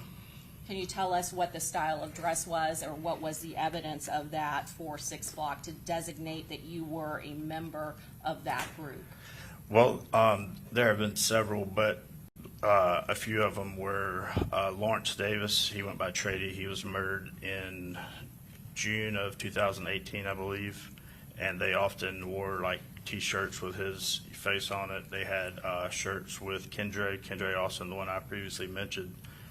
There were several other styles of dress. There were pendants they would wear, like chains with the, like similar to this, but it would be like a picture of the fallen member who had passed away.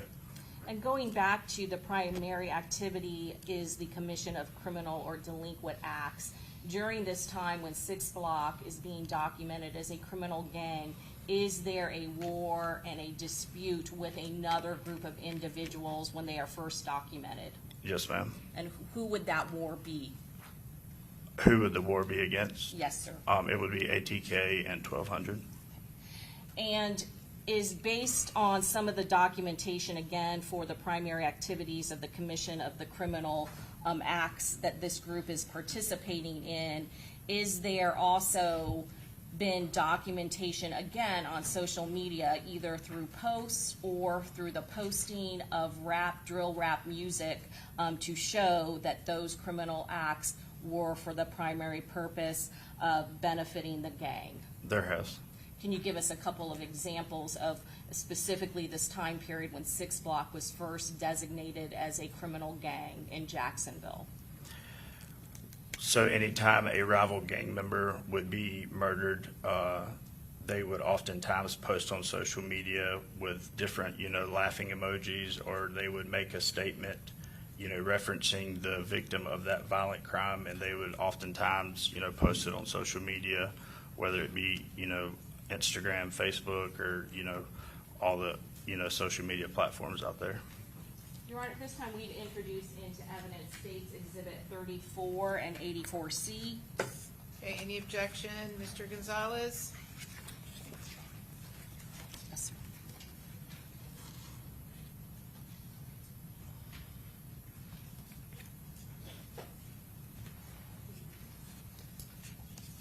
No new objections, Your Honor. Okay, any new objections, Mr. Sonardi?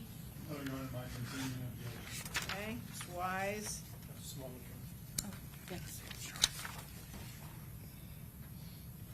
No objection. Okay, Mr. Petrides? No objection, but is it 84A or C? C. 84C.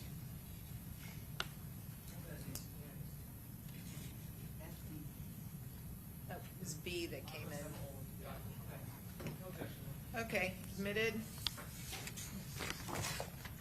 Detective McCullough, who is being depicted in States Exhibit 34? That is Charles Jones. And you said at the same time that 6 Block was documented by the Jacksonville Sheriff's Office as an official criminal gang. Was Charles Jones, was he also documented as a criminal member of 6 Block? That's correct. At the time, 6 Block was documented as a criminal gang. He was one of the 4 individuals that was documented on that same documentation. Did Charles Jones, did he have well-known nicknames at the time that he was referred to by others in the gang as well as the public? Yes, he did. What were those nicknames? He went by Foolio, 6, Little 6. His Instagram handle was Julio Foolio, but in Duval County, everybody referred to him as Foolio. And are you familiar with the different 11 criteria set out by the legislature which can be a factor in determining whether or not somebody qualifies as a criminal gang member? Yes, ma'am. At the time when Charles Jones was first documented as a criminal gang member of 6 Block, what were the criteria that he met under this statute 87404? I would have to refer back to his documentation because I'm not the one who documented him, but from what I can remember, I believe he, out of the 11, criteria, he had the tattoo, he flashed the hand sign, he associated with one or more criminal gang members. He was identified by a reliable, documented, confidential informant. But I don't quite know exactly what all of the 11 criteria that he met, but I do know the ones that I named were some of the ones that, he obviously met. And under the statute, you just have to meet 2, is that correct? Yes, ma'am. And how many have you just listed for us? I don't, 6 or 7 maybe, I'm not sure. And you're going by memory. Would looking at the paperwork, would that help refresh your recollection? Yes, ma'am. Did you bring that with you I today? did. Can you take a look at it and then let me know when your memory's refreshed?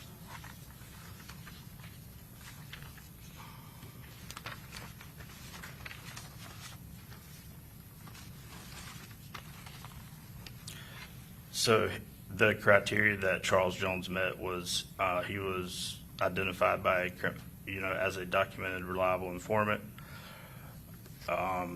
He adopts the style of dress of the criminal gang. He would flash the hand sign. He had the tattoo, and he associates with one or more known criminal gang members. And what kind of tattoo did Charles Jones have? He had several. The most noticeable one was the big number 6 on his neck, as you could see in that photo.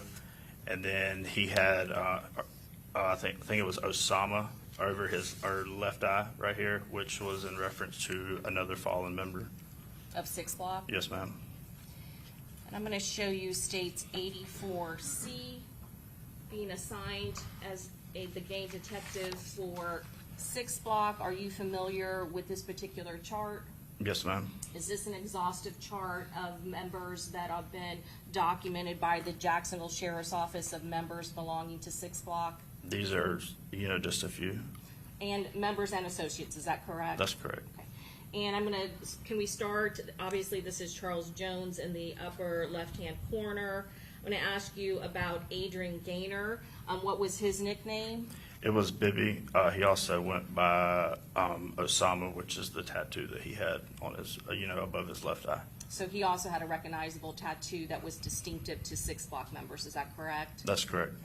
And what was the nature of the relationship, if you know, between Adrian Gaynor and Charles Jones, between Bibby and Julio Foolio? To my knowledge, they were just very close friends. I don't know if they were actually like blood related. Bibby was quite a bit younger than Charles Jones, and he was Bibby was murdered in the apartment complex where Charles Jones kind of, I guess, essentially formed. You should, like Is that the Hilltop Apartments? Yes, ma'am. That's the area known for 6 Block where they or where they come from and where they hang out, is that correct? Correct. It's 1646 West 45th Street. And then in the upper right-hand corner, Xavier Edwards. Yes, ma'am. Is he a documented member or an associate? He's of a 6 Block? documented member. Okay. And what was his nickname? It's Omerta. And he was one of the individuals down here in Tampa with the victim at the time the victim was killed, is that correct? Yes, ma'am. And then I'm going to ask you about Robert Howard. You familiar with Mr. Howard? I am. And is he a documented member of 6 Block? He is. And had he previously, before 6 Block was formed, was he associated with the predecessor of 6 Block, PCE? He was. Then I'm going to ask you about Jaquan Pickens. What is his nickname? His nickname is Jake Jit. And what is his membership or associated status in relationship to 6 Block? He was a documented member of Bully Gang prior to him, passing away. Now, I want to ask you about Bully Gang. We've heard a lot of testimony about 6 Block. Can you tell us about Bully Gang? Is that a documented gang in Jacksonville? It's a documented subset of the criminal gang 6 Block. So what does it mean to be a subset of a criminal gang? It's essentially like a smaller group within the larger organization, which would be 6 Block. And a lot of times, not all the time, it consists of a few, like few or more people, but they oftentimes reference the same hand signs, style of dress, but it's they might go by like a small little different name, or might be, in this case, like the guys who are under Bully Gang are like 4 to 5 years younger than the most of the guys that were documented under 6 Block. And you've already talked about the predecessor group, PC, is that correct? That's correct. And again, when we're talking about PC, Problem Child Entertainment, were they an older group than Charles Jones and members of 6 Block? That's correct. But members of 6 Block friendly with PC, is that correct? That's correct. It's just basically like the older version of 6 Block. So what we have happening is younger generations, is that what is going on with these kind of new subsets that are popping up in these neighborhoods? Yes, ma'am.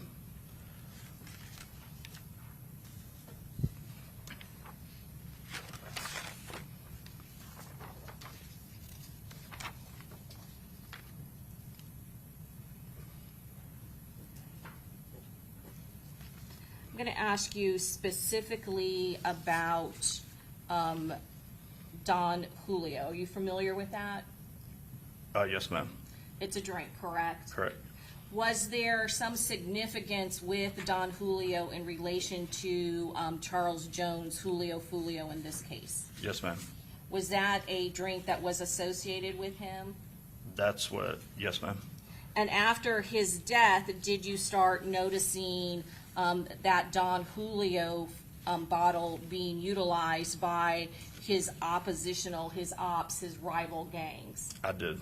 Was there a rap video that was posted and produced by Young and Ace, a high-profile member of ATK? There was. I believe it was called Game Over. And was that Don Julio bottle, was that highly featured in that rap video? It was. And were there other postings by members of oppositional groups seen celebrating drinking Don Julio? Yes.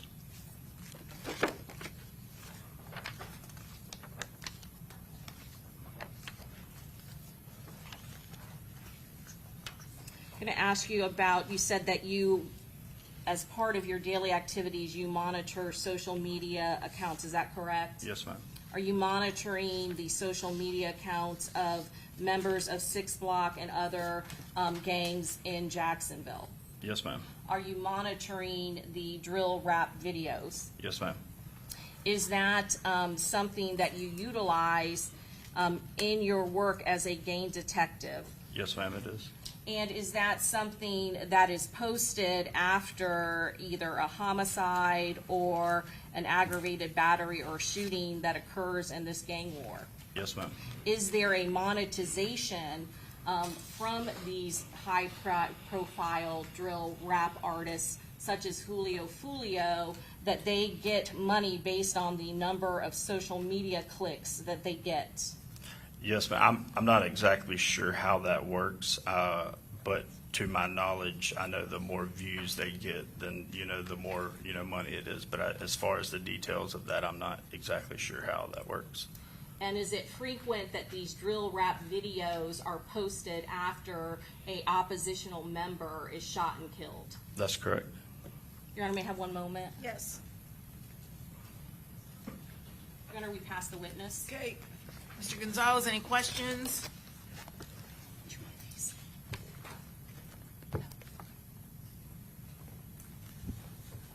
Detective, Don Julio is a oftentimes consumed alcohol or particular type of alcohol with the African American black community, especially in the rap culture, correct? Correct.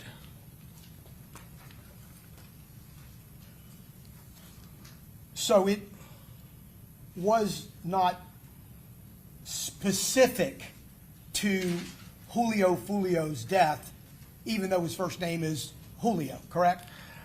I think that we at the Jacksonville Sheriff's Office gang unit detectives, we interpreted that they were referencing Charles Jones's murder because it was immediately after.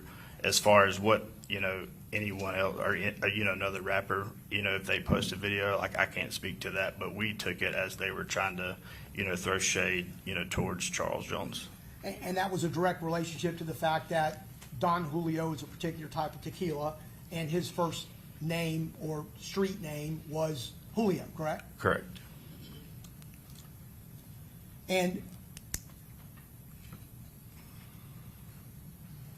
Bully Gang would have been the younger version of Six Block, who, in a certain sense, Charles Jones founded, correct?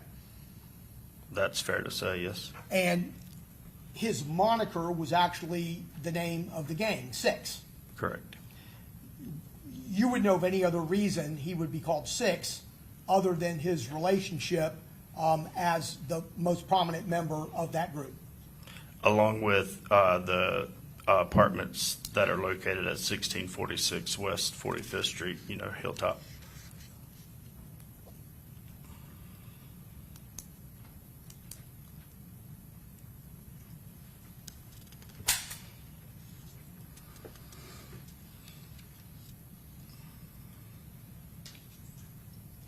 You began in January 2022, correct? That's correct. Took both the beginner and the intermediate class with the Florida Gang Association. Yes, sir. Okay. The HIDA courses, they were courses that were rounded courses. Some of them had to do with gangs, some of them had to do with drugs, some of them had to do with social media. It's more of a general program. You can pick and choose what you want, correct? Yes, sir.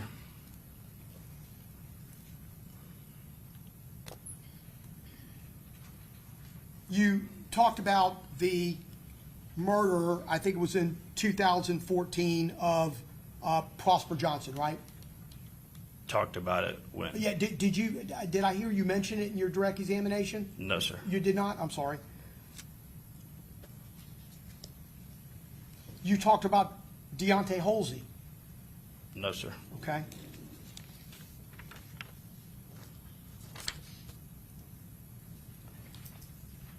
And Six Block as a gang was documented before you, correct? Yes, sir. Correct.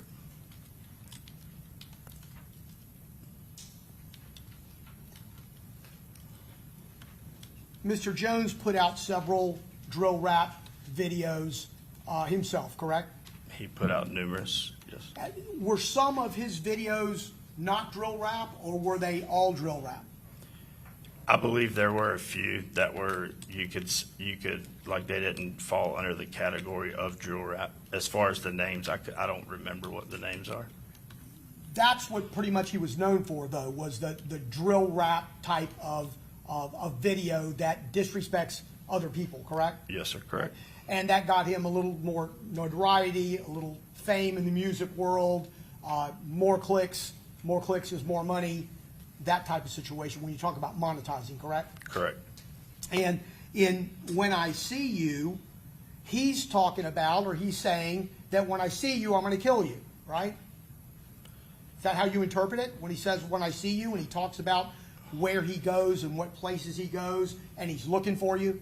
Are you referencing the song that he released? I am, When I See You, yes. That's not how I took it, no, sir. Okay? So, how did you take when he utilizes in that drill rap video, When I See You, and talks about driving down certain streets and carrying iron?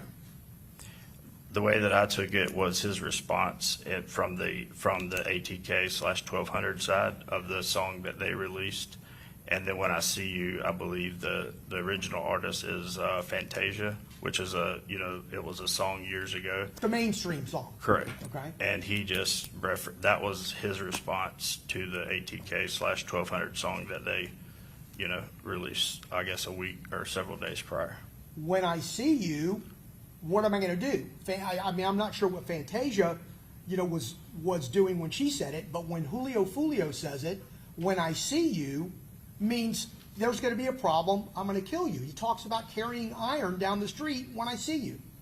I mean, he talks about, numerous, lyrics throughout all his music, but if you take it that way, then that's the way And you interpret it, I interpret it, but obviously you interpreting it is part of your job, right? That's correct. And so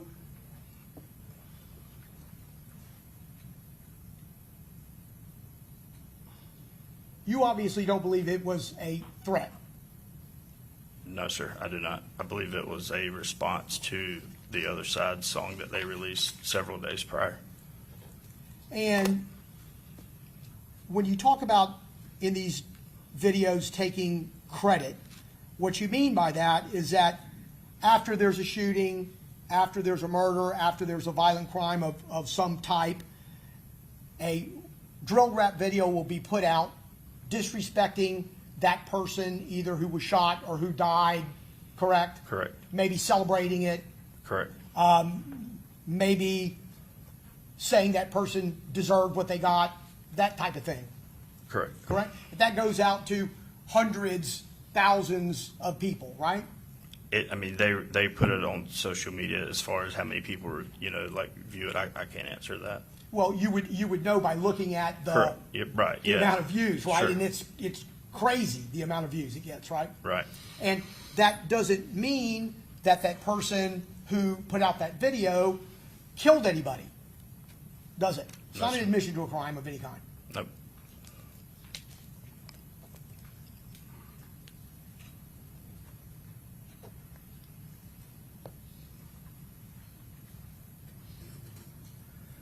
Did you document Kenny Capps?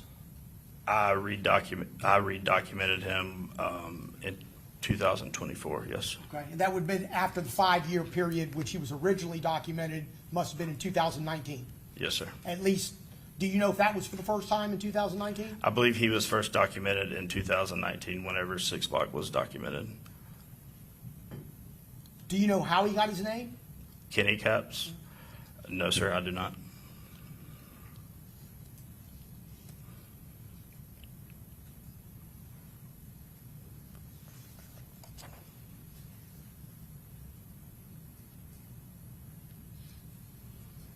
How many criteria do you use, detective, before you document someone?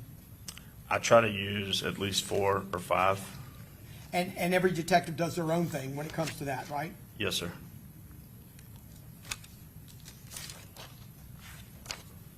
Have you ever documented somebody with, by the use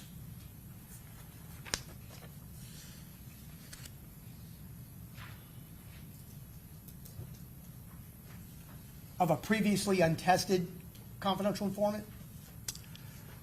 I don't believe so, but I would have to go back and review, but I don't believe I have. Probably wouldn't be the preferable way to meet that criteria, correct? Given other possibilities?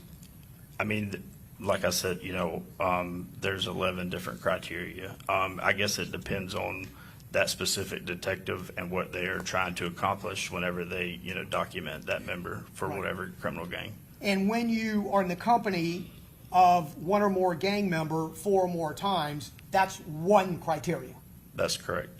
And if you associate with one or more gang member, that's one criteria, correct? That's correct. But you can fulfill 2 of those criteria at once, can't you? I guess technically you could, yeah. Have you ever used both of those criteria based on one circumstance? One of the criteria that I always use is been in the presence of a criminal gang member 4 or more times, because at that point, me personally, I'm trying to prove whenever I document someone that if I can show 4 different times or more that they were around a documented, criminal gang member, that shows a pattern, but that's just a personal preference. I know the law is the law, but you would agree with me, simply because someone is in the company of someone. Your Honor, relevance. I'm going to sustain the way the question's being phrased. He doesn't get to comment on the law. The law is the law. Understood. So based on the criteria, if someone was in the company of a known gang member 4 or more times, that would make them a gang member, or that would meet that criteria on the way to making them a gang member, correct? If we were trying to document that individual, because obviously there has been the questions, brought up in the past, there's been, guys who've never been in trouble and they're trying to do the right thing, but they're, associated or related to, say their brother is a gang member and, they've been on, 4 family vacations. I don't think those are the individuals that we're going to use that specific criteria to document that individual. Would you also categorize in that same way someone who grew up with someone, raised together on the same street, played football together, might have ended up going to the different high schools, but they see each other multiple times a week for a variety of different reasons? Would you categorize that the same way?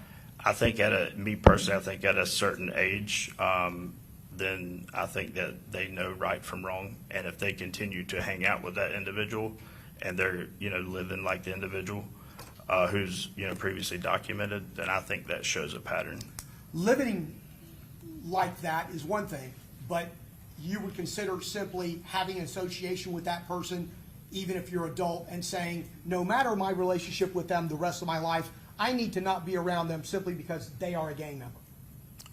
I mean, from what we see, and at least all I can speak to, my knowledge, usually when, they do that, it's posting a picture online, or they've been, in a vehicle and they've been, there was an officer who conducted a traffic stop, whether there was an arrest made or not, like that, to me, that shows a pattern that they are, like choosing to hang out with that individual versus them running into them at, the grocery store. So they're hanging out with the wrong people.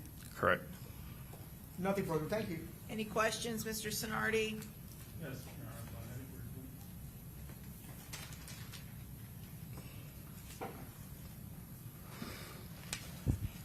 Good evening, Detective. Good evening.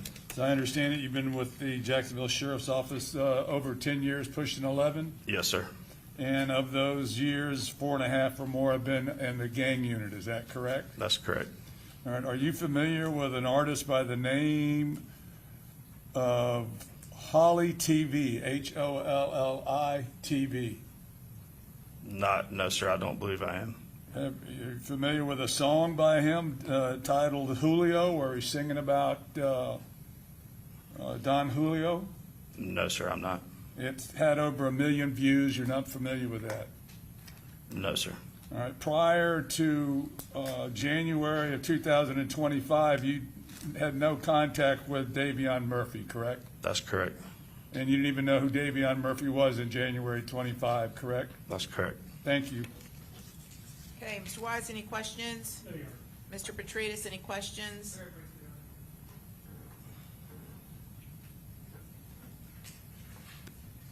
afternoon, Detective. Good afternoon. Are you aware of, you talked about Mr. Jones's songs. Are you aware of the song God Knows? No, sir, I'm not. Have you ever heard of that song? I'm not saying I haven't. The name, it doesn't ring a bell. So you wouldn't know any of the lyrics in that song? Of that specific song, no, sir. And are you aware of someone by the name of Mizzle? I am. Is he associated with 6 Block members? Yes, sir. Do you ever see him associate with ATK or 1200 members? I have. Do you know his real name?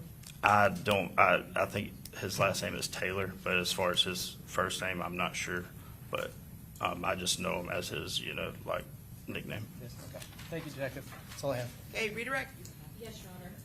Detective McCullough, is Mizzle a documented gang member of 6 Block? No, ma'am. Is he an associate of 6 Block? I guess you could consider him an associate. Just based on the criteria, is that correct? That's correct. You have not documented him as a gang member, is that correct? That's correct. And you said you yourself don't document anyone unless they are 4 or 5 or more, is that correct? That's correct.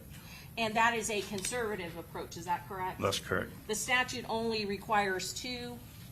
2 or more, yes, ma'am. I think you're specifically asked about familial people that hang out together, is that correct? That's correct. That doesn't necessarily mean they are doing any sort of gang activity, is that correct? That's correct. However, it is a different scenario altogether if those familial members are actively committing a homicide together, is that correct? That's correct. I have nothing further, Judge. Okay, may this witness be excused? Yes. Okay, thank you. Free to go. Okay, we're gonna go ahead and break. Yep. What? We wanted to proffer something out of the presence of the jury. Okay, well, let me excuse the jury, and then we'll do that, okay? Okay, all right.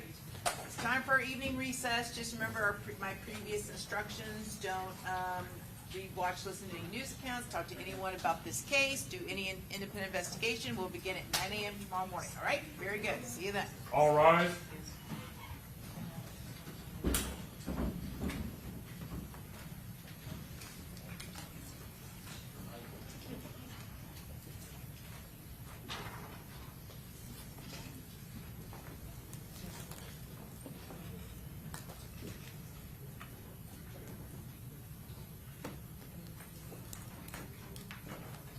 All judges are up. Okay, thank you. Okay, yes, Mr. Sonardi? Yes, we just recalled Detective McCullough for briefly. Sure. Come on up. Judge, we had previously filed a motion on behalf of Davion Murphy for judicial notice of the fact that Detective McCullough was one of, I believe, 4 defendants that were charged and, filed in federal court, along with a Jose Guerrera, Garriga, Hunter Sullivan, Trey McCullough, and a Bo Daigle, Daigle. Detective, is that you, Trey McCullough? That is. Yeah, I'm gonna, yeah, we're not, This is a subject of a pretrial motion that Yeah. isn't decided. I've already granted, I've denied, And I wanted to proffer it for the record, Your Honor. We're That's not- all I'm doing. and we're not gonna put him under oath and have him testify about a confidential situation while we've got cameras. I don't know if it's confidential. It's a pending litigation. Okay, but if we're gonna get into whatever the pending litigation is, then it is confidential, so. Listen, I've ruled on the motion. Well, but I'd like to make it part of the record of what the court is excluding from the testimony. The jury's not present. Your Honor, in the defendant's motion that was filed, the entirety of those suits that were mentioned on the motions that the court ruled on were also included in the documents that were filed. They are formally a part of the record, the filings themselves. I agree, there's no need to proffer. I know I'm not allowed to get into it. No, you're All right. not. So the record's preserved, All okay? right. You've preserved it. Note my objection to not being allowed to question the detective on the circumstances of the pending lawsuit. Duly noted. Thank you. Okay. You can actually leave. All right? Okay, so who's gonna, yep, Waiting for your Honor. who's first up tomorrow? Detective Griffin tomorrow, and the defense still has some outstanding objections as to that witness. So would the court like to address those now or in the morning? Well, can you give me the, just a general overview on what the objections are? Yes, Your Honor. As it relates to defendant Sean Gathwright's, the recording of him in the interview room, the defense still has an objection. They're seeking, I believe, to admit another portion of that. No, we're seeking to exclude it altogether, but if it is permitted, there needs to be another portion played to establish why he's trying to take off an ankle bracelet. So there's two issues with it. I can address that. Sure. So, number one, I think the state's trying to admit it based on a speculation that Mr. Gathwright is allegedly trying to escape because he's in the interview room for 3 hours and pushes up on the ceiling time. But a bigger problem, number one, is it's fancier to suggest he's trying to escape. Sorry, I'm sorry, you were talking a little too fast. I'm sorry. Thank you. I had to move it, I couldn't hear from over there. But the other problem is right before he does that, he rips off an ankle bracelet. He's wearing the ankle bracelet because of the drugs that are found in the car during the traffic stop. Of course, the jury does not hear that. Right. So that's problematic. But then shortly before that happens, which is not in the clip that's in evidence, but shortly before, that's an exhibit rather, shortly before that happens, he's telling the detectives, this thing keeps beeping. Basically, the battery's running low, and he's asking, can you take it off because it keeps beeping. They say you can't get it taken off till you get to the jail. So Steve, why would you seek to introduce the fact that he's got the ankle bracelet? 2 points of clarification, Your Honor. The jury has heard that the defendant was arrested after the traffic stop that occurred in Duval County where the gold 4Runner was searched based on items located in the vehicle. That door was opened on cross-examination by defense and confirmed on redirect of that witness, so the jury was aware that he was arrested on that date. The defendant makes a statement an hour before ripping off his ankle monitor and attempting to get through the ceiling tiles that says the monitor is beeping. The defendant in the minutes before ripping his ankle monitor off is screaming, punching the walls, and saying, let me out, after the arrest warrant for his arrest for the homicide has been secured. So the state's seeking to introduce this 3-minute clip as consciousness of guilt evidence in this particular case. The references to would need to include what happened over an hour before, absent additional statements by the defendant and additional actions in between that intervening time. I would defer to the court on whether the court wants that few minutes where he indicates that, but certainly his actions of actively being on a monitor, physically ripping that device off and then attempting to get through the ceiling tiles are relevant consciousness of guilt evidence while he's in an interview room. Okay. So I probably just need to take a look at it to see. Yes, Your Honor. Trying to get up through the ceiling tiles, that to me would go to potentially consciousness of guilt, and again, it would probably go to weight versus admissibility. The ankle monitor is a little trickier because even though the testimony before the jury that I recall said he was arrested, he didn't say what he was arrested for. It didn't say if he was released. It didn't. So the ankle monitor is a bit more problematic. Okay, so I would really need to see the context, but I start out. My baseline is problematic. And Your Honor, I would add as well, if the court finds that the ceiling tile part is admissible, I would ask that, and I guess I would separately move in limine, that if the detective could potentially testify that the ceiling tile is being pushed up, but not to say it's an attempt to escape, that would be obviously Yeah, no, that's fine. Yeah, he can just describe, or you can just show what happened, right? You're going to show the jury what happened, right? Correct, Your Honor. Publishing the video, essentially, Yeah, yes. so I don't know that we need the detective to opine as to what the intent was of Sean Gathwright. That's what you all are going to argue at some point before the jury, right?